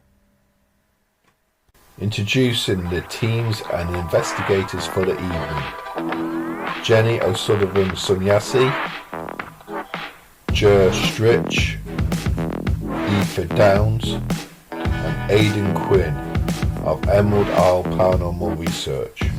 Also, Gary Waters and Sam Hunter of Ghost Searchers Ireland.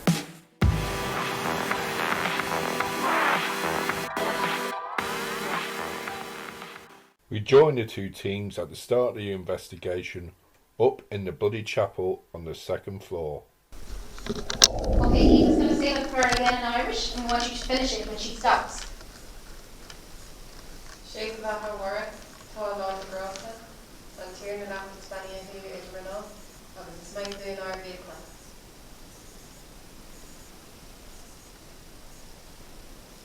Creation.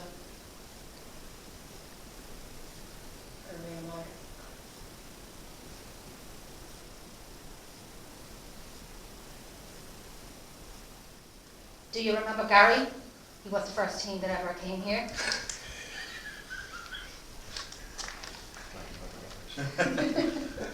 More views now. Yeah, we were here about 14 years ago, me and my wife, and a group of other investigators.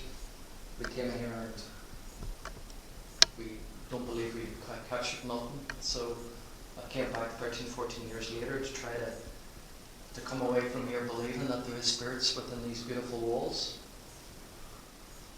We've got devices all over the place here that you can leave a message on them, you can go and talk to them. This probably be the only chance that you have, because we come here very experienced in what we do within this field, and that is looking for possibly a doorway to the other side. That's the aim to turn the light on for UV purposes. 3.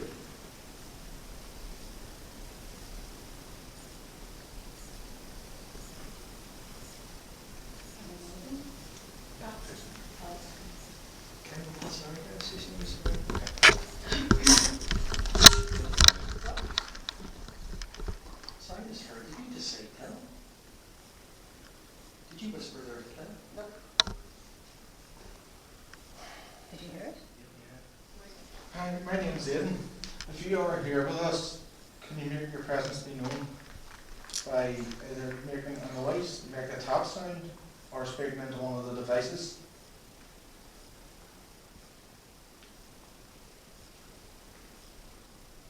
Sorry, guys, anybody got a lighter? Oh no, I don't have a lighter. Yeah, I do, yeah. There is a, see here, see just here, there is a breeze, yeah. I have the windows here. If it just, when you're standing, there was like an anomaly, just came down. I know it's dusty in here. That's what I thought I was saying earlier. Oh, Yeah, it was just, it came down your side, Jenny, or who's, is it down your camper or something? It just came down your left side. You can feel it. No, that's the only time that I've seen this. I don't know if it's just a mist from the cold or. I don't know, we can see CCTV cameras here, 15 years ago. Downstairs by the gas station, you can see thousands and thousands of us. But what technology has, obviously it's more advanced now, when the IR lights are more enhanced and brighter. The brighter the IR light, the less you see this. But that's the only time I've seen it happen. Look like a mist, it looked like a You seen cloud. it? Yeah, it looked like a cloud. Are you standing beside us? Do you want to touch one of us? Hi, it's Mary. Do you have any particular message for any specific person? Even just one word into the recorder that would make sense to that person?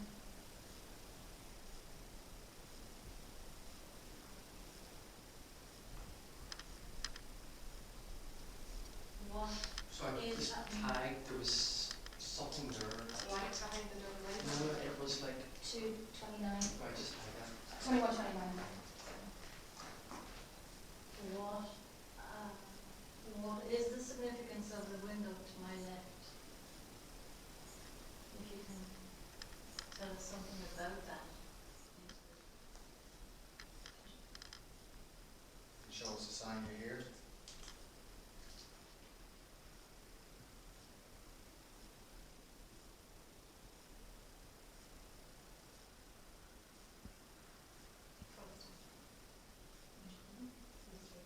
Did you?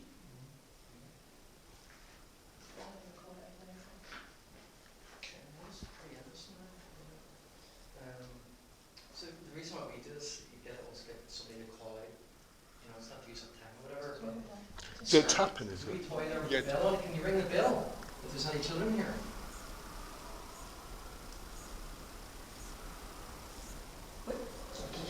Did you just, yeah, just behind him? Behind that, to the side there, isn't it? Yeah. Probably just go look the little laugh. That wasn't me laughing.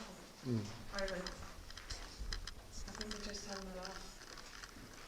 How about you, Barnett?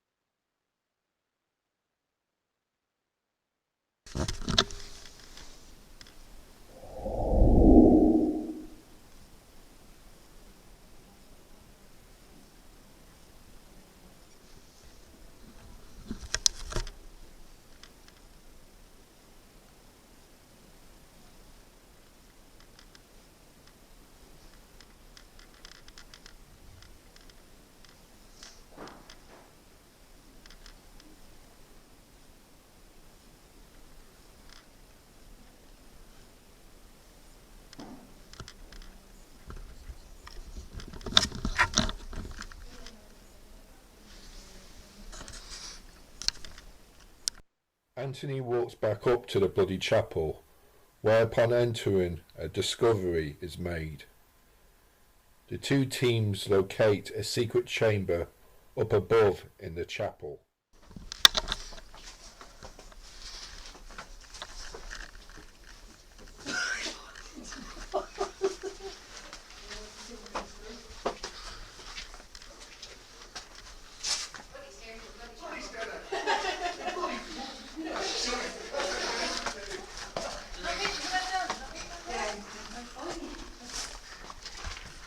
Okay.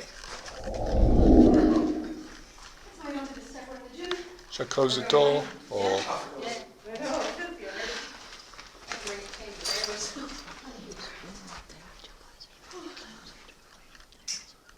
Gary, is it? Joe. Yeah. Okay. Yeah.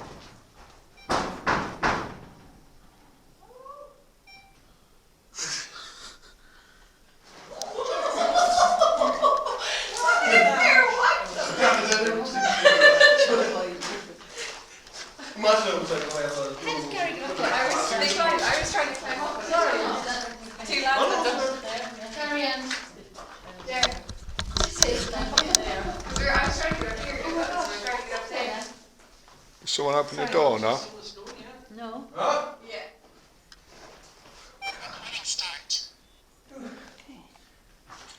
I'm going to pull you up. I wouldn't. If I got up, I wouldn't get down. Nope. What's going on? It's nothing really. Nothing exciting. Nothing too exciting anyway. Can't wait to see them getting down. Getting up is the easy part. It's like an escape passage. Oh. Just need You to- take pictures? It takes you out onto the roof. It is called Leap Castle. No, it's just getting down now, lads, is it? So you choose to be the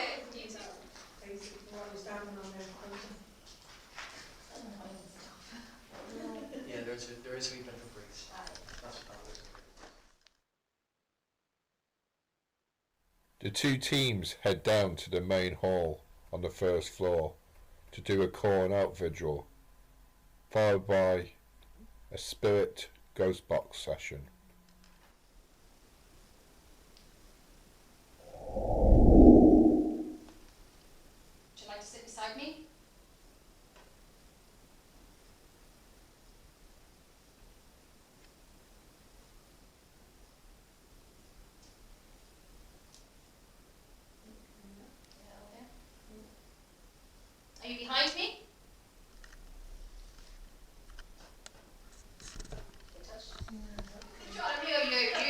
carpet. Did you say something to the ladies?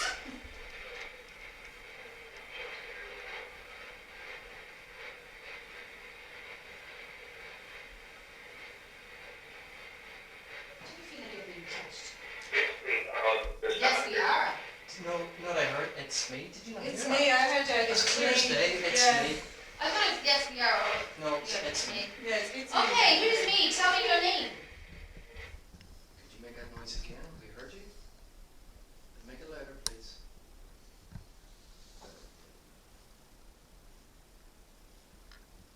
Make it nice and nice. Oh, you would? Yeah, That's absolutely. what it sounded like. Was it? I think I'm going to sit there and see it. You heard it too, didn't you? Okay, I'm going to come and sit down. I remember the last time you touched me on my neck. I don't know if it was you or not, but you made me jump. So now I'm sitting down here. I'm pulling my collar of my t-shirt down. Do you want to touch me again?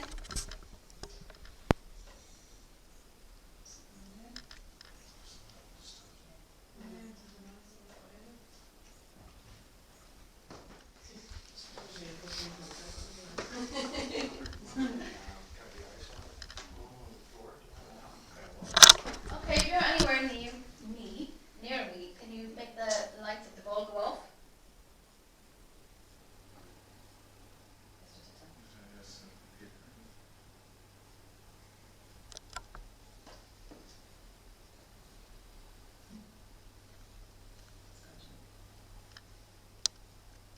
Come on, sit beside me, touch my leg, touch my arm.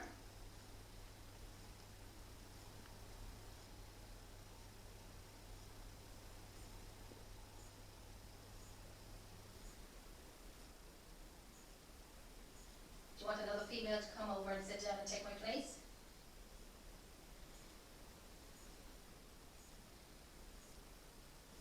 And if you do, you have to let the lights of the ball go off.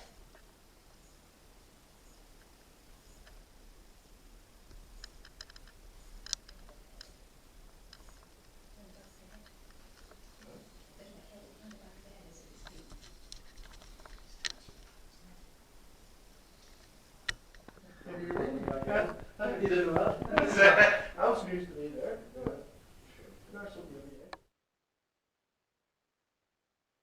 The next period of the investigation saw Aidan Quinn from Emerald Isle Paranormal Research head up to the Bloody Chapel on the second floor to do a lone call and out vigil. Meanwhile, everybody remained in the main hall for the seance session. It didn't take long for Aidan to sense stuff up on the floor above. I'm not too sure, but I think I just seen a shadow figure. Midway through the seance, Gary starts to feel a sensation on his left shoulder. The little girl that died here, I know you're still playing in this. That used to be your home. I'm not kidding you, but I could swear something touched my left shoulder. I don't know if it's a muscle spasm, but it felt like something touched my left shoulder. Okay, we'll keep going. Sorry, Jimmy, before you go. Just heard out some new. After the seance had been completed, Aidan spoke through the walkie-talkie, relaying what he asked the spirit world to do and whom they should affect. Danny chance that Gary got touched on his left shoulder. Are you shitting me? You got touched on his left arm. Oh, it's top. I said the top, yeah, I thought I said top. Did he get advertised up here next to touch on his left shoulder? Remember, Gary said you got touched on the left arm. Oh, you got touched Yeah. on the left shoulder. Yeah, you did. He sat here and involved in a seance and he goes, guys, I feel like I just got touched on my left arm. Tell him I told you to say that.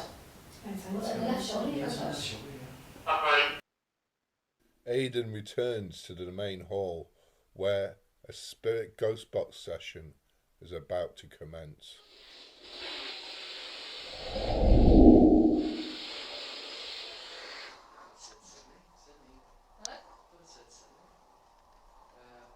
If the spirit that touched me on the shoulder, who are you?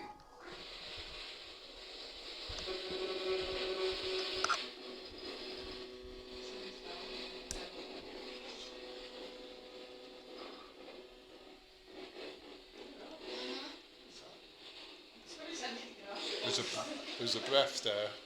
Huh? There was a breath. Breath? Yeah, yeah. Okay, Anthony got a breath. Yeah, it was just after, just when at the end of it.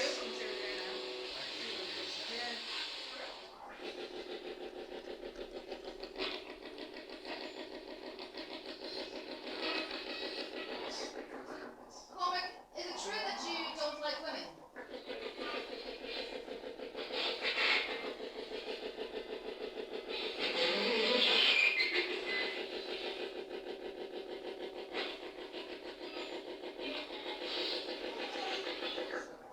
Oh, Cormac, maybe is it true that you like women too much and you touch them and you laugh at them?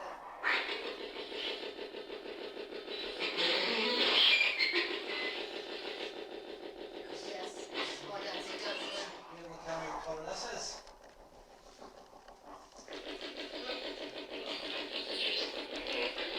I know what I'm nearly sure. That is. I think it is red. Yes. That's it. I think it is red. With a few words. Do you want to hold it in your hand and see if they can tell you what colour that you're holding? Right, we're going to do one more just to confirm 100% that you can see this. No, put a colour underneath. Put a card underneath and see what they know what card you've got underneath. One's in your card.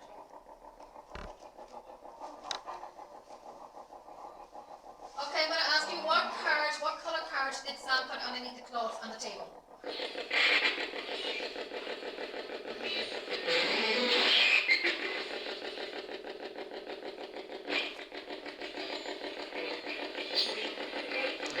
Green.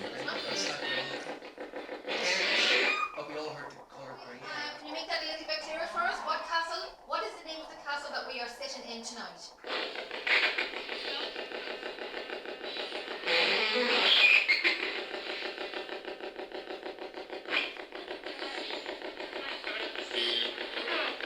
Play cards. You have play cards. Do you want to keep playing cards? Do you still want to play the card game? What I'd like you to do, if you want to talk to somebody at this table, we're going to say our names, and when I take my hand off the speaker, you say the name of the person you want to talk to, okay? You ready? So my name is Gary. My name is Mary. My name's Aoife. Josie. Jack. Aidan. Jenny. Sam. Anthony. Who do you want to speak to?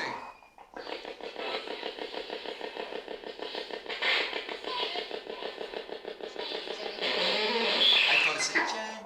Like a little girl. I heard it twice. Okay. Can I play a game with you?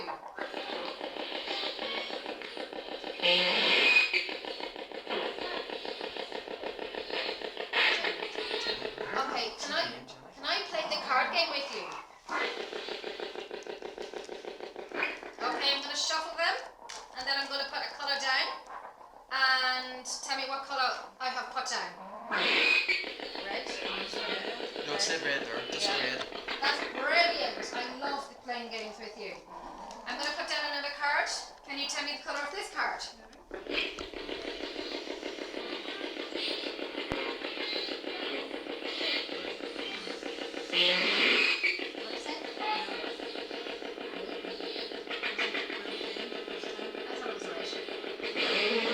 Can you tell me the name of the colour that I put down?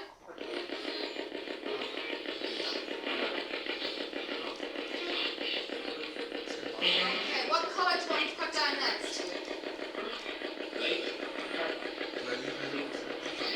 down blue. What's the other colour you want me to put down?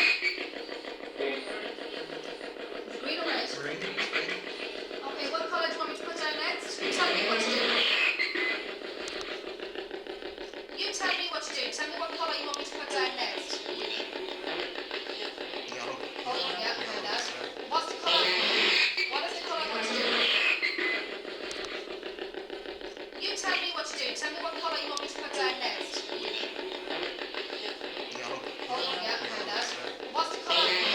What is the colour that I have left in my hand?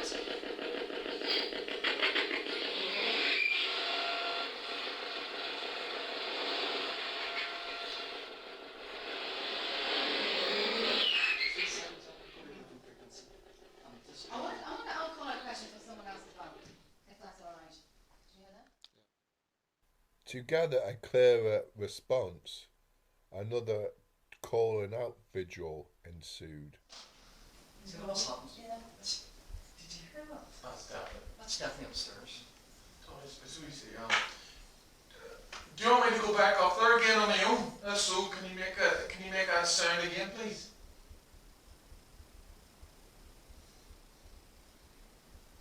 Say the best time for paranormal evidence is between 12 and 3 in the morning. Shit, you call it. That's what you said. It was pretty interesting. Me? Yeah. Okay. Make sure he hears. Is there anyone? Is there anyone watching us from the balcony? Okay. Make sure he hears. Is there anyone? Is there anyone watching us from the balcony?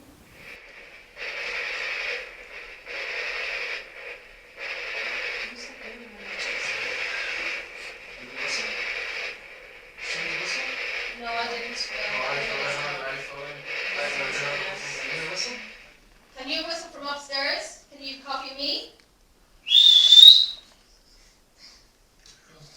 He's upstairs, he has to hear me. Or she. Can you whistle back down? Copy me? He's upstairs, he has to hear me. Or she. Can you whistle back down?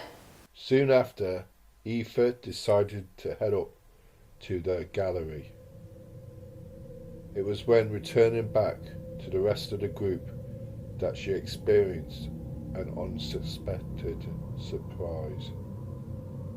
She fell down the spiral staircase, injuring her elbow. She stated she felt a push. Surprisingly, no recording equipment picked up on the incident.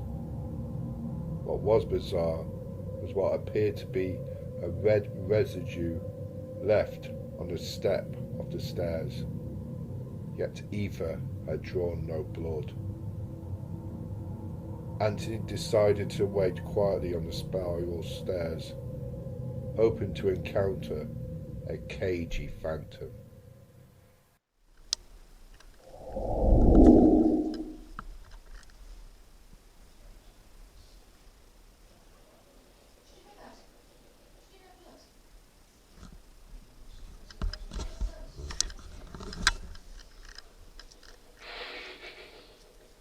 Did you say blood?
The investigation ended shortly afterwards.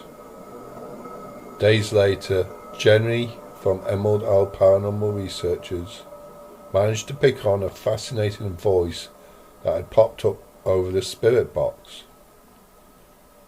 Leb Castle is known for its turbulent characters, but this was different. It was assumed during one of the spirit box sessions that one of Jenny's friends, who had sadly passed away, was present. To clarify if her friend was in contact, Jenny asked a personal question. Listen in closely. Nate, when I go and visit you, who do I take with me? I'm going to tell you what I take with me to see if you can all hear it. Dogs. I take my dogs with me. There's 2 big dogs I take with me. It goes to show that there can be a lighter side amidst terrible fortune. I won't see you next time. I'll see you in the near distance.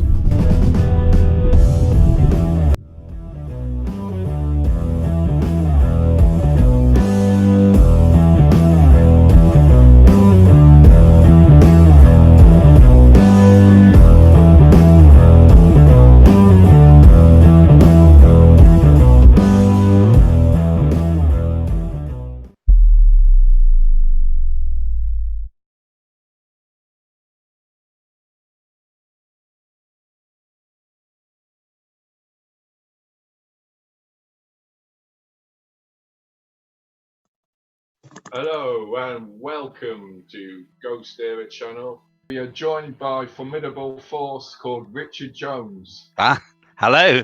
Hello, Richard. How are you doing there? All right, I got spooked by Donald Trump for a minute then, but. Oh, me, Michelle. Sorry. you got a stalker there, Michelle. No, just thank you very much for having us, really. It's been a pleasure. Yeah, thanks very much for inviting And us hopefully on. next time. Rude, I was talking there. And definitely, I'll stay.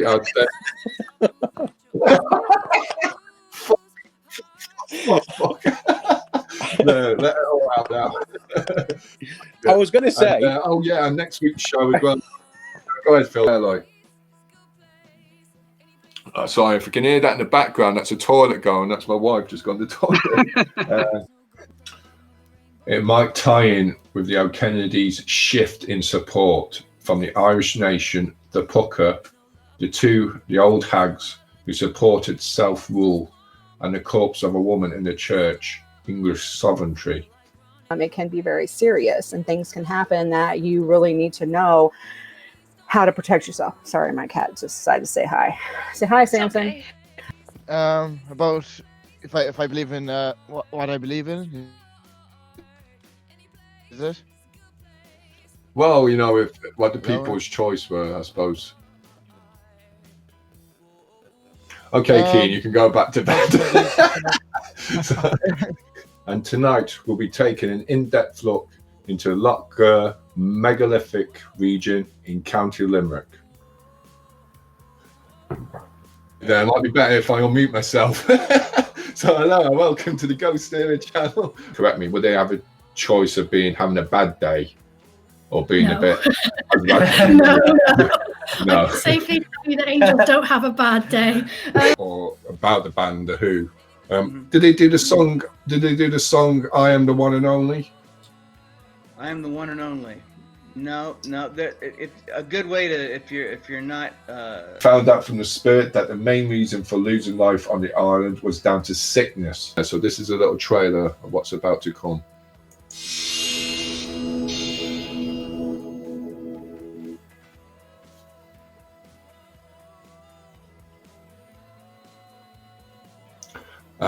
That's it. I've got the wrong trailer, folks. I posted it anyway.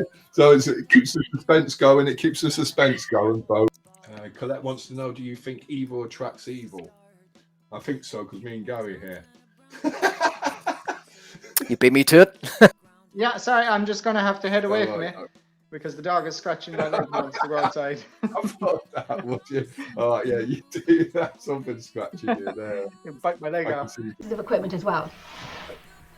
And how long Just does it? fireworks going crazy. Oh, God, yeah, I can hear them there. Whoa. What's all this about? It's a Ian, surprise. can you hear me? Oh, fuck it. Wait 1 second. Really?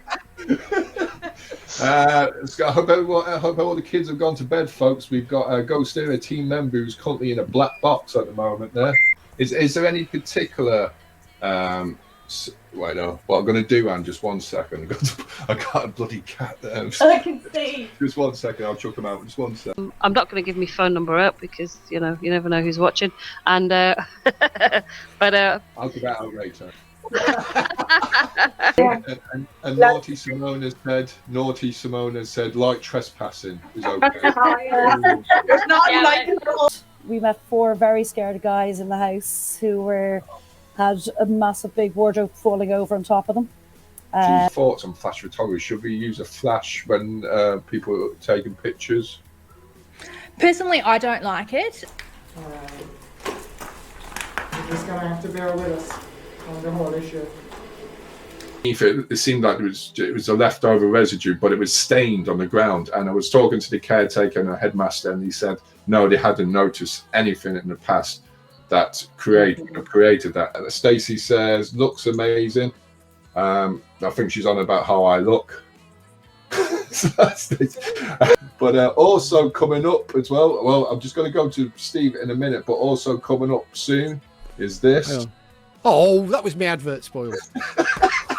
The title of High Priest or High Priestess is really much more of a job title. It gives you the ability and the structure and the capability of training and initiating others. I love listening to Emma Louise speaking from experiences in Shan Retry, and such a lovely person. Oh, thank you. Great watch, guys. No worries there. Doesn't say anything about me, though, she? I'm only joking, Elaine. Also, ITC experiments, which is instrumental transcommunication. Got it right. Here we are, and this is me there. So we'll be doing 20-minute breaks, a 20-minute experiment, and having a 20-minute break where we'll shoot through the different webcams. Where we're bright now at the moment, but it'll start to get dark later, and we'll be working into the night there. Larry is an expert in SHC, which is spontaneous human combustion. If I was going up them steps and I seen a ghost, I think I would hug it. Yeah. I think I can truthfully say, without boasting too much, I think it's probably the best looking mystery animal website in the world. Wonderful website. Go ahead, John, then boast away. Oh, of course I'll boast. Do you think the spirits get sick and tired of being asked the same old questions? Yeah. That's a question from Joanne. Question, Bridget says, hi ladies, have you used the Ouija board on investigations? Oh, yes, quite regularly. And that's, Now, if we can connect with spirits from the past, can we connect with spirits from the future as well? Are they conscious of us or a residual future as well? Do they know of what we are here, as well as people that are on TikTok that don't know what's happening now? Very true. Okay, so that's Nick lighting up a book there.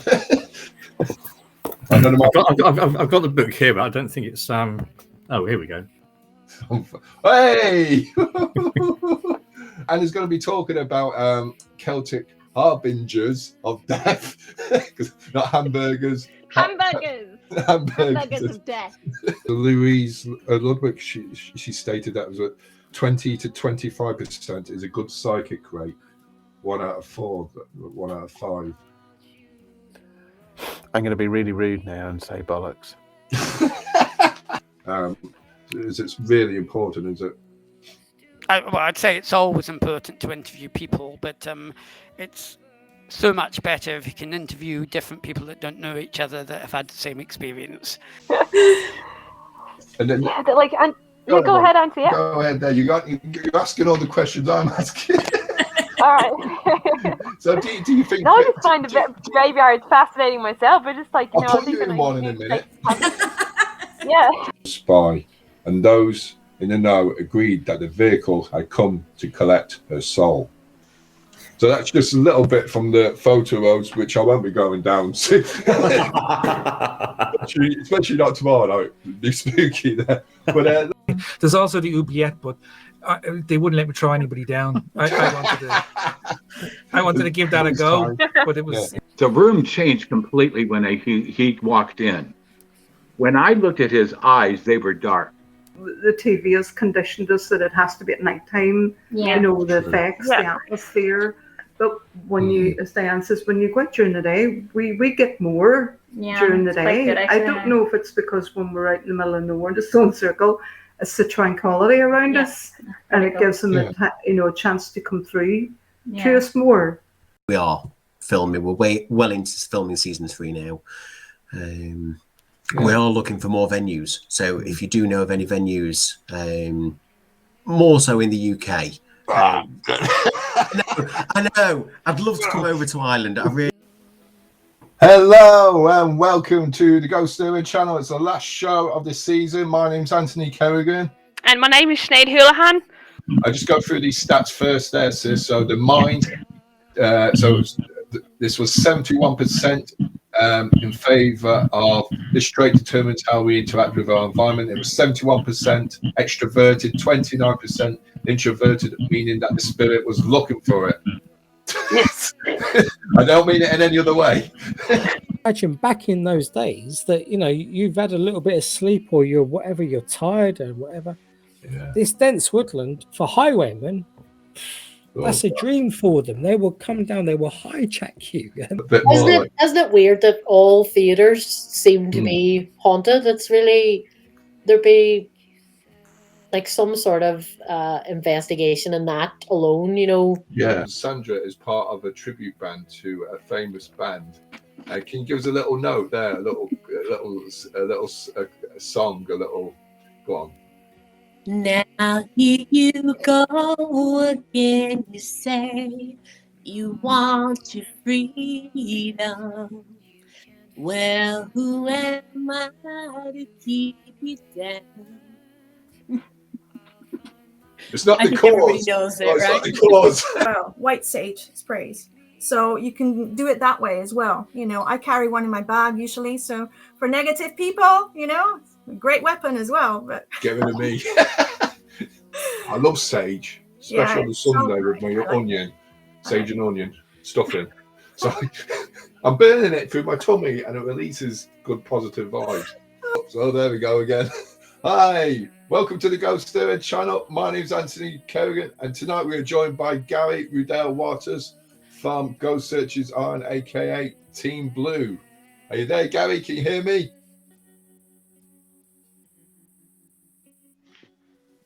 Hey, my man, how's it going? I don't know if you're doing that, the feast thing. I know that's not working so good. And cats, well, our cat in particular, likes to stare at the strangest things, cat. No, that's just one of, as cat owners will know, one of the why is it doing that? Because it's a cat. I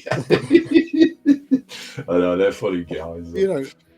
But why is the cat looking at it? Because it's a cat. Why is it just pissed over that? Because it's a cat. I would say the surgeons having previous surgery stuff being left in the body or something like that. But these are people that haven't been operated before. And it's just amazing. Yeah. You can understand there's a bit of cloth or whatever it is that's been left in or whatever. Got a newspaper. Yeah. So, we have to be, we don't want some out for Fox page 3 appearing in your body somewhere. No, the wife would question that. Yeah, I'm saying. TikTok, yeah. We have. You're on OnlyFans or anything? No. Subscription. I don't know. I've never been on it yet. I don't know. I've been looking it up there. I don't know what's about. Michael Clear, he killed his wife. He went out and waited on the Ferry Hill 3 nights in a row because he truly thought that his real wife was going to reappear. It's probably satisfying to some that the area of the brain that is aware of pain and lack of blood supply recognizes and then initiates the process of ending one's life. I won't see you next time. I'll see you in the near distance. Goodbye for now, folks. Take care, everybody. I'm pressed off yet.